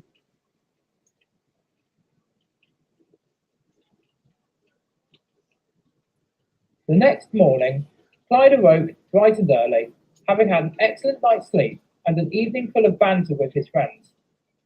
His fire had already been lit, and he revelled in the warmth that began to spread through him as his boiler pressure slowly rose. Oftentimes, he would find great enjoyment speaking to passengers at the platforms about his history, often making up elaborate and untrue stories about his exploits as a prototype Caledonian Railway engine. This morning, however, as he had waited for departure at Mirkin, he had found himself speaking to a smartly dressed man who had taken a passing interest at Clyde's paintwork. After telling him a story of his previous fictional paint schemes, the man smiled back at Clyde. Well, that was a fascinating story. Sorry, what is your name? Clyde, sir. Clyde, thank you. But I'm afraid I must dash. I'm on an interesting assignment right now, looking for a diesel locomotive. Clyde's interest piqued. Perhaps this man was looking for Raymond for some reason. Aye, is it a brush type thought you're looking for? His name's Raymond, but don't say anything in front of him. I find that he likes to kick off at his friends for no reason whatsoever. The man looked slightly taken aback at this. No, it isn't. I'm actually here on behalf of British Rail. We're searching for a missing English Electric Type 3, actually. Clyde gulped quite audibly, then coughed as he sucked a pocket of air into his smoke box. Oh, are you okay? Aye, sorry, going down the wrong pipe. So, Type 3, you say? Yes, number 37101. You haven't seen an engine of that number around here, have you? Clyde looked incredibly jitterish at these words and began speaking slightly incoherently. Well, you see, when I first arrived here, I think I saw it, but, oh, hold on. Was he even here when I first got here? Anyway, no, I can't say I have, Squire. Oh, that's a real shame, actually. Clyde looked curiously at the man. Oh, why is that? Were you planning on scrapping it, or...? Oh, heavens, no. The thing is, when my employers authorized the closure of the branch line between Colhapper and Horton, we had a report that a Type 3 diesel had been present on the railway line here, and we wanted to account for it. In fact, if and when we find it, we're planning on selling it to one of the many prospective heritage railways popping up around the country, similar to this one, actually. If it had been here, I'm positive that we could have presented it to this railway. The manager seems to take good care of his operations here, so where better to dispose of a young diesel with plenty of potential life left in it. Certainly better than scrapping such a versatile machine. It's a shame, really, because my boss spoke highly of 37101 and thought it was quite strange that the higher-ups didn't want to keep it on. Anyway, if you say that it isn't here, we'll have to search elsewhere for it. Thank you for your time, though, Clyde. And with that, the man strolled away towards the train, leaving Clyde feeling very uncomfortable indeed. He thought about what he had heard as he left the station and wondered if British Rail hadn't intended to scrap him and had indeed planned on selling him on, then had it been worth going through this drastic transformation? True, he did enjoy being a steam engine now, but after all the problems his shape-shifting had caused, was he truly happy with his decision? What if he had decided to remain in his original shape and not pressured the twins into helping him? Would their cannon have remained operational and have been an asset to assisting Zeke with the railway's grand plans? Would he have been any help at all in rescuing Dave from his demons? And more personally, he wondered whether his outlook on life would have been different if he had remained in diesel form. Or would he have been paranoid for the rest of his life about being found out and scrapped? All of this thinking gave him a tremendous ache in his smokebox as he rolled along the line on autopilot, thinking about his decisions and consequences of those.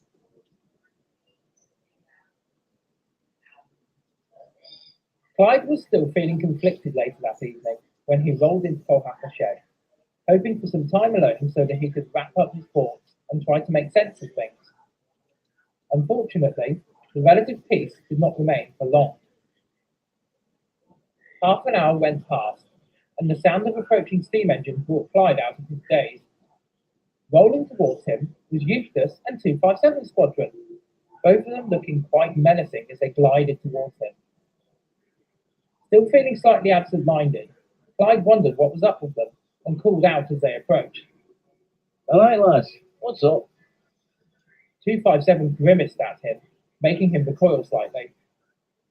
You just can't help yourself, can you, Clyde? After what we told you earlier this year, you still can't drop it and leave him alone, can you? Leave who alone? He was still a little bit dopey, but suddenly the penny dropped as his mind caught up with the situation. Oh, you're on about Delatrip, aren't you? I told you to back off. I told you to leave him alone. And now I hear that you're still digging into him. What's this? Just because you've been gifted with a young, powerful, and efficient body, it doesn't give you the right to abuse other engines who are weaker than yourself. Clyde, who was really not in the mood for this, flared up. Look who's talking. You dare much stronger than me. Yeah, here you are, ganging up on me when I got nowhere to go. He eyed Eustace, who looked uncomfortable, but just as cross as his brother. And you, Eustace, of all engines, really? I'd have expected better. Yay! I would have expected better from you also, Clyde. After all, we did ask you to leave Trip alone, and yet you have not. Do you really just expect us to leave you to it and not confront you about your behaviour? Me behaviour? He's no better. He was completely out of order when he first arrived here, treating everybody like scum just because they weren't sovereign. And even then, he turned out to be a massive hypocrite. Seriously, the way he's been to both of you, both in the past and more recently, what possessed you to even forgive him? He changed, Clyde. It's as simple as that. He made an honest attempt to make up for his past actions now that he has realised how much he has upset everybody. And I, for one, believe that he is completely genuine in his attempts to redeem himself. Therefore, I have accepted his apology. And he's been my friend for a very long time. Sure, we've had our ups and downs, but at the end of the day, he's seen the error of his ways and has apologised for it. If that's good enough for everybody else, then it should be good enough for you. Well, that's all good and well, but... There are no buts, Clyde. This is your last warning. You leave him alone and stop making snide remarks about him, or I swear, I'll make sure that you regret it. Not going in there. Are you threatening me? Absolutely, Keep I am. away from the Calm down, fire. 257. I told you to keep it civil. Why should I keep it civil, Eustace?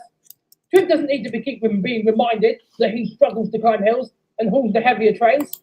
But this bastard's all right to just keep shitting on him without consequence. I don't somehow. Is that a challenge, Parley? It fucking well is, mate. I'll take you on, one-on-one. Come on, I'll spark you out, you absolute grade A ocean-going cunt. Why? Eustace, get off me. I can take on this little Scottish prick, no problem. Get off me, bro. He gets the message, 257. He's not worth it. Come on now, you're causing a scene. You leave Delatrip alone, you hear me? You upset him again, and you see what happens, mate. Just you wait. Despite believing that he was quite tough, Clyde began shaking as he watched the two engines disappear from sight. He knew that, this time, he had gone too far with his harassment of Delatrip. He had now lost his good relationship with both 257 and Eustace, and along with everything else that had been weighing on his mind that day, felt even worse for it.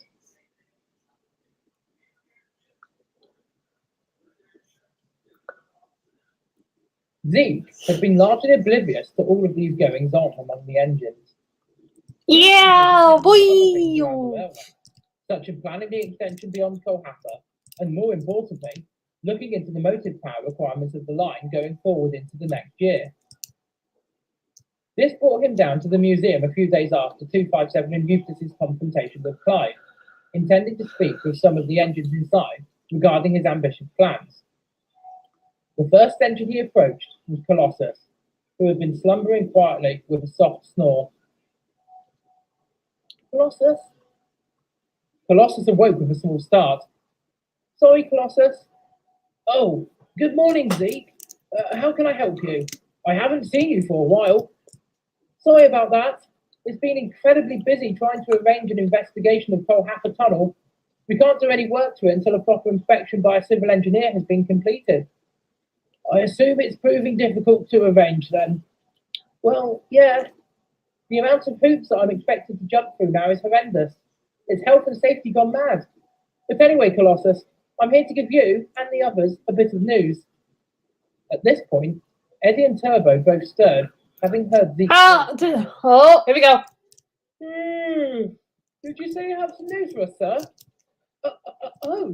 News? I hope it's. Hurry! Hurry! It is indeed good news. Hurry! Good news, eh? I like the sound of this. I assume from your optimistic state that you have plans for us. I certainly do. Now, it's all very well to have you guys in this museum for visitors to see, but I think you've all been static in here for long enough now.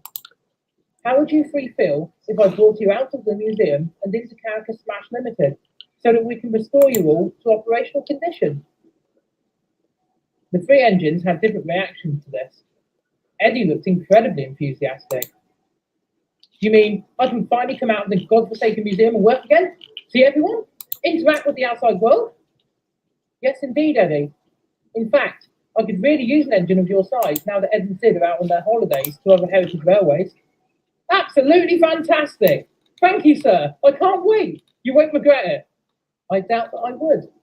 You're still in rather good mechanical condition, Eddie, so I've been told. So your restoration shouldn't take too long at all. Eddie beamed as Turbo spoke up. It'll be nice to finally come out of the museum and help everyone again. I've missed everyone very much. And they've missed you too. Yeah. Raymond and Warrior will be happy to see you back in service. That's what I'm talking about. The three engines looked rather curious at first. Zeke quickly explained. So there you have it. Clyde is now a Caledonian steam engine. So you can to pick up the diesel diagram, Turbo, if that's all right with you. Absolutely, sir. Colossus looked down at his owner, frowning. Problem, Colossus? Why do you want to restore an old puffer like me? I'm quite outdated and nowhere near as good to be considered for operations. Don't be so hard on yourself, Colossus. My intention was to always restore you to working order. And with Barry absent from proceedings, I could use another heavy freight engine on the line, especially in time for the heavy summer traffic. Eustace and 257 can cope, but it would be nice if there was another high-powered engine around to help them out, especially as what? Oh, never mind. Anyway, I hope this is all right with you three. I'd really appreciate it, as I need all the help I can get right now.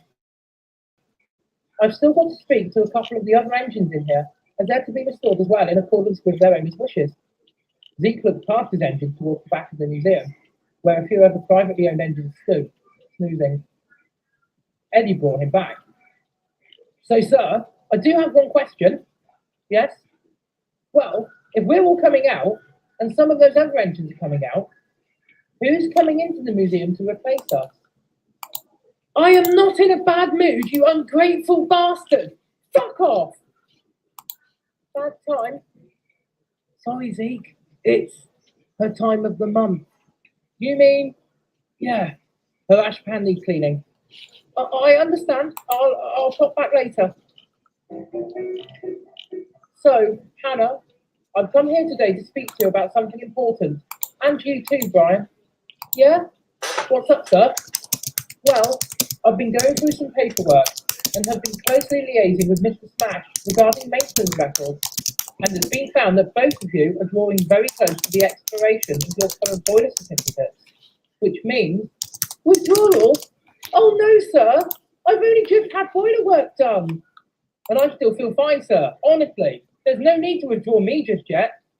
I appreciate that you both don't want to be withdrawn right now, but please hear me out. I've got several engines from the museum going into Caracas Smash Limited for overhaul, including poor old Eddie. He's been stuck in that museum for a very Beware the survivors! Beware the fog! I'd like to place There were no survivors. That way, you won't be shut up in the works for ages, possibly in pieces, and you'll still be able to interact with the other engines and general public. Is that okay with you? Both engines looked quite stubborn, but Brian broke the awkward silence. Well, I guess... Here we go, office! And to be fair, better than, as you say, being in pieces on the workshop floor whilst everyone else gets repairs. Hannah? Anything else? Well, Till all right then. But can Dave come with me? No, I need Dave out here working at the moment. Besides, I think he's had his fair share of static display over the years. What's Gora? He spent most of his time static anyway. Yes, I was some Gora. Very amusing, Zeke, but the joke's on you. I went out and did some work yesterday. You mean when you took one service to Colhapper and came back here light engine? So, I still did something right. Hannah interjected. Then why not put Trip into the museum instead? He's been struggling recently. In time, I think I will. Volcano. But Get away from the volcano. for a good long while yet. So what would be the I'll go over here. perfectly serviceable engine cooped up in the museum? Besides, Hey, dude, do not run into me. Regardless. Hannah sighed. Okay, sir. I guess I don't have much of a choice. Sorry about that, but I've got to do what's right for the railway. Am I far enough? It won't be until the new year, though, so you will all still be busy with the festive period, of course. And I The hope engine so. groaned as Zeke walked away. As Hannah and Brian started violently cursing about being withdrawn the following year, Dave remained silent, thinking. He was about to lose one of his oldest friends and his girlfriend to the eerie vows of the museum, for who knew how long. And on top of that, they would need a lengthy restoration before they could come out and work again. And by that point, would he then need an overhaul? Meaning he wouldn't see them again for a very long time? True, he still had Raymond, and Eustace, and Clyde, and all of the others. But in his mind, it just wouldn't feel the same. Feeling saddened by this, he remained rather quiet, whilst his partner and best mate continued to call Zeke all the names under the sun.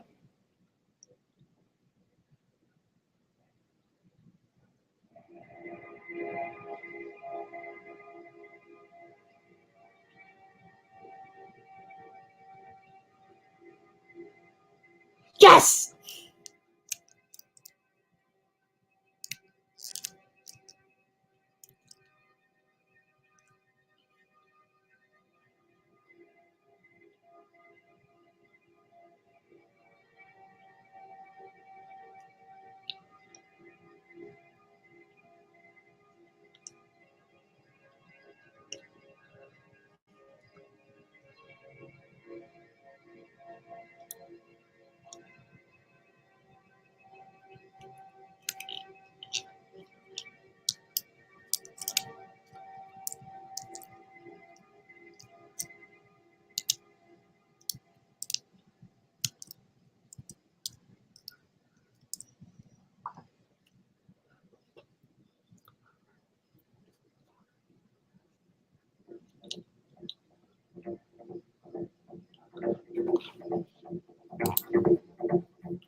Okay.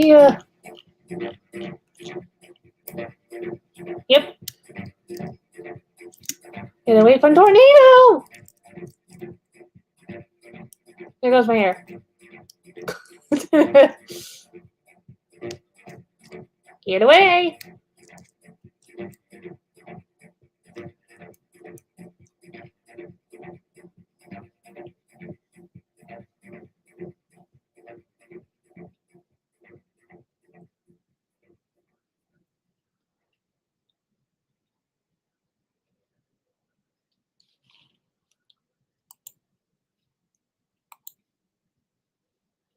Whilst the engines had been busy hauling trains and entertaining the visitors during the holiday season, the staff and volunteers had been occupied with other concerns around the line. For instance, Mr. Smash had replaced most of his school and yard complex of his works with a space-saving traverser, allowing for easier access to the building for engines. Unfortunately, he had then completely negated the positive effects of this by dumping rubbish and junk on the recently vacated land. The engine didn't appreciate this, or the joke sign that Mr. Smash had erected at the entrance to the works. Several stations and yards have also undergone some changes. Yahoo! For instance, Kohaku itself now had a third platform installed in readiness for the proposed operations of the line beyond. The fourth platform at Gallant Junction, which was once part of the main line north to Market Labour, had now been linked up properly to the running line at both ends, allowing trains to overtake each other in both directions now. One of the more important changes had taken place around the centre of the line, where Wallschurch had gained a new bay platform.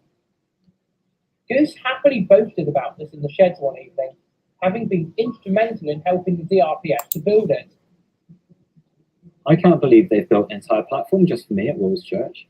Explain to me again, why exactly have they done so? Well, apparently, once that mining museum at Soma has been opened, Mr. Chairman wants me to run special shuttle trains on that section of the line, and to avoid holding up you lot, they've built that special platform just for little old me. There's already a bay at Axley for me to use, so that means I'm special. Special is indeed the word. Fuck off, fun. But why are you so happy about this? Wasn't running simple auto trains one of your main concerns when you first arrived here? Well, back then I didn't have any special platforms especially for me to use, did I? Hannah rolled her eyes. And did I see correctly? Are the DRPS rebuilding Lake Station? You mean near the viaduct? Yeah, they're building a new station there.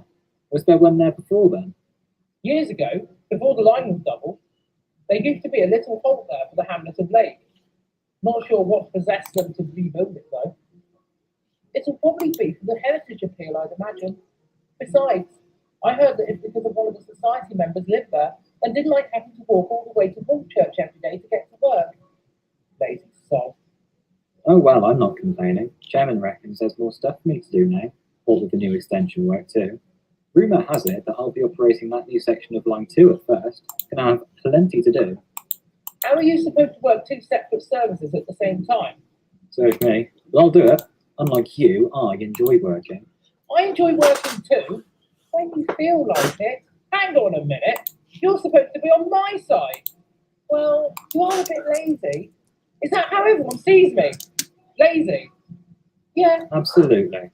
Well, I'll show you. I'll do all you guys' work tomorrow. But, my love, is your day off tomorrow?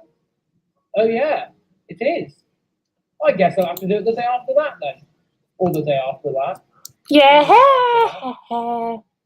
Hannah sighed to herself as she drifted off to sleep.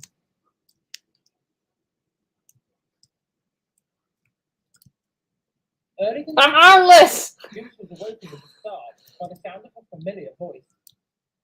Wakey, wakey, hands off Snakey. Come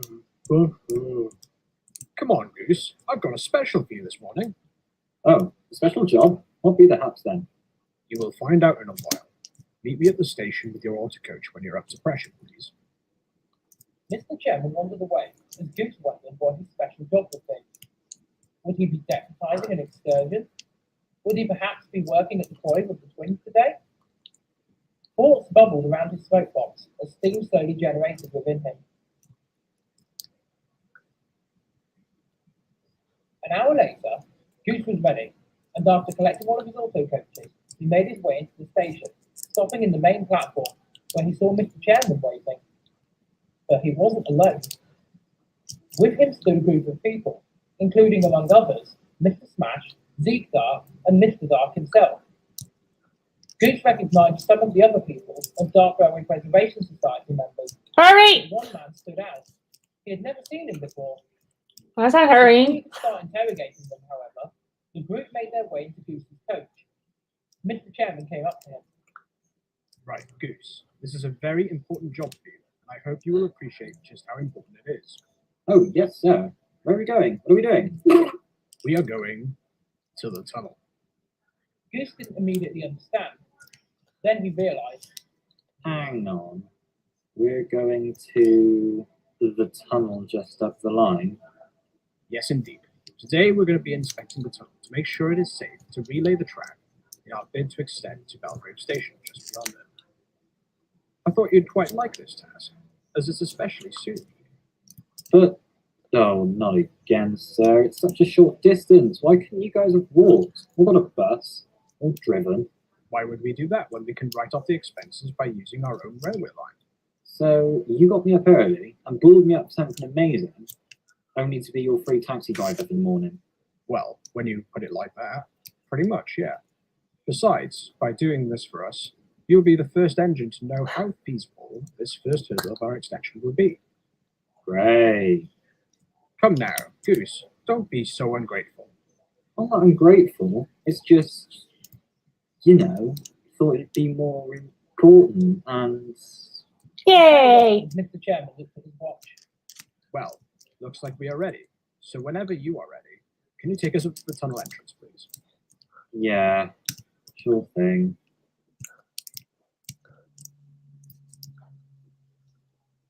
The journey to Colhapper Tunnel didn't take long.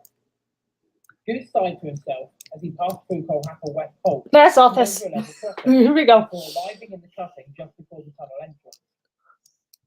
The men all got out and headed over to the portal as Goose called out. So, can I go and do some other work now, like?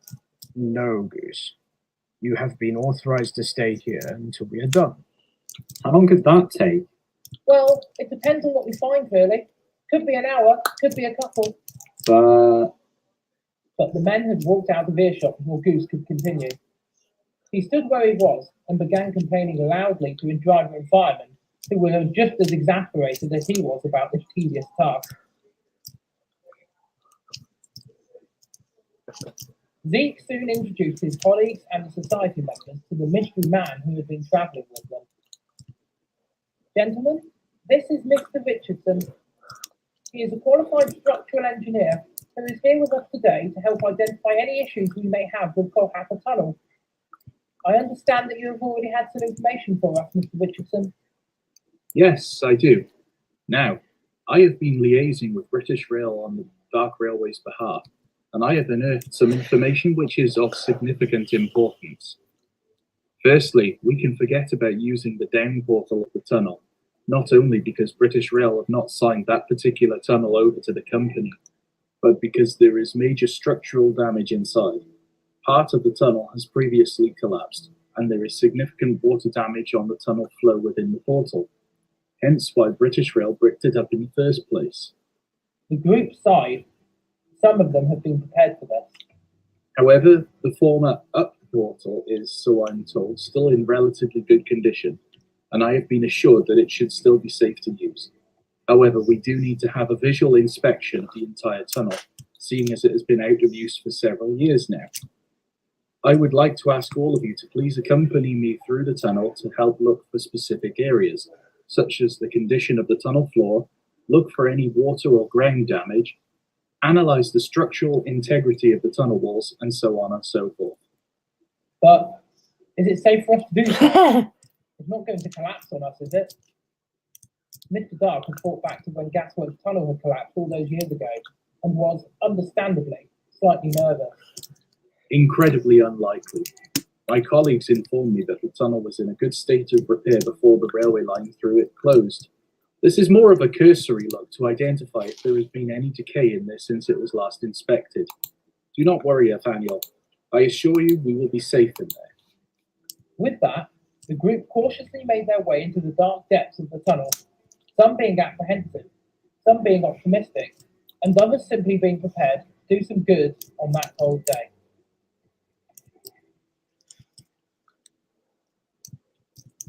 Goose had been sat stationary and bored for almost 2 hours before he heard the sounds of the men returning to the vicinity. He overheard some of them talking as they approached. Should be good to go then, barring a few concerns. Oh, I would say so, yes. We cannot be certain about the ventilation shafts until we can get a tunnel inspection vehicle through. But apart from the drainage issues and some work needing to be done to the tunnel portal stonework, you should be fine to begin relaying the track through the tunnel itself. I'll submit my full report later this week to you, Zeke. Oh yes, that would be great, thank you. Brilliant stuff. Well, gentlemen, I must thank you for your assistance on this matter. Usually I am unwilling to allow untrained volunteers to accompany me on these inspections, but you have all shown yourselves to be highly competent and credit to your railway's operations. The society members all beamed as they began boarding back onto Goose's order. Time ledger! Mr. Chairman gave the signal for them to depart, and Goose grumpily made his way back to Colhapper Station.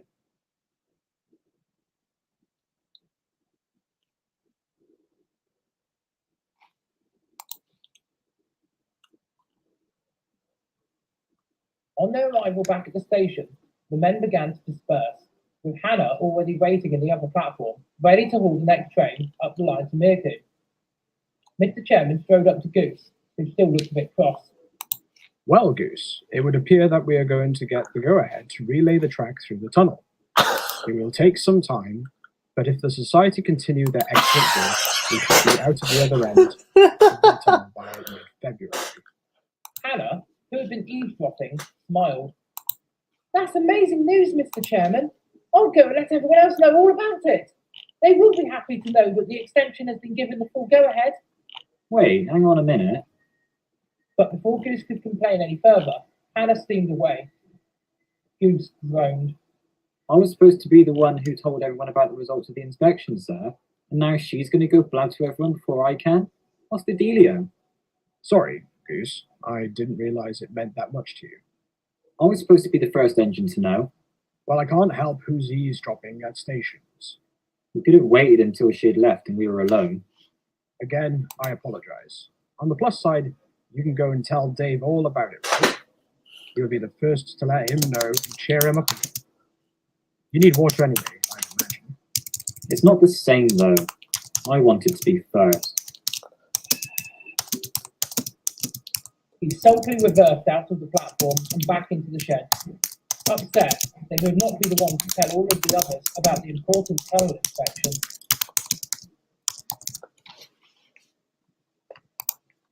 Goose felt a little better once he had filled up with water and spoken to Dave, who seemed to be in two minds about the tunnel. It's nice to know that we've gotten the go-ahead for the work to begin, but I don't like tunnels. Why not? Well, for one thing, I had a bad blowback in the old tunnel at Mirfield once, when my fireman at the time was stung by a bee and foolishly decided to have an allergic reaction to it. And in that same tunnel, I watched my psychotic ex-girlfriend die right in front of me. Oh, wow. Sucks to suck, I guess, man. But hey, here's blokes all walk through that tunnel, no problem. They reckon it's going to be safe for us not to run through. So no need to be worried about it falling on you, eh? Well, I suppose not. Never mind, though. It's going to be a while before that section is open. And besides, from what I've been reliably told, that entire section is going to be single track with passing loops anyway. The second portal of the tunnel is usable, see? Anyway, I've got a dash. I've been sat around far too long today. I can't stand not working. Don't know how you can do it, really. Goose trundled away, leaving Dave feeling slightly bemused. He thought to himself that perhaps he should really make more of a conscious effort to not be so lazy and to help his friends out a little more often. But more so, hoping it would have little to do with running services on the extension of the line. But with these thoughts, he had closed his eyes, and without realizing it, he had dozed off to sleep again, really living up to his lazy nature.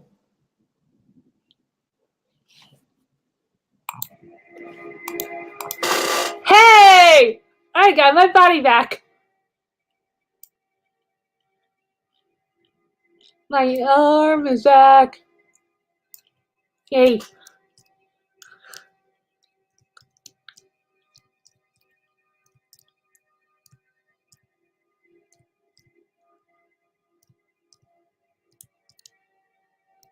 Headquarters. Again.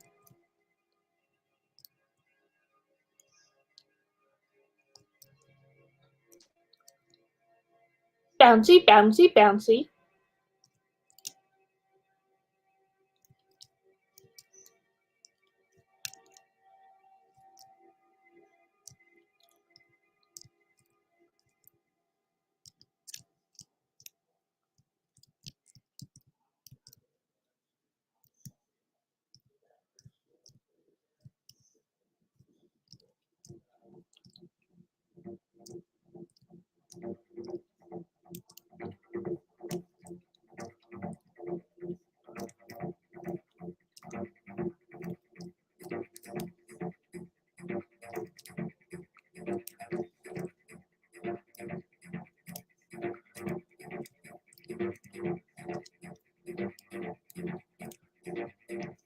side is it on? I need to see.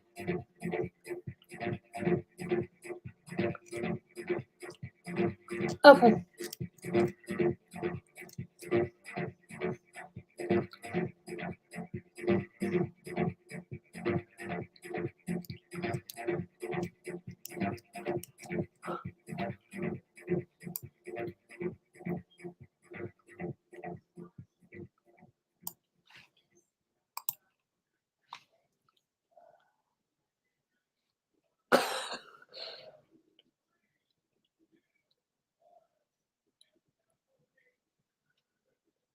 Mr. Smash had prepared his work, ready to accept the museum engines for overhaul, and had tasked Buzz and Mr. B to bring them over, which was more difficult than expected. He's so heavy! Oh god, Colossus, what have you been eating? Give it some welly, boys. Just be careful of my horse. They've locked up on this bus. Soon, though, Colossus, Eddie, Turbo, and 2 other engines from the back of the museum had been moved over and into the works. The Dark Railway engines hadn't had much to do with the other 2, and so Colossus, being polite, asked them about themselves, starting with the mixed traffic Great Western machine. Well, I'm Buckleberry Grange. I mean, my nameplate says so. Uh-huh. And where have you come from then? Redwick and Chiltern Hills lines, over on the Oxfordshire and Berkshire border. Oh, I know the place. Doesn't some demented guy run the joint? Mr. Stard? He's not as mental as your controller. My owner told me all about him. Proper nutcase. His son owns the line now, Zeke. You've probably seen him a few times in the museum. Oh yeah, tall kid, black hair. Yeah, he seems to have his head screwed on. Turbo's attention had been directed to the small blue tank engine stood next to him. And what about you? Where have you come from? The little old tank engine smiled. Well, my name is Hammond. I come from the Dexby Railway, just over the ways. Dexby? I've heard the other engine talk about the place. Apparently, our 2 railways are, or were, rivals. Long ago they were, but since the preservation era has been a thing, there's been a lot more communication and cooperation between the 2 lines. I'm glad that I never understood any of the fuss about it. When you say... I'm hurrying! Is your railway close by then? I've never heard of it. Oh yes, the 2 railways once upon a time were connected via Portland Hang on. but as you know, the connection has been lost. So, I assume that you 2 are being restored so that you can both go home, correct? That's what I've been led to believe. My owner says that we're going to have some running in here first to help you guys out. Any help is good help. Oh, for sure. I am looking forward to working again. To be fair, the only thing that the engineer chap has to fix is my springs on the probe bogey, and I should be good to go. I just need work done on my tubes and cranks, I think. Well, it's nice to have finally got to speak to you 2. We haven't really had the opportunity to do so before. Well, the layout of the museum is weird. Putting your resident engines up front and leaving us visitors in the rear. As an afterthought, would have been nice to have mixed things up, you know? I'm in 2 minds about it. I assumed that once you found out where I was from, that there would be some sort of animosity. Not from us. I mean, perhaps from some of the longer-serving residents of the line, like Theo and Otto, but we're what you would call recent additions. Okay, I got one. You've been here since 1962, Eddie. That does count when you're as old as I. The group chuckled as Mr. B and Buzz came in. So then, you lot having fun in here? Gangbang firm? Shut up, you. Wait a minute. You look familiar. Do I? Yeah. We have a diesel like you over on my railway. Not the aggressive friend. Oh, just like Alan here then. You sound familiar too. But I can't quite put my buffer on why. There was an awkward silence for a moment before Buzz spoke. Well, never mind that. We just came in to make sure you lot are okay. And to make sure... Make sure what? Don't worry about it. Well, now that we know that you lot are safe and sound, me and Bus are gonna go have some alone time. If you know what I mean. Cheeky. Shut up, Mr. B. You give everyone the wrong impression. That's the point. Anyways, see you all later. Quick bum my house, get off the past date. Well, that's good. I don't think they can see the secret project back there. I hope Mr. Smash doesn't accidentally reveal what it is. They'll tell everyone about him. Nah, he'll be fine. Now come on, let's go build some forts out of broken Mark 1 bodies.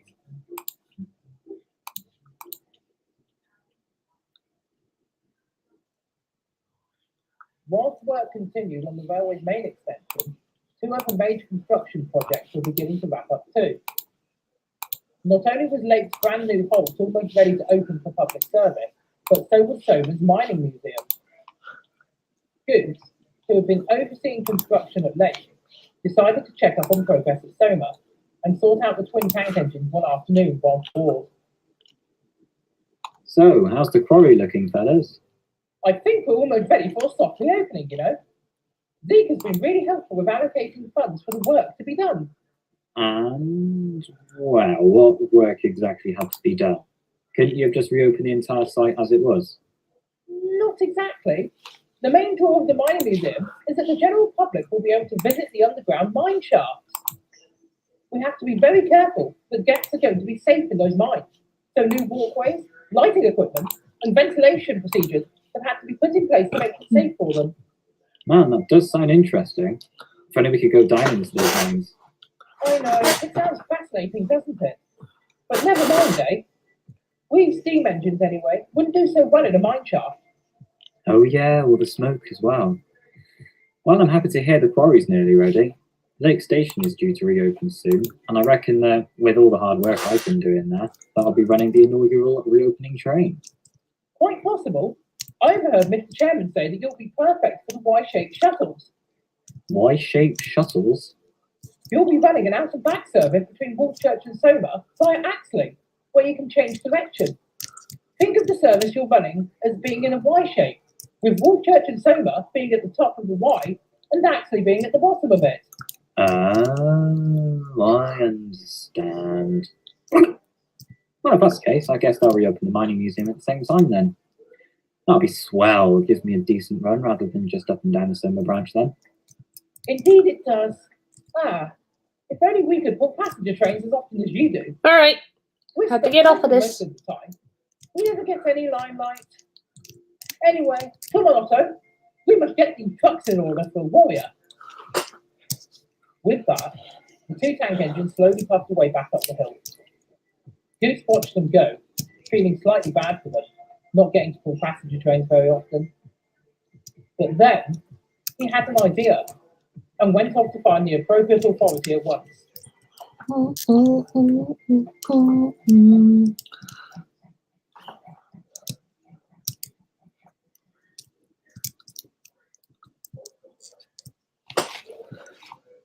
As expected, the morning of the 2 big reopenings arrived.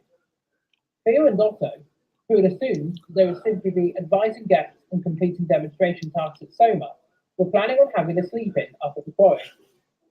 Until they were interrupted by the arrival of Goose and Zeke.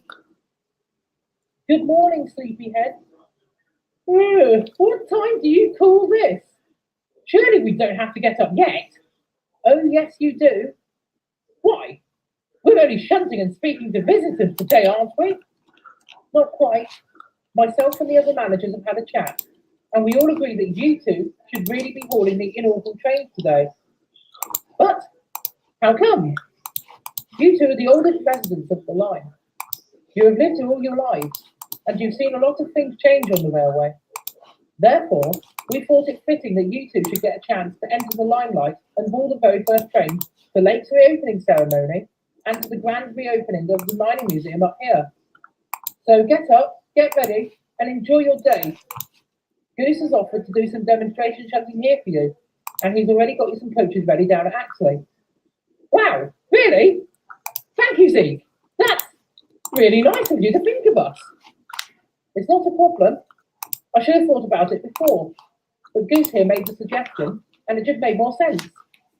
Anyway, I need to go and speak to the museum manager about how we're going to handle the special guests, so I'll be back shortly. Zeke wandered away as the twins beamed at Goose.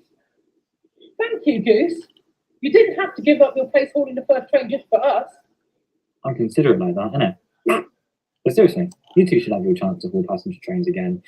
This is quite an important one for you two, you know? The reopening of your quarry, and an old Holton's been gone for so long. Like Zeke said, it just seems more fitting for you two to handle this important train on this special occasion. Really, Goose? We appreciate it. Thank you. No problem, fellas. Enjoy your day. And they did. Boarding a train of 3 elderly coaches and placed top and tail on the set, the 2 little tank engines spent much of the day shuttling back and forth between Woolchurch, Lake, Axley, and Soma, with a special stop at Lake's new station to officially reopen it, and a grand ceremony at Soma to officially open the museum. By the end of that day, the twins were exhausted, but satisfied and eternally grateful to Goose for arranging that day's event. Goose didn't mind one bit. He'd been given a break from shuttle trains and had given the old tank engines some joy on what was an important historic day for them, and that, in his eyes, made it all worthwhile.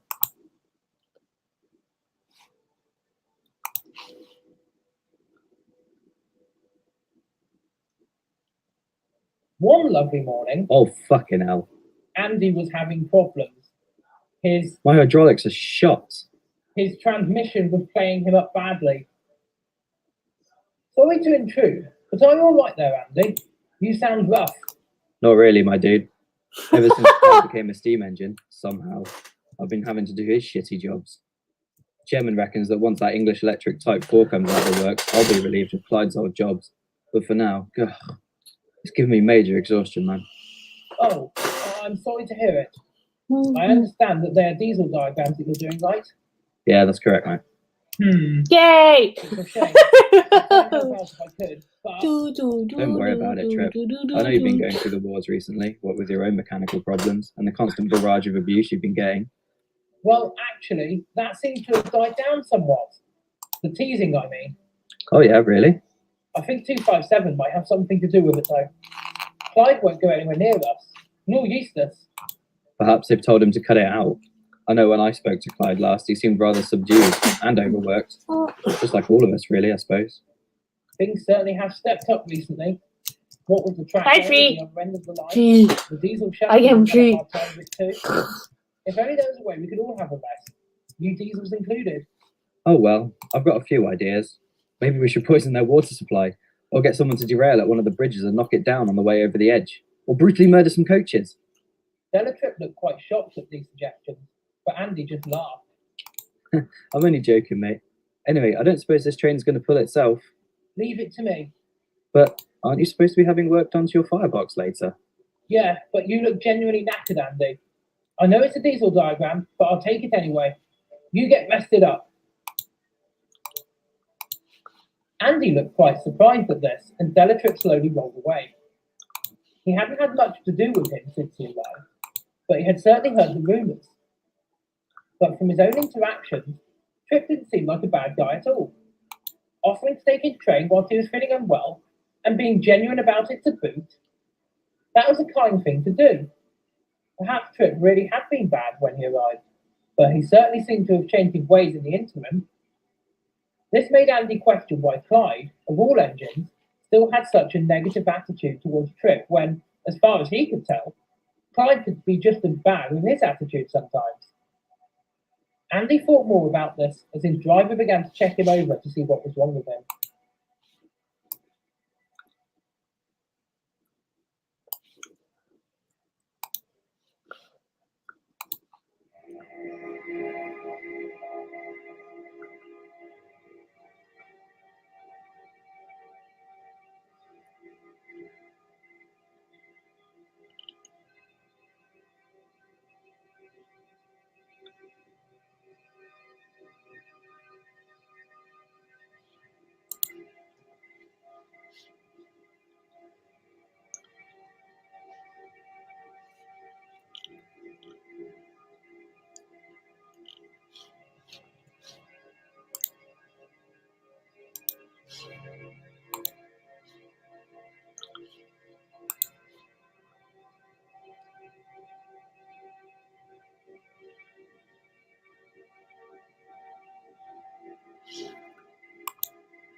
After months of hard work by the Permanent Way Department, the track laying operation through Colhappen's disused tunnel was finally complete, and work had now begun on reaching the railway's first major extension goal, Belgrave Station.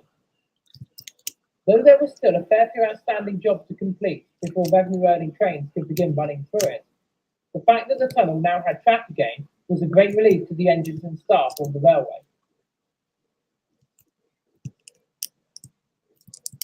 Raymond, who had passed through Belgrave Station many times before when working the Red Herring fish train, was rather excited about the possibility of returning there in the near future.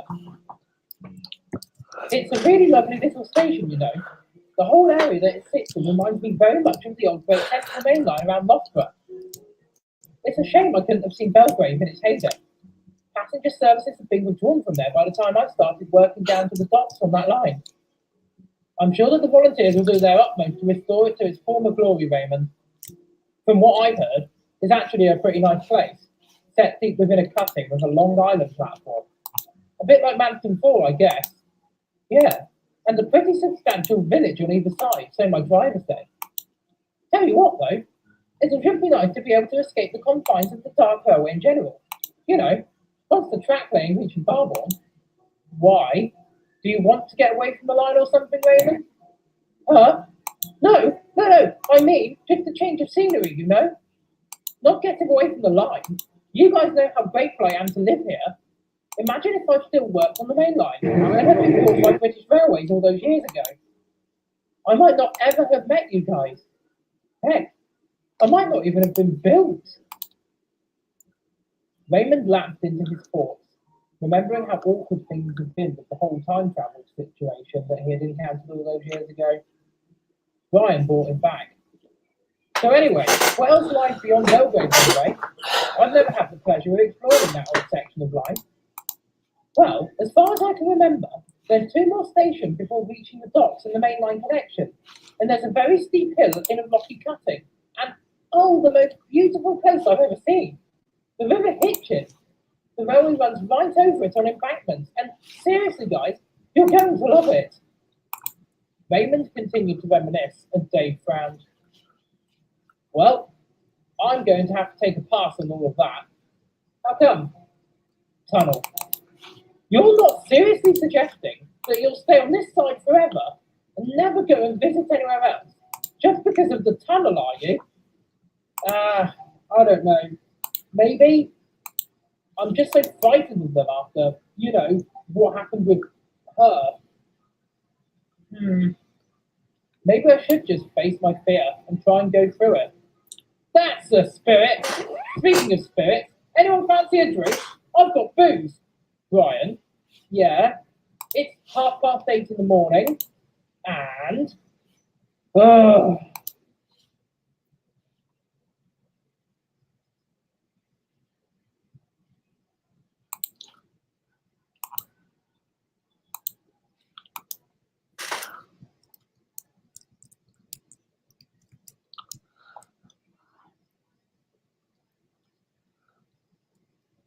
Good morning, Ryan.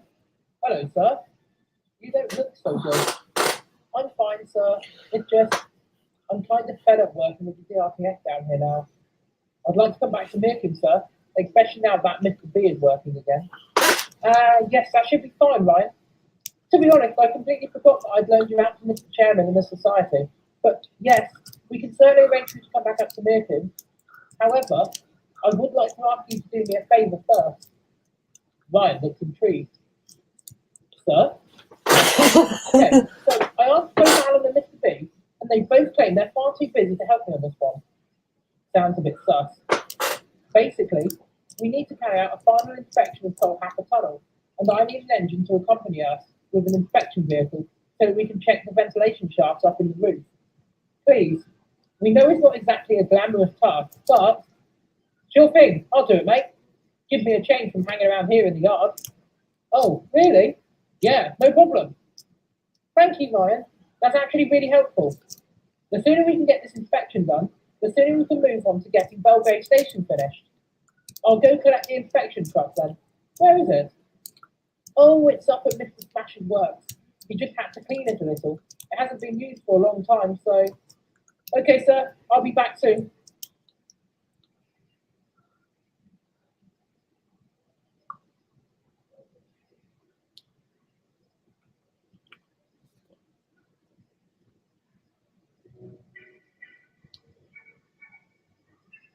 Ryan soon returned with the inspection vehicle and had brought Zeke, plus a couple of members of the Preservation Society, up to the tunnel itself. It looks kind of spooky in here. It'll be fine, Ryan. There's no danger. It's just a tunnel, you know. Yes, but the last tunnel I went through kind of collapsed. Zeke frowned. I can assure you, this one won't, okay? If you say so, sir.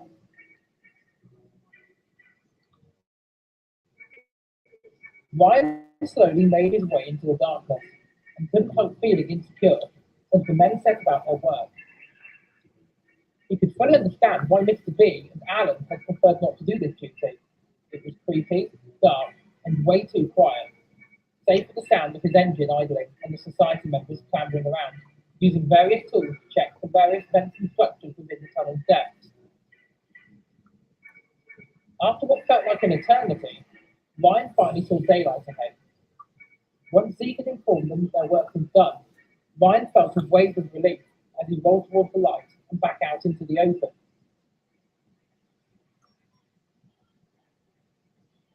I think we can safely say the tunnel's ready for use. Indeed, I would say so. Everything appears to be in order.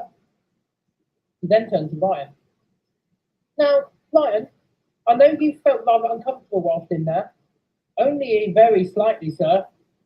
So, for tolerating this job, how about I give you a treat? A treat? Yes. I wasn't going to go any further than here today, but how would you like to go and see Belgrave Station itself? But I thought it wasn't ready yet. It isn't, but there is track work up to the platform. We needed to lay it so that we can take away any spoil by rail, seeing as the whole area is in a cutting and we can't really get lorries down there. It just made sense to lay the rails now, seeing as we intend to have it ready sooner rather than later anyway. So, how about it? You'll be the first engine to see the station for several years. I just thought it'd be a nice little reward for bringing us up here. I mean, yeah, sure, that'd be interesting, sir. Go for it. So, the men piled back into the wagon, and Ryan pushed the truck even further up the line over freshly relayed rails and ballast. He was awed by this short section of the line, snuggled deep in a cutting, with a plethora of wildlife growing on the embankment on either side.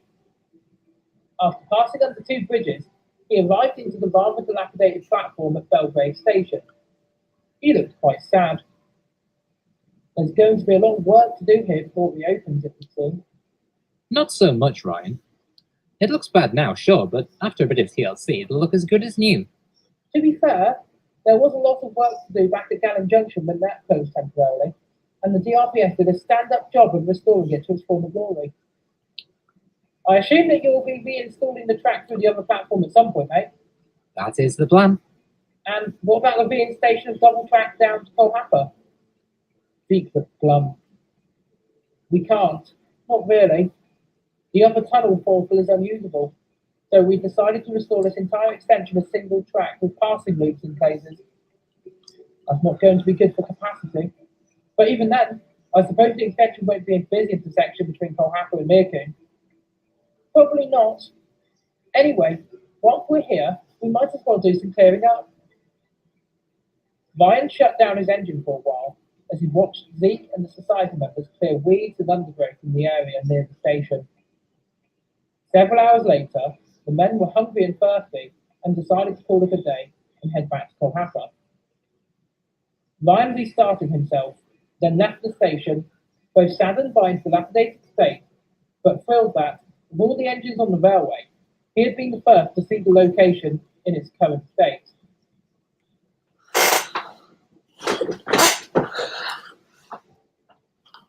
Once Ryan had returned to Colhapper, Zeke congratulated him on his work that day and told him that he is free to return to Mirfield that evening.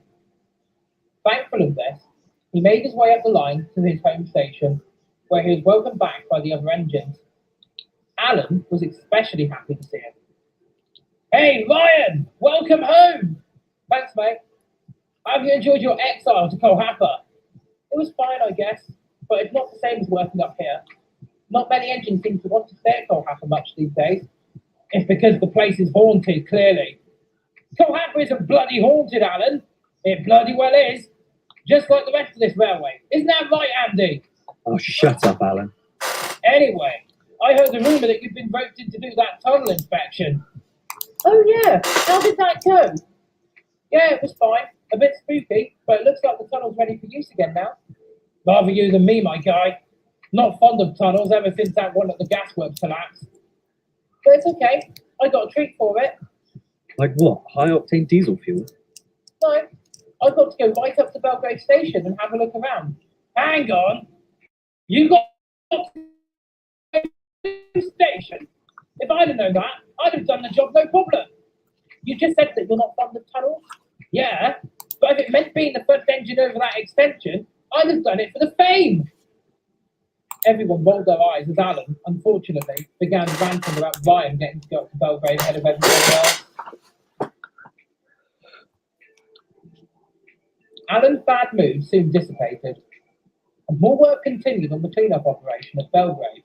More engines were required to use the extension to help with removing trains of spoil and undergrowth, as well as bringing construction items up to the site to help with the restoration.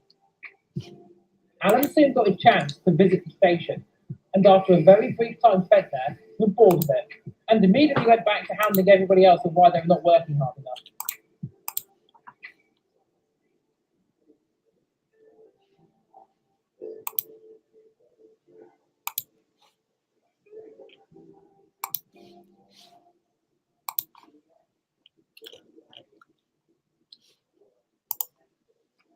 Sadly, something unfortunate soon happened.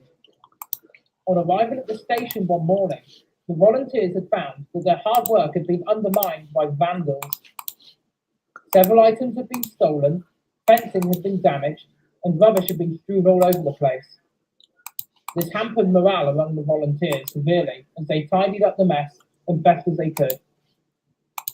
Initially, they thought this could have been an isolated incident, but it happened again a week or so later, causing some unrest regarding the safety of Belgrave Station. Warrior, who had been to Belgrave that morning to assist with the latest clean-up effort, felt quite strongly about this and got quite irate about the situation. "This is so unjust and unfair to the efforts of the society.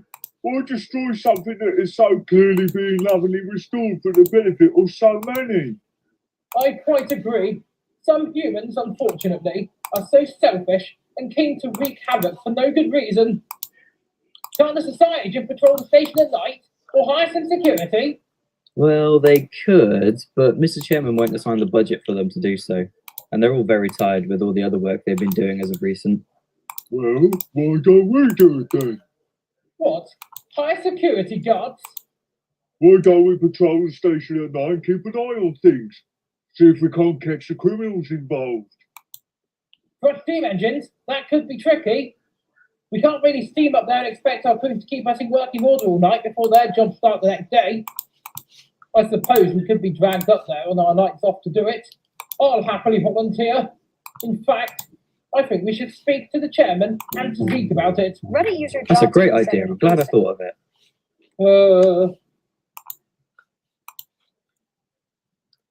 So it was arranged. Several other engines volunteered to help as well, principally Mr. B, who offered to shut the engines up to the station at night so that their crews would not have to be present with them, and then collect the engine bright and early in the morning until this crisis was over. Nothing seemed to happen for several weeks, but one night, Warrior was rewarded for his patience and determination. As he watched over the area, he witnessed several people coming down the embankment nearby, having broken through a loose piece of fence further up the line.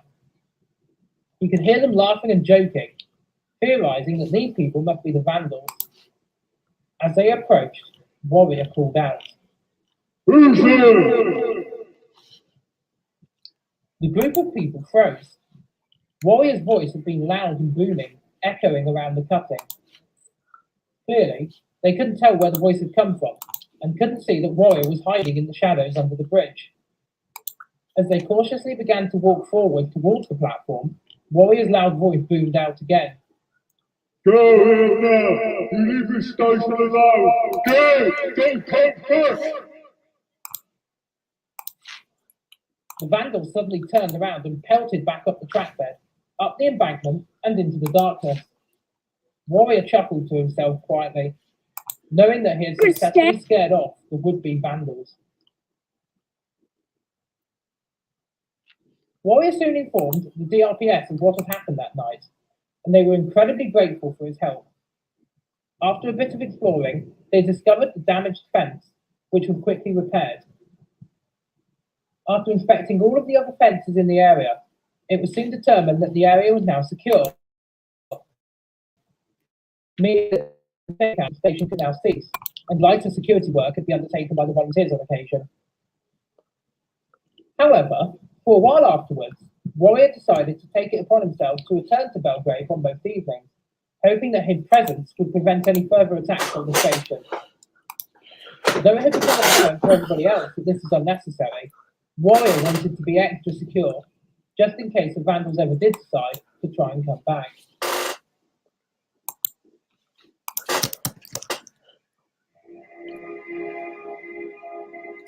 Huh? Oh no! The tsunami killed me. It killed me.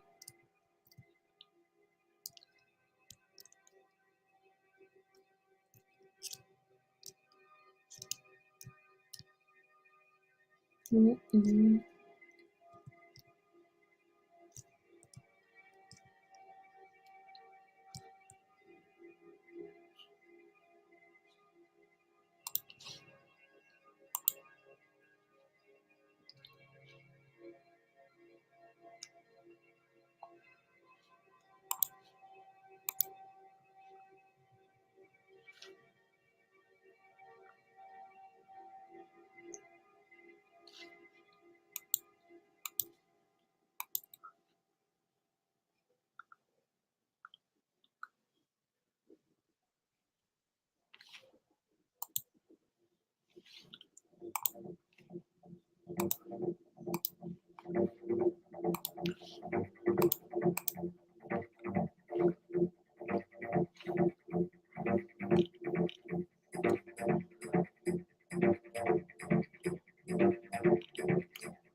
With Belgrave now secure and fully repaired, the time came for serious consideration to be made regarding the new station's grand opening.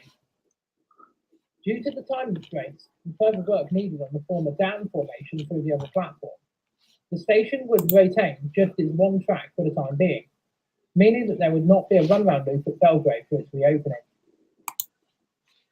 The engines, of course, soon learned that the opening was imminent, and immediately began to speculate wildly on which of them would be asked to take the first train. Considering that I helped with the tunnel inspection, I think that I should be put in charge of the train. Alan got to do it when Colhapper reopened. Yeah, but the line between there and the junction is flat. There's a proper incline through that tunnel, isn't there?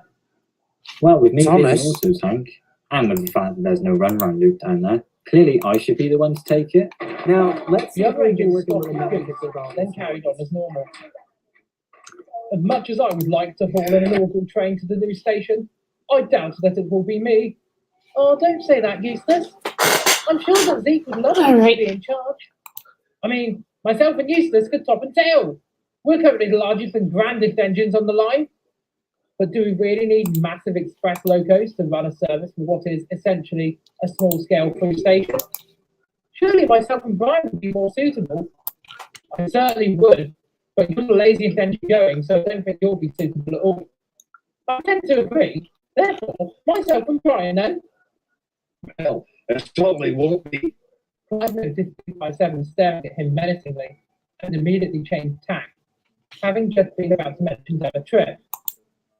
It won't be me. What makes you say that? I just don't think I'll be considered for the job.